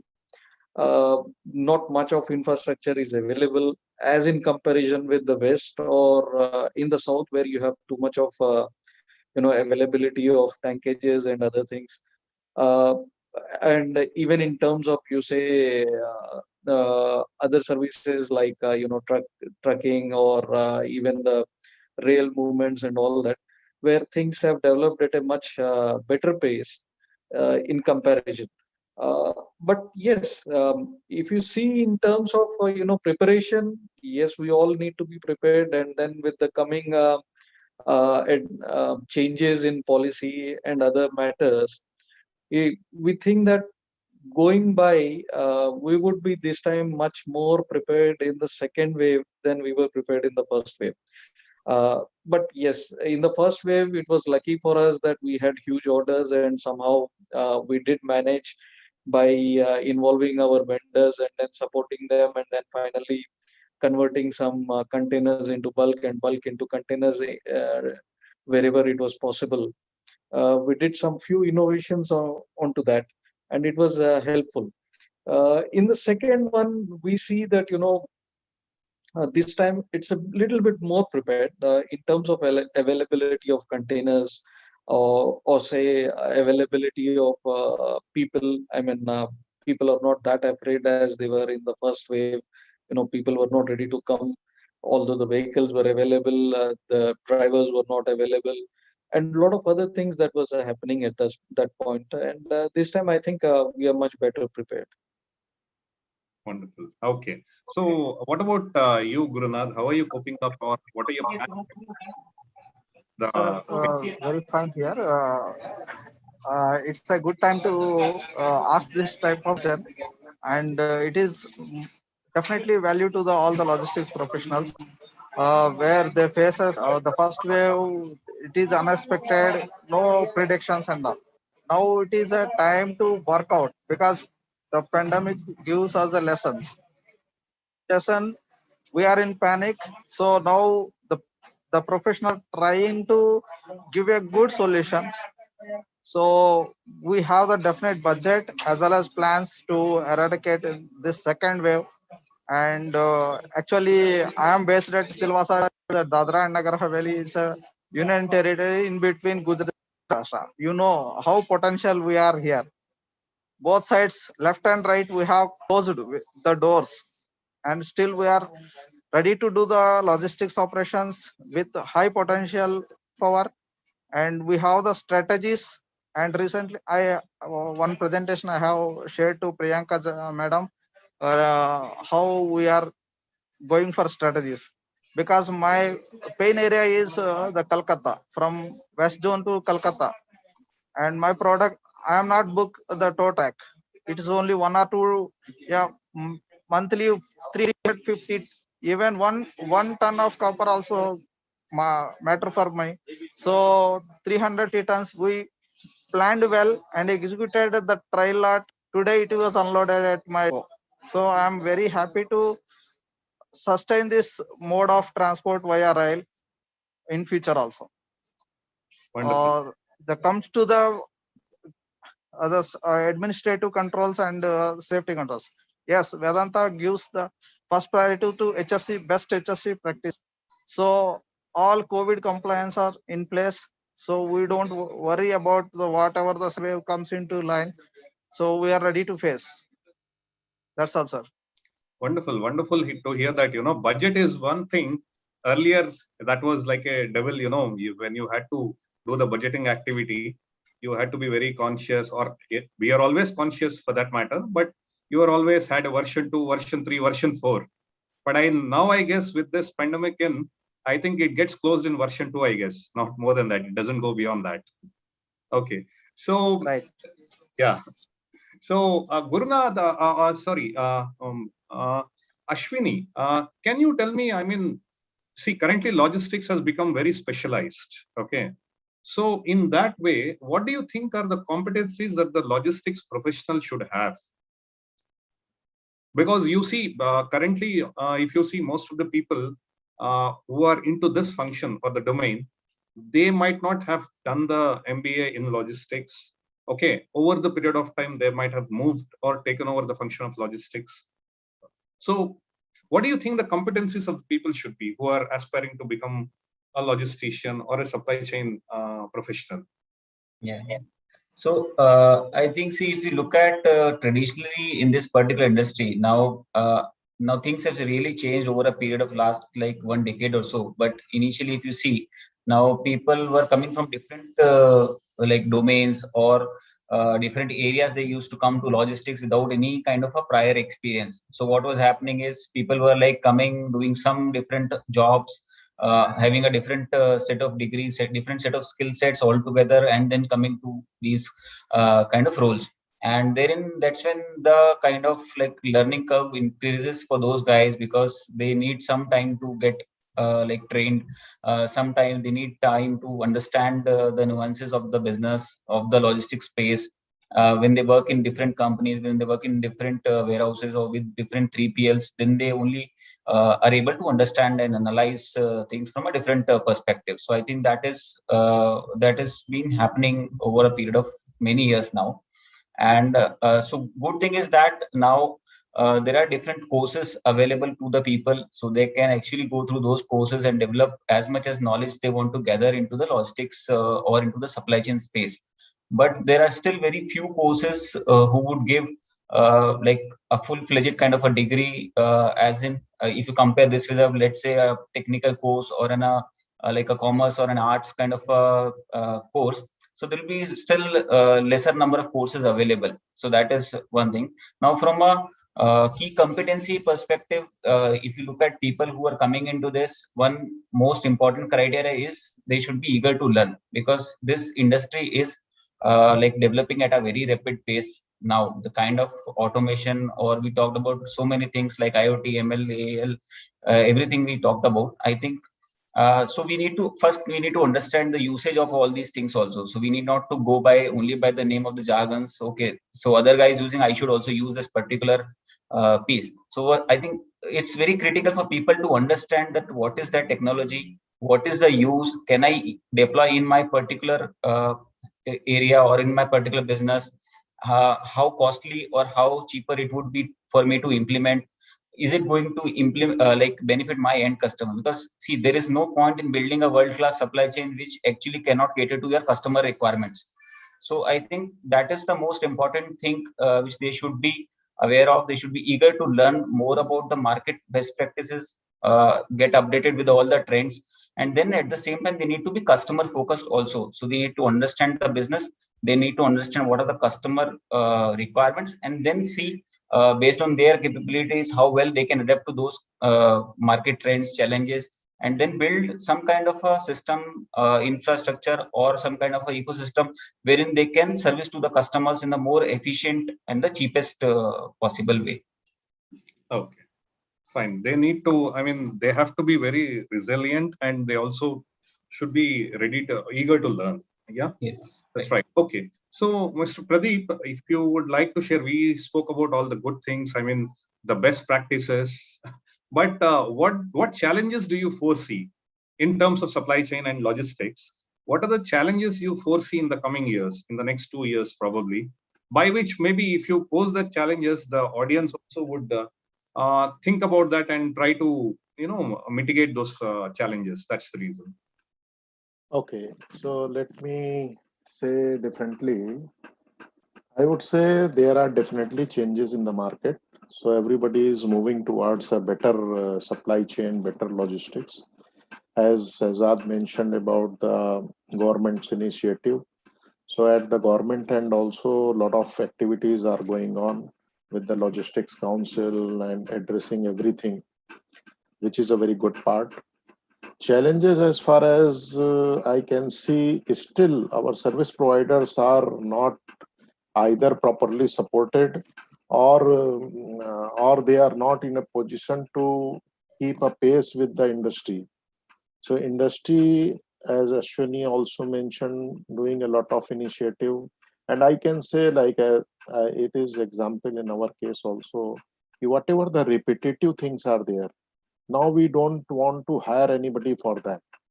So repetitive work has to go to the service provider. We have provided a portal. Now vehicle placing and loading or dispatching, ensuring delivery, and we are here to automatically settle their bills. So all jobs we want to give to the service provider, whether it is a road service provider or it is a shipping container, everybody. So where there we can see a very big gap between the road service providers and the industry, the way industry is moving. The technology wise also they are at the very nascent stage. They need to pick up. And as far as our support is there, so we are definitely providing industry. We means industry, like a developing a portal for them. They can work on the portal, but still there is a gap, and day by day, because of the demand and supply gap, they don't get the margins what they are supposed to do. So they are not able to grow themselves. So suppose western side we have a very heavy demand, but the south and north there is a less demand. So their vehicles are staying back, and so those kind of challenges are there. And I think once these are addressed by balancing through multimodal rail operators or multimodal coastal operators, and they also supposed to be a larger service provider. So once the larger service provider comes, then they will balance the whole multimodal and road, coastal, everything. So I think in that case, the things will move. So from industry size, there is effort I can see everywhere, because everybody is keen to upgrade the supply chain. And so this is a challenge area which I can see. As far the employees and other things are concerned, as he rightly mentioned, the profile will change. You don't need a person for loading, unloading, or preparing a consignment note or all those things. Everything will be automated. Everything will be in the system. You need a skilled people who understand who have art and science of the supply chain and logistics both. So very highly educated, highly technical people will be required in future in this area. So this, yeah, is our view. Srikanth, any last comments from you? I'm sorry. I think there will be a lot of changes. We'll have to see at all stages. Like when we speak about technological changes coming into effect and all that, we also need to understand that as far as the big organizations are concerned, that is okay. This is okay, but but when it comes to micro and small scale industries, this segment is still not up, and it's going to take a bit of time before they get into they implement all these new technologies, because everything has a cost. Now if you say digitalization, for example, and you say that if the digitalization has to be done for the documentation and all that, you need to pay an additional cost. But are we prepared to do that?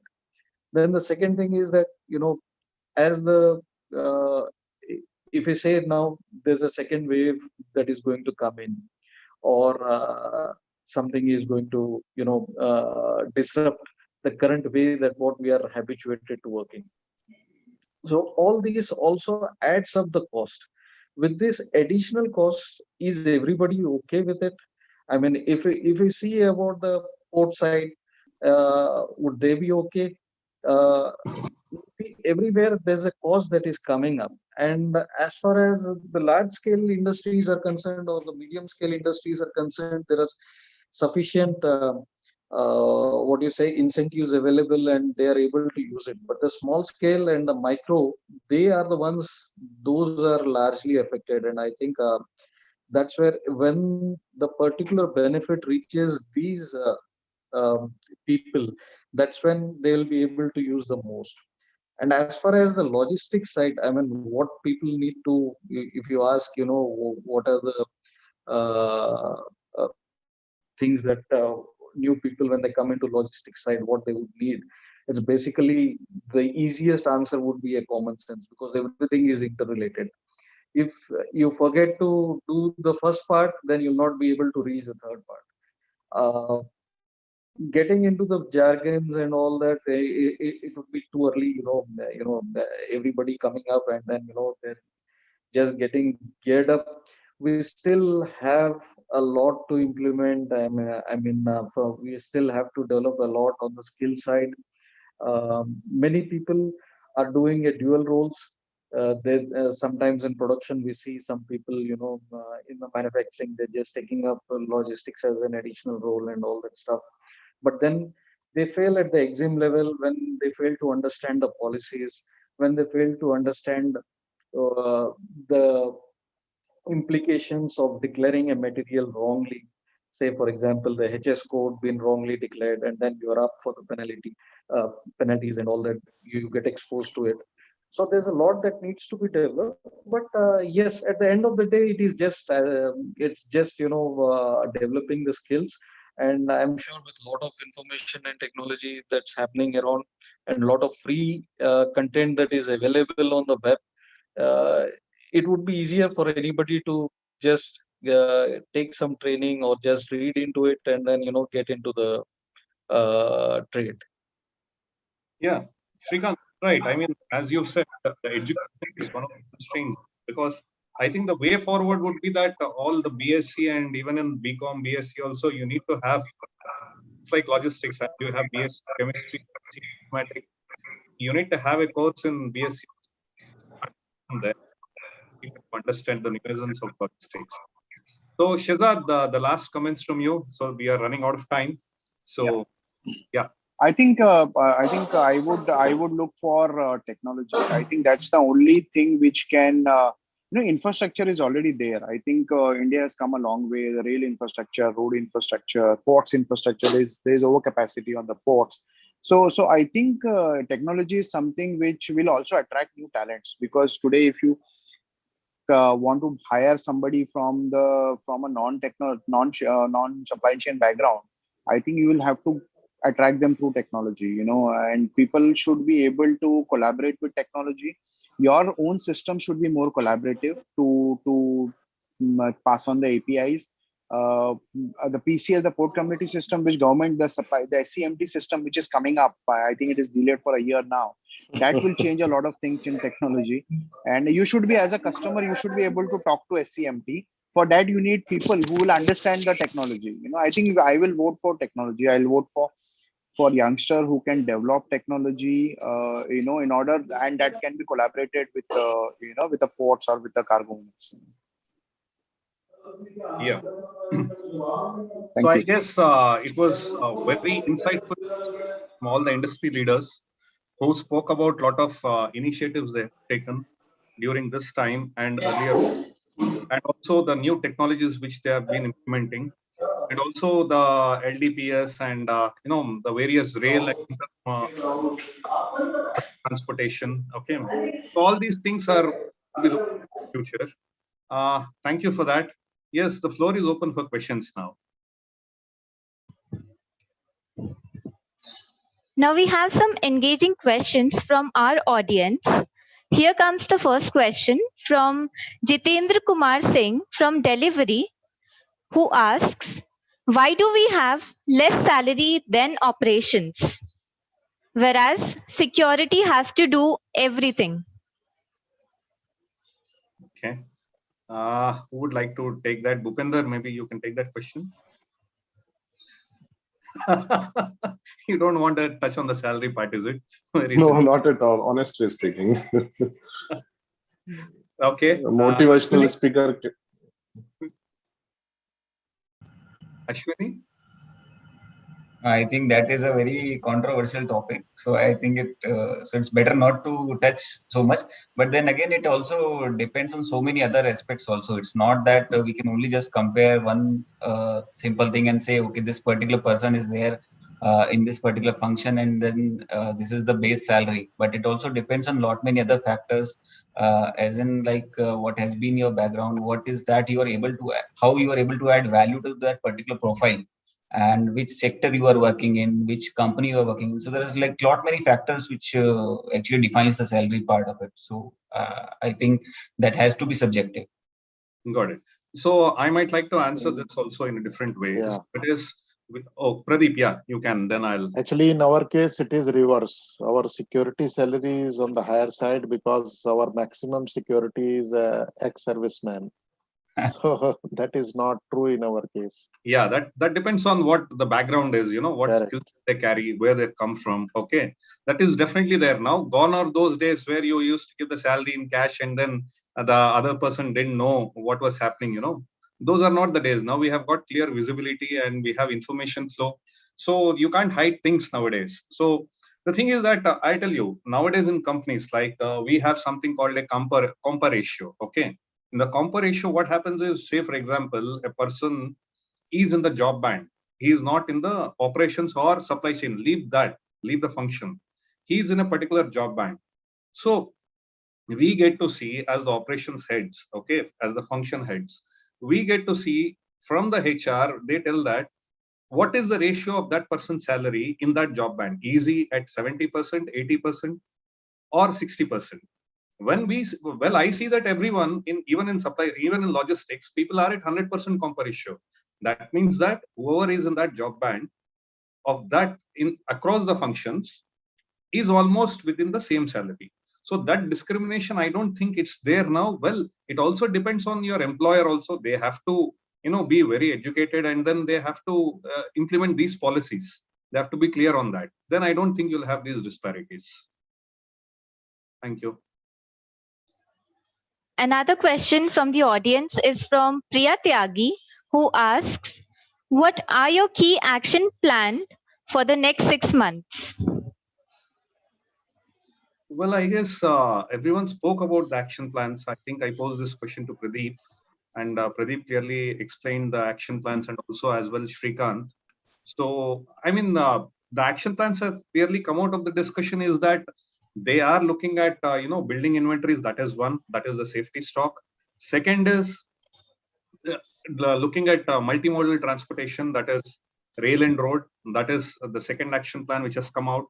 Third is we need to have customer satisfaction and excellence also, because there would be times wherein the deliveries would get delayed. So that is the reason companies have talked about, you know, implementing visibility across the supply chain, getting the digitization and giving the order visibility.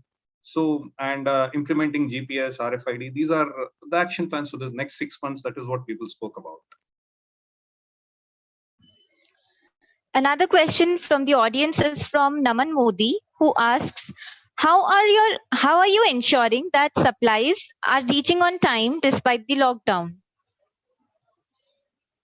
Well, okay, fine. Shrikant, would you like to take that question? Yeah.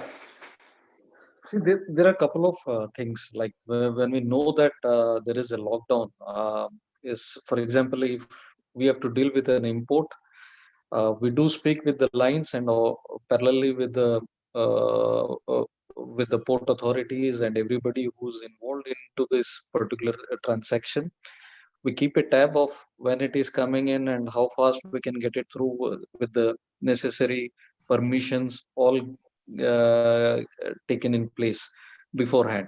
And when it happens for an export, similarly we do a similar exercise, you know, right from in a reverse manner, taking up with the packaging people and taking up with the transporters and vendors, involving everybody, and we inform our customer also that if there are some delays that are going to happen with these ones coming in, with any of the delays from the vessel side or anything, we also keep them informed. But then at the end of the day, it is how you plan it. Yeah. Just to add a couple of more things from a retail perspective, maybe. See, what we also do is, so we get in touch with all our CFAs and transporters on a daily basis. And we do have a tracker kind of a thing in place, wherein what we do is we take updates from all the regional logistics managers, wherein they reach out to all the 3PLs and transporters. So we keep a track at a common place for each and every warehouse. So which place, what is the lockdown, what are the operating timings, and whether there is a night curfew and what all things have been happening. And we keep the same information updated to all our sales colleagues so that they can also plan accordingly and they can also reach out. Parallelly, what we also do is we look at other avenues of billing also. So for example, if there is a warehouse which is under lockdown, do we have any other warehouse within the same state or any nearby state wherein we can at least bill those critical orders so that we can at least deliver it to the customers. And this also requires a close coordination with all your transporters and all your CFS so that you know what is going on ground and then only you can react based on that. Yeah. Firstly, Amit, this side, are you able to hear me? Yeah. So see, as far as consistent supplies is concerned, the first and the foremost question is whether we are able to produce. And for that, back-end supply chain plays a very, very important role. Right. So first we have to look at how we are starting from the back end, the starting point, the suppliers that we have, the supply partners, the vendor partners that we have.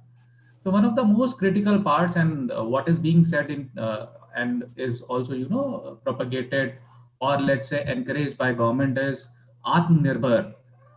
Okay, so we are looking at more and more localization of supplies rather than being dependent. And localization, when I say it is very region specific, it is not only that I have one unit or a one supplier based in one part of the country. As on date, I have my units, manufacturing units spread pan India, and therefore I require in each region, in each local area, the vendor base that is able to cater to the needs. Second is, very, very important thing. Some of the large organizations do have the capability to handle the situation. So what we are also doing at our end is we are training our supplier partners, be it the manufacturers who supply the goods to us, be it the transporters. We are time and again passing on the necessary information to them so that they are also able to carry on their activities during this period. I thought these were the two couple of important points which should be kept in mind while designing your entire supply chain. You just can't run your manufacturing unit if you don't have a raw material or a packing material at the back end.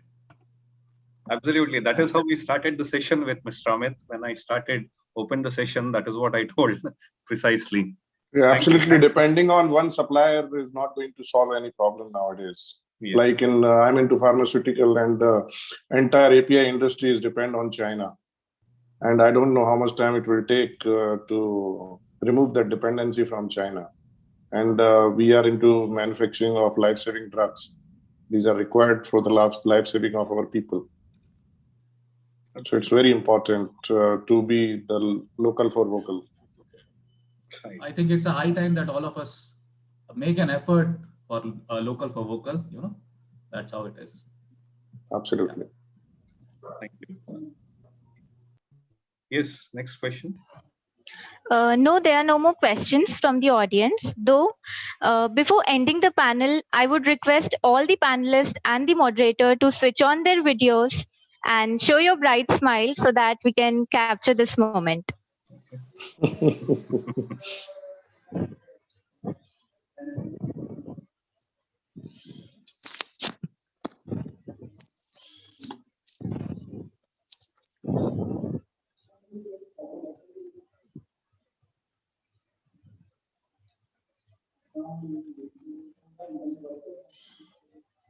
Are we done?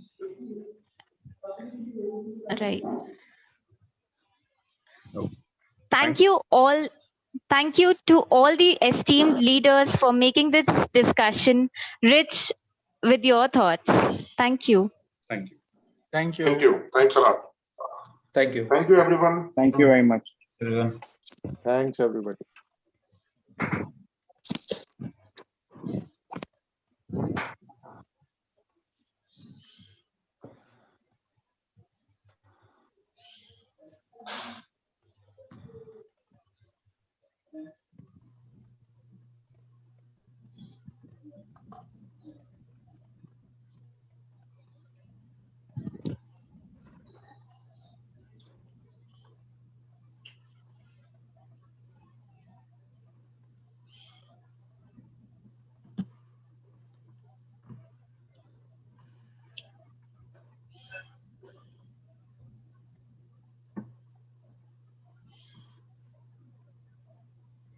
Now the most awaited moment of the evening has come to an end.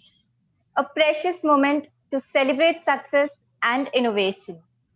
Inflection Awards are India's most prestigious awards in logistics, supply chain, technology, marketing, procurement, and finance, organized by Alden Global Value Advisors. Our innovative partner, NASSCOM COE. Today, 150 plus attendees and 350 plus Today, 150 plus CXOs and 350 plus attendees are watching this live on our website. Now, I would like to hand over the forum to our CEO, Mr. Sandeep Anand, who's going to declare the voting results for the top logistics companies of India. Thank you, Simran. It has been a great journey for us. It has been a great journey for us to do the research on the top logistics companies of India and then bring it to the audience, to thousands of professionals for them to vote, because it's India's most prestigious People Choice Award. So we determined the characteristics on which any logistics companies should be voted, which included reliability, on-time delivery, on-time pickup, driver shortages and retention, turnaround time, TAT, shipment visibility, truck utilization, optimum cost, customer service, continuous improvement, compliance management, product safety and security, lead time, and not the least, the technology advancement that they are doing.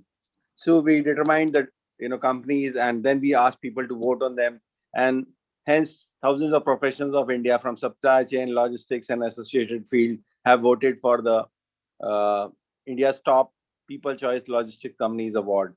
So I request the team to bring the award up.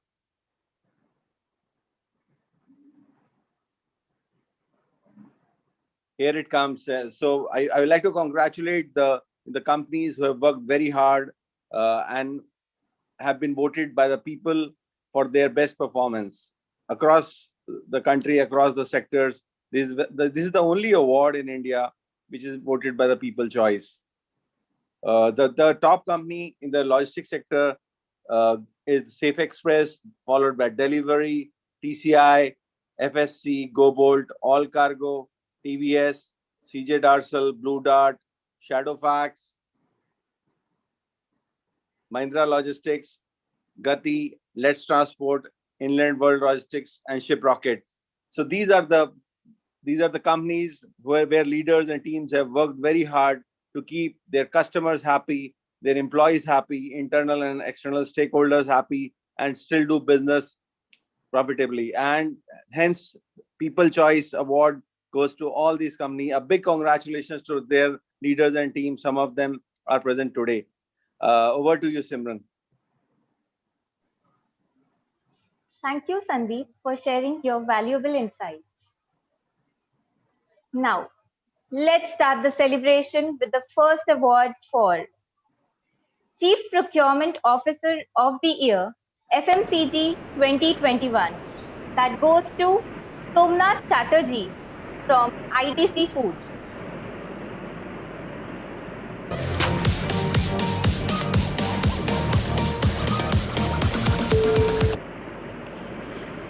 On behalf of Mr. Somnath, I request Mr. Amit Singh from ITC Foods to come and receive the award and speak a few words on this achievement.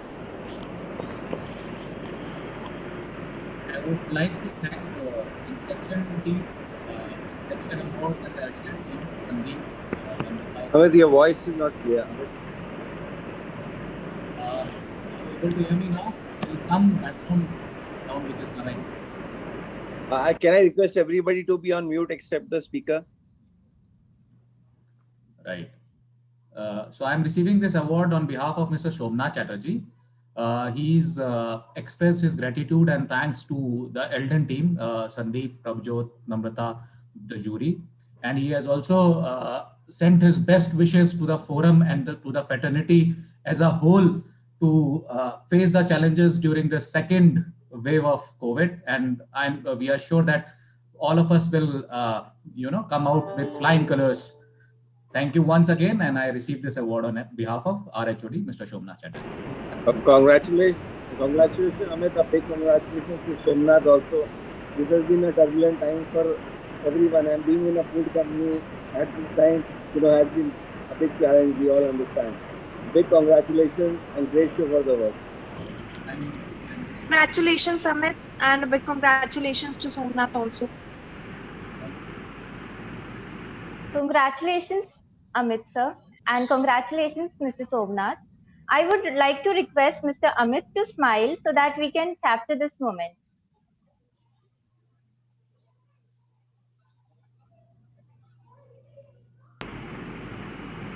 I think he's off the video. Please go ahead.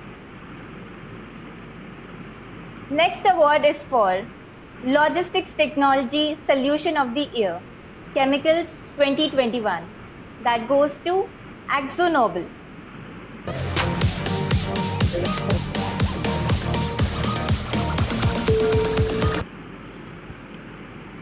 Here I call Ashwini Singh to receive the award and speak a few words on this achievement.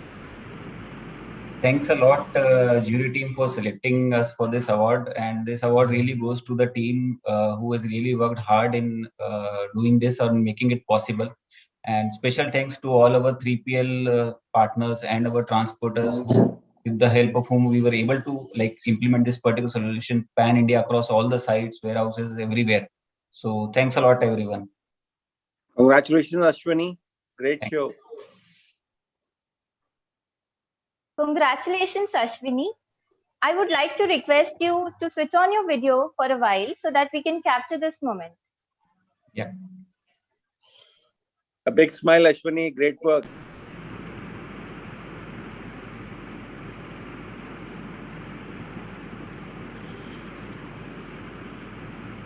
Thank you. Thanks. So the next award is for Best Supply Chain Design Durables 2021. That goes to Voltas.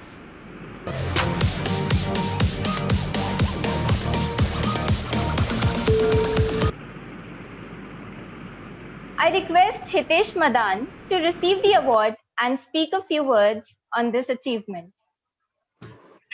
Hi, good evening, everyone. Yeah, I would again, thank you all my, colleagues, seniors, service providers, all entire team, on behalf of Voltas. In fact, it was a great learning, what we had and what we learned and what we could implement. It was a great teamwork.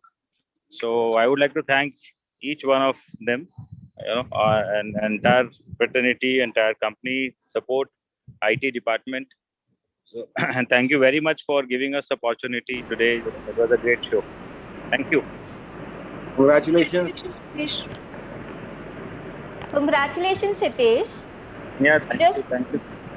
Just a few moments before you switch off your video, I would like actually, to I told you, I came to hospital, running hospital for some issue. So, yeah.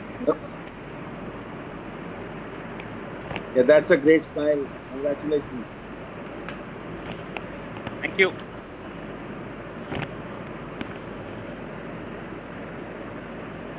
Thank you, Hitesh. Good job. Yeah, thank you. Next award is for Excellence in Supply Chain Planning, Durables 2021. That goes to Crompton Greaves.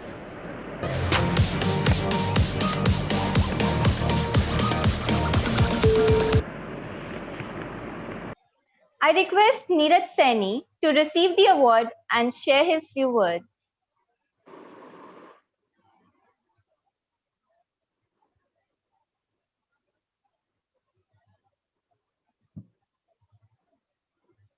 Hi, Neeraj, are you there?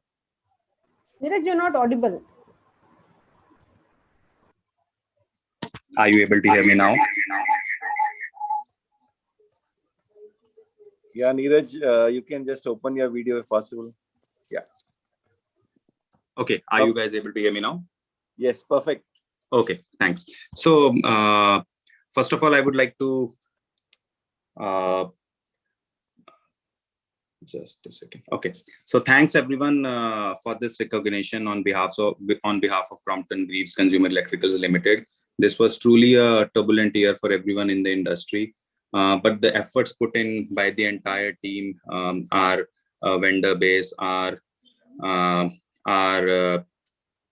3PL partners, our transporters, made even with all these turbulent times this year to be one of the strongest years that we have seen in the recent past.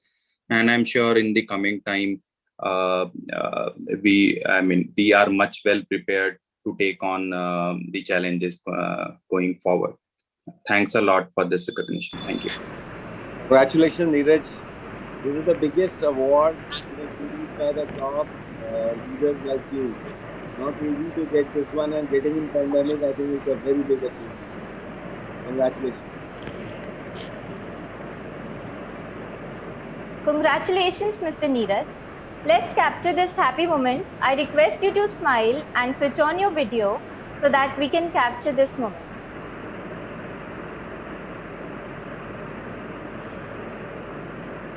I think Neeraj is facing some challenges with his video. I think let's move to the next one.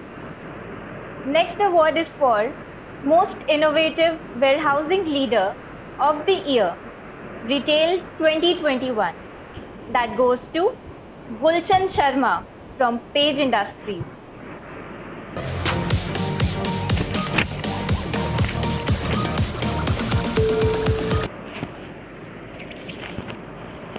I would like to call Gulshan Sharma to share his views on his achievement.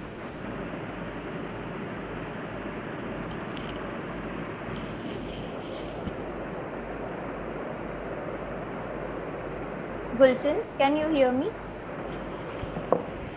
I think seems to be some issue with him. Maybe in the next one. Let's move on. Congratulations, Gulshan. Keep the good work. Next award is for COVID-19 Hero of the Year, R&D Pharma 2021. That goes to Argon Life Sciences.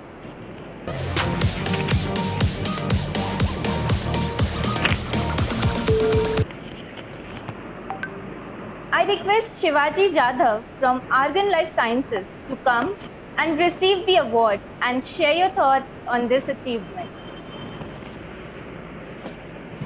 I think thank you Ardent Global for rewarding us, Arjun Life Sciences Private Limited. I think last year it was a tough year for everybody, all the organization at Arjun Life Sciences. Rising to the occasion, the organization has implemented best-in-class, some community-centric initiative as well as employer-centric initiatives like setting up COVID command center and donating around 160,000 PPE kits worth around 8 crores, or setting up quarantine facility for employees, extending COVID insurance. So a lot of such initiatives as organization has taken, and I'm really thankful to our Apex management as well as each and every employee of the organizations for following all the protocols designed by the organization. Thank you once again, Ardent Global, for rewarding us, and best of luck. Congratulations, Shivaji. Great show. Yeah, thank you. Yeah, give a big smile for the picture.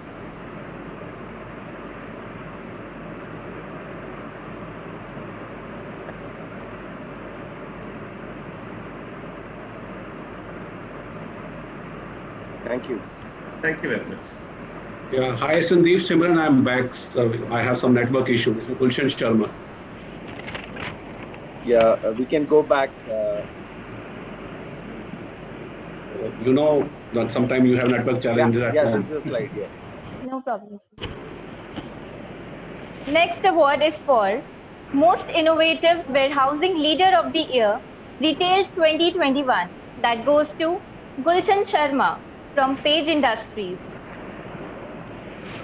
I would like to call Gulshan Sharma to share his views on this achievement. So good evening to all of you, and thanks to Team Eldon for giving us the opportunity to be a panelist today, and thanks to the jury team also to selecting Paige as well as me for the supply chain warehouse leader for the year. And I'm accepting this award on the behalf of entire Jockey team. They had done excellent job during pandemic. We all are aware that we have a tough time during last 1 year pandemic time, but team at warehouse backend as well as all our partners are doing fantastic job. And we are being in the basic product, and we are able to meet market requirement in this tough time. Once again, thanks to the jury as well as the team Eldon on behalf of entire team. Congratulations, Gulshan. Amazing Thanks, work. Congratulations, Gulshan. Thanks, Indra. I would like you to switch on your video for a while so that we can capture this happy moment.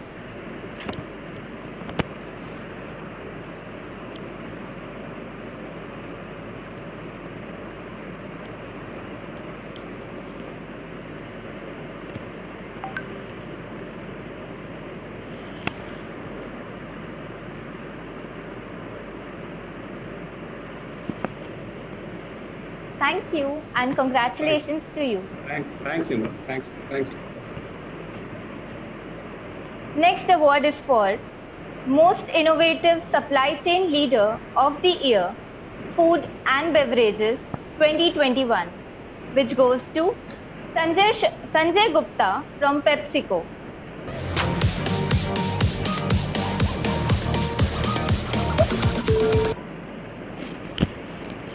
I request Mr. Sanjay to come and receive the award and share your thoughts on this achievement.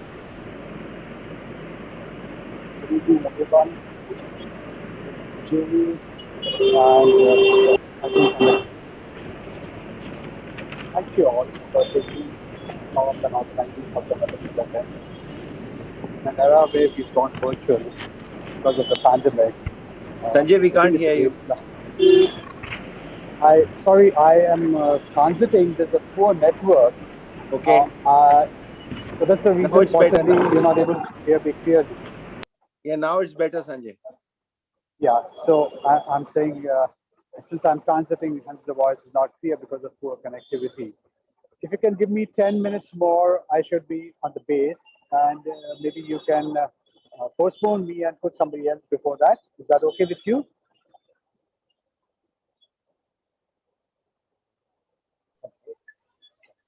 Though we can hear you loud and clear, sir. Yeah, now we can go ahead, Sanjay. Will it be possible to open your video? I tried actually. Can you give me 10 minutes? Or if you can just speak on somebody else and put me in a slot 10 minutes later. Sanjay, we can give you 5. We can give you 5 and put you in the end. Sure, that should be fine. 5 should be fine. Should be good enough.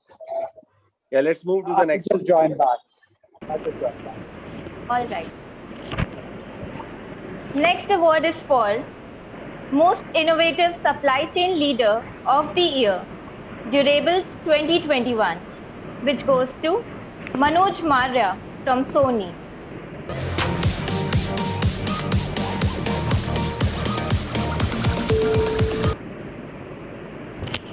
I request Mr. Manoj to come and receive the award and share your thoughts on this achievement. Hi, good evening, everyone. Good evening to Eldon team and all my fellow awardees. Thank you very much, the Eldon team, for selecting me for this award, as well as a big thanks to the jury for accepting my nomination. I think everybody has expressed. I would also like to say the same things. This for the last year, including this year, are going to be very, very tough again. We're seeing the cases rising again, so the logistic challenges are at our hand again. I thank everyone who was involved with me during last year as well as until now for taking the things forward in these tough times. Thank my team, thank my service providers, business partners, and everyone. Thank you very much. Congratulations, Mr. Manoj. Thank you. I request Priyanka to capture this happy moment while I request Mr. Manoj to show his happy smile.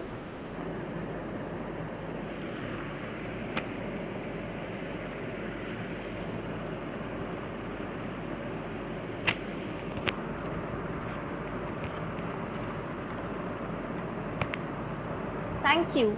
Thank you. Thank you. Next award is for Best Procurement Team FMCG 2021, which goes to ITC Foods.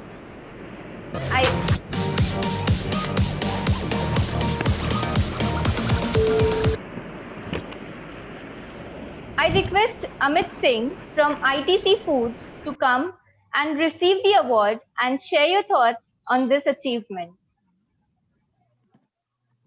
Thank you, Elder team. I am feeling honored to receive this award on the behalf of my team and to lead such a agile and dynamic team.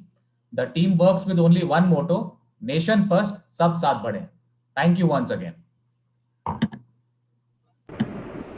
I would like to request Mr. Amit to just show your bright smile so that we can capture this moment.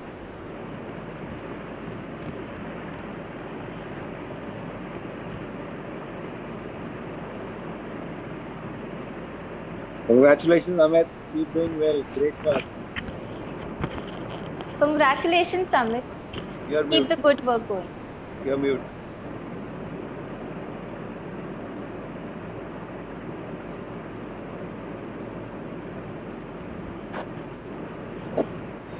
All right.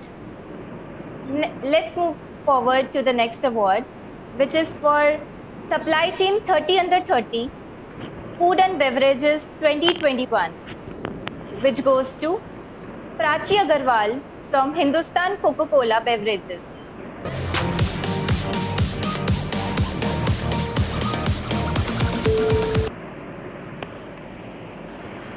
I request Prachi Agarwal to come and receive the award and share your thoughts on this wonderful achievement. Thank you, Simran. Thank you, the whole Elden team, for these awards. I would like to thank jury for selecting me for this award. I'm really feeling honored.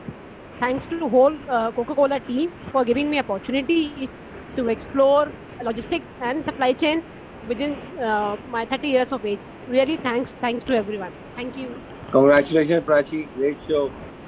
This is the India's only 30 under 30 supply chain award.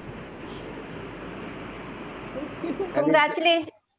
And being a woman and getting this one is a really big one. Congratulations. Thank you. Congratulations, Prachi. I request you to switch on your video so that we can capture this prestigious moment.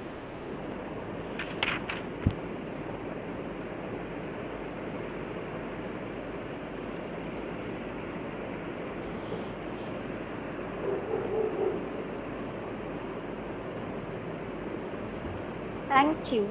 Great show, Prachi. Keep doing good work. Thank you. Thank you.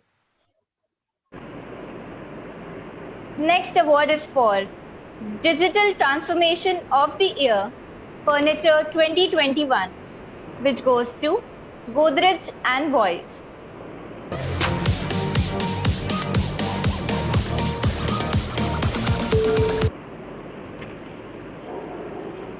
I request Zurwan Marolia to come and receive the award and share your thoughts on this great achievement.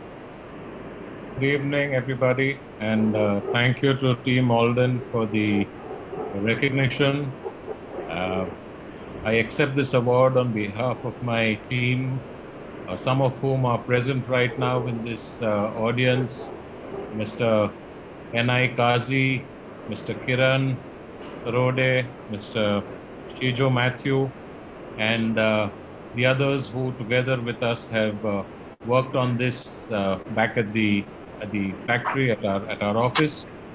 So what we have worked on is robotic process automation, which has helped us to foolproof documentation activities and reduce fixed costs and do more what-if analysis, which is something critical in the kind of VUCA world that we have all been faced with. I think FY21 was absolutely VUCA in the face, VUCA personified. You can't get it any worse, or so we hope.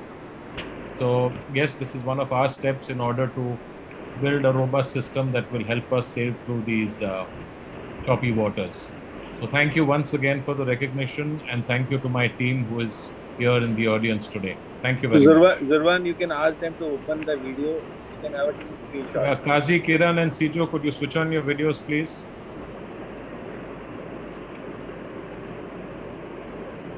Hello. Yeah, Sijo is there.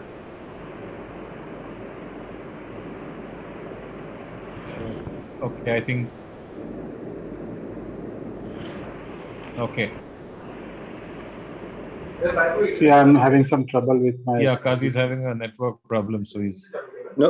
No problem. Others can have a big smile for the big award.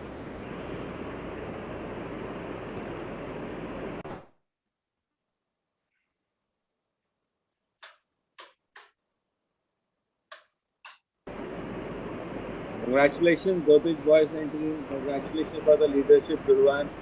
Amazing show. Amazing show. Thank you. Congratulations, Zulwan, and congratulations, Godrej Boys team. Thank you.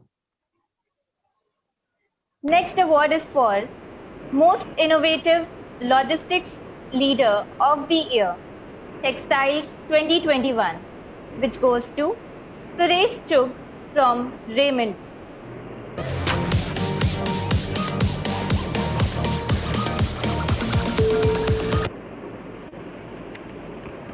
I request Mr. Suresh to come and receive the award and share your valuable insights. Yeah, thank you very much to the jury. Thank you to my entire team. And of course, a big thank you to my all logistics service providers and my 3PL partners who have always supported us every time during the year, and especially last year when it was a very challenging one due to COVID-19 situations. Thank you, everyone. Congratulations, Suresh. Great show. Thank you very much. Congratulations, Suresh. Let's capture this happy moment. I request you to smile wide so that we can capture this moment. Sure.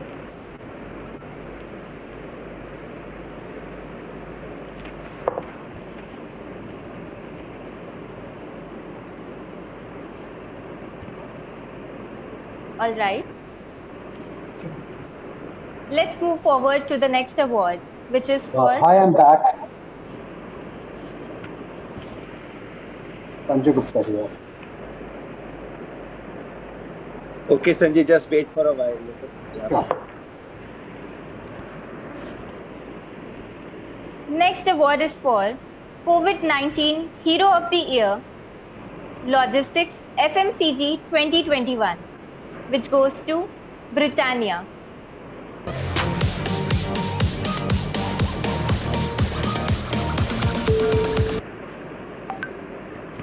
I request Vaibhav Agarwal and his team to come and receive the award and share your valuable insights on this achievement. Yep. Thanks everyone.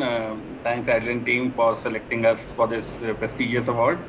I guess being part of essential commodity, it was less of a business and more of a duty that we had to ensure that our products reach to the end consumers in this testing times.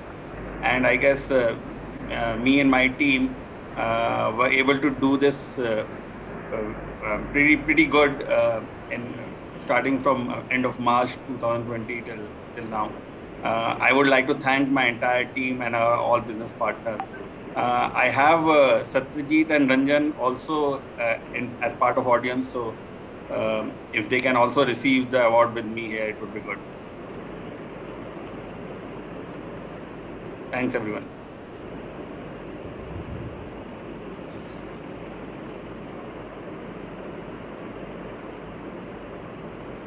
I request you, Vaibhav, to switch on your video and show your happy smile so that and your team to switch on your video and show your happy smile so that we can capture this moment.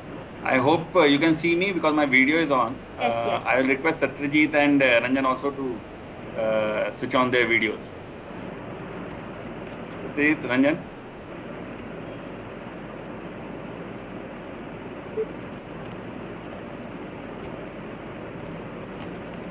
A big smile, Weber, please. Congratulations, you have been, making us eat the Britannia biscuits despite the pandemic. Yep, thanks, Sandeep. Thank you. Thank you. Congratulations, Vaibhav and team. Let's move forward to the next award, which is for Best Procurement Team of the Year, Container Logistics 2021, which goes to GPro Services, AP Smaller Merce.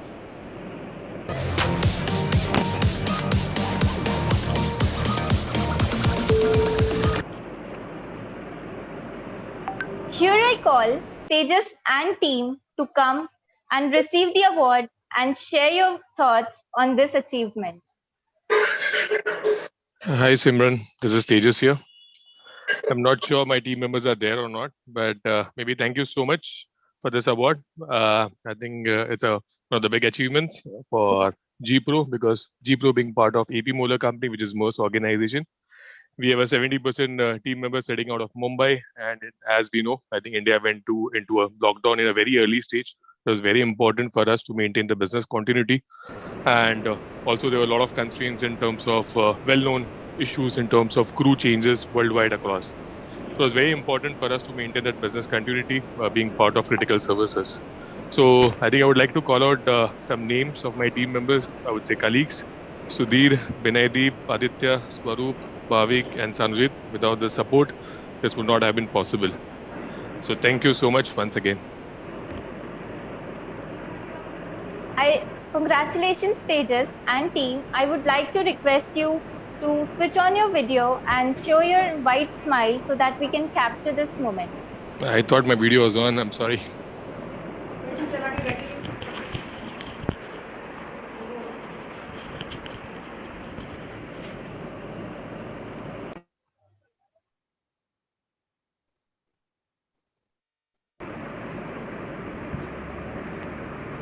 Is it done? Yes, sir. Thank you. Thank you. Congratulations, Tejas. Thank you.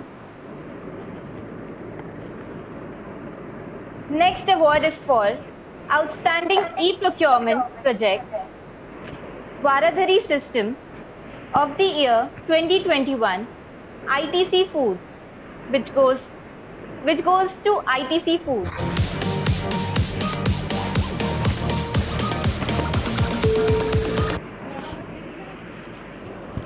I request Amit Singh from ITC Foods to come and receive the award and share your thoughts on this achievement.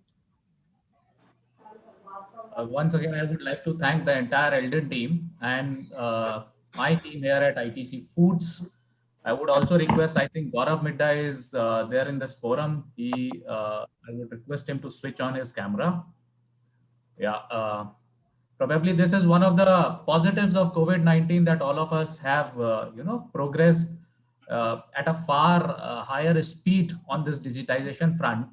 So this project for which we are being awarded Varadhi system is an end-to-end project wherein we are in touch with all of our supply partners, vendors, transporters, and they can quote us on the basis of our requirement from anywhere in the country. They don't require a laptop or a desktop. If they have a very basic mobile phone, that's what is needed to get in touch with us. So thank you once again, the Eldon team, Sandeep, Namrata, Simran, and Prabjot for this award. I am humbled to receive this award on behalf of my team. Congratulations, Amit. Congratulations, Gaurav. Keep on doing great work. Congratulations, Amit and team. I would like to request all the team members to switch on their video and show your happy smile.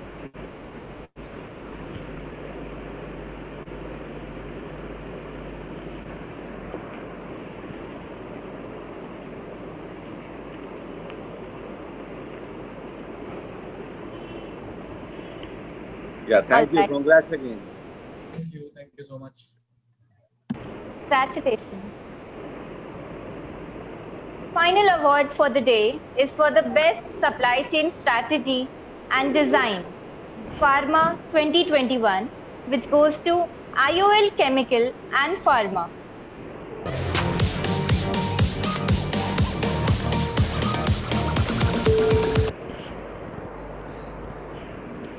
I request Bhupendra Kumar to come and receive the award and share your thoughts on this achievement.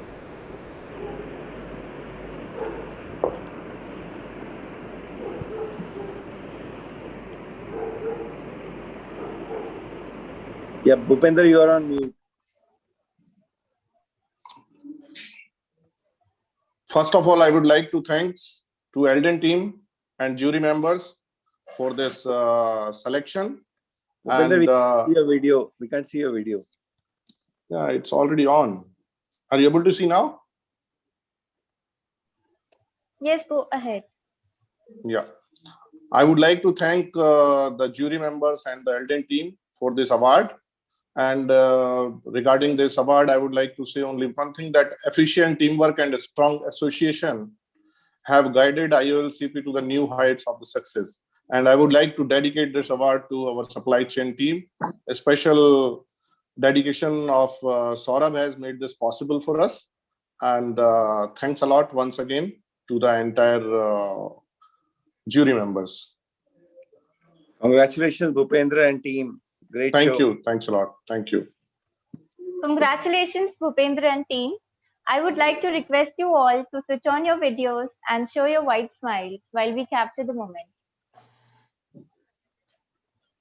Saurabh, I would like to request you to switch on the camera.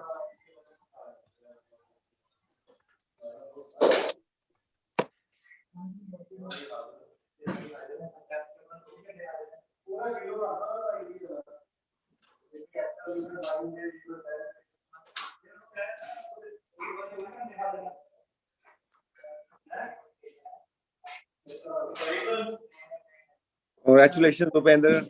Thank Great you. show. Thanks a lot. Thanks a lot.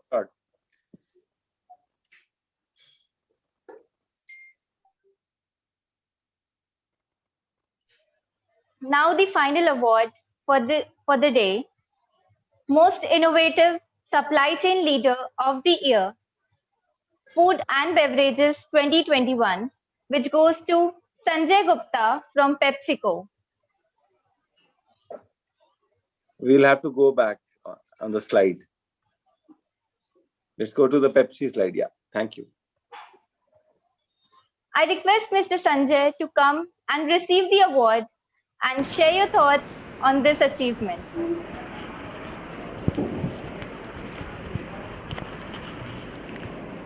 Good evening, jury members, members of the organizing committee of ALGA, and all the guests present on the session. I think it's a great initiative by the ALGA team to take this virtual award ceremony forward. In the last and the year before, where we've gone through trying times and the pandemic last year, what has become of industry is now virtually a closed net program which we carry on digitally. I think everything has its pros and cons. While COVID did have a lot of fallouts, there were some positives as well. And I think more important for us is to avoid the positives and take it forward. Well, I would like to thank my entire team members, our logistic partners, our treatment partners, for getting this initiative into place and rolling it out and ensuring the success of the same. Of course, without which this would not have been possible. And also all the ecosystem partners who contributed to the success of the organization in such trying times, because we being a FMCG company, it was very important for us to ensure that we also cater to the consumers to the last mile. I think my best wishes to the entire team here on board and on the dais, and to all the members here. Thank you so much. Congratulations, Sanjay. Great show. Thank you so much. Congratulations, Sanjay. I would like Thank you, to Simran. I would like to request you to show your bright smile so that we can capture this moment. Simran, my video is on actually. I'm not sure why it's not getting captured here. No, but we can see your video, Sanjay. Don't worry. Okay, excellent. Yeah, just give a bright smile. So is this good enough? Of course. Great show, Sanjay. Thank you, Congratulations. Thank you so much. And all of you have a very pleasant evening. Signing off for now. Thank you. Have a great year ahead, Sanjay. Congratulations. Thank you. Same to all of us. Thank you so much. Congratulations, Sanjay. Thanks so much. Thank you, top leaders. Thank you to all the top leaders and delegates for sharing your contribution and making this a lively and rich discussion. Hope you all will be able to carry the thoughts of the day to build a robust roadmap and strategies. See you in our next Delhi Supply Chain Conference on 20th May 2021. Thank you to all the leaders and attendees for your valuable time during the day. Thank you all. Have a great evening. Thank you so much. Thank you. Bye, everyone. Thank you. Bye.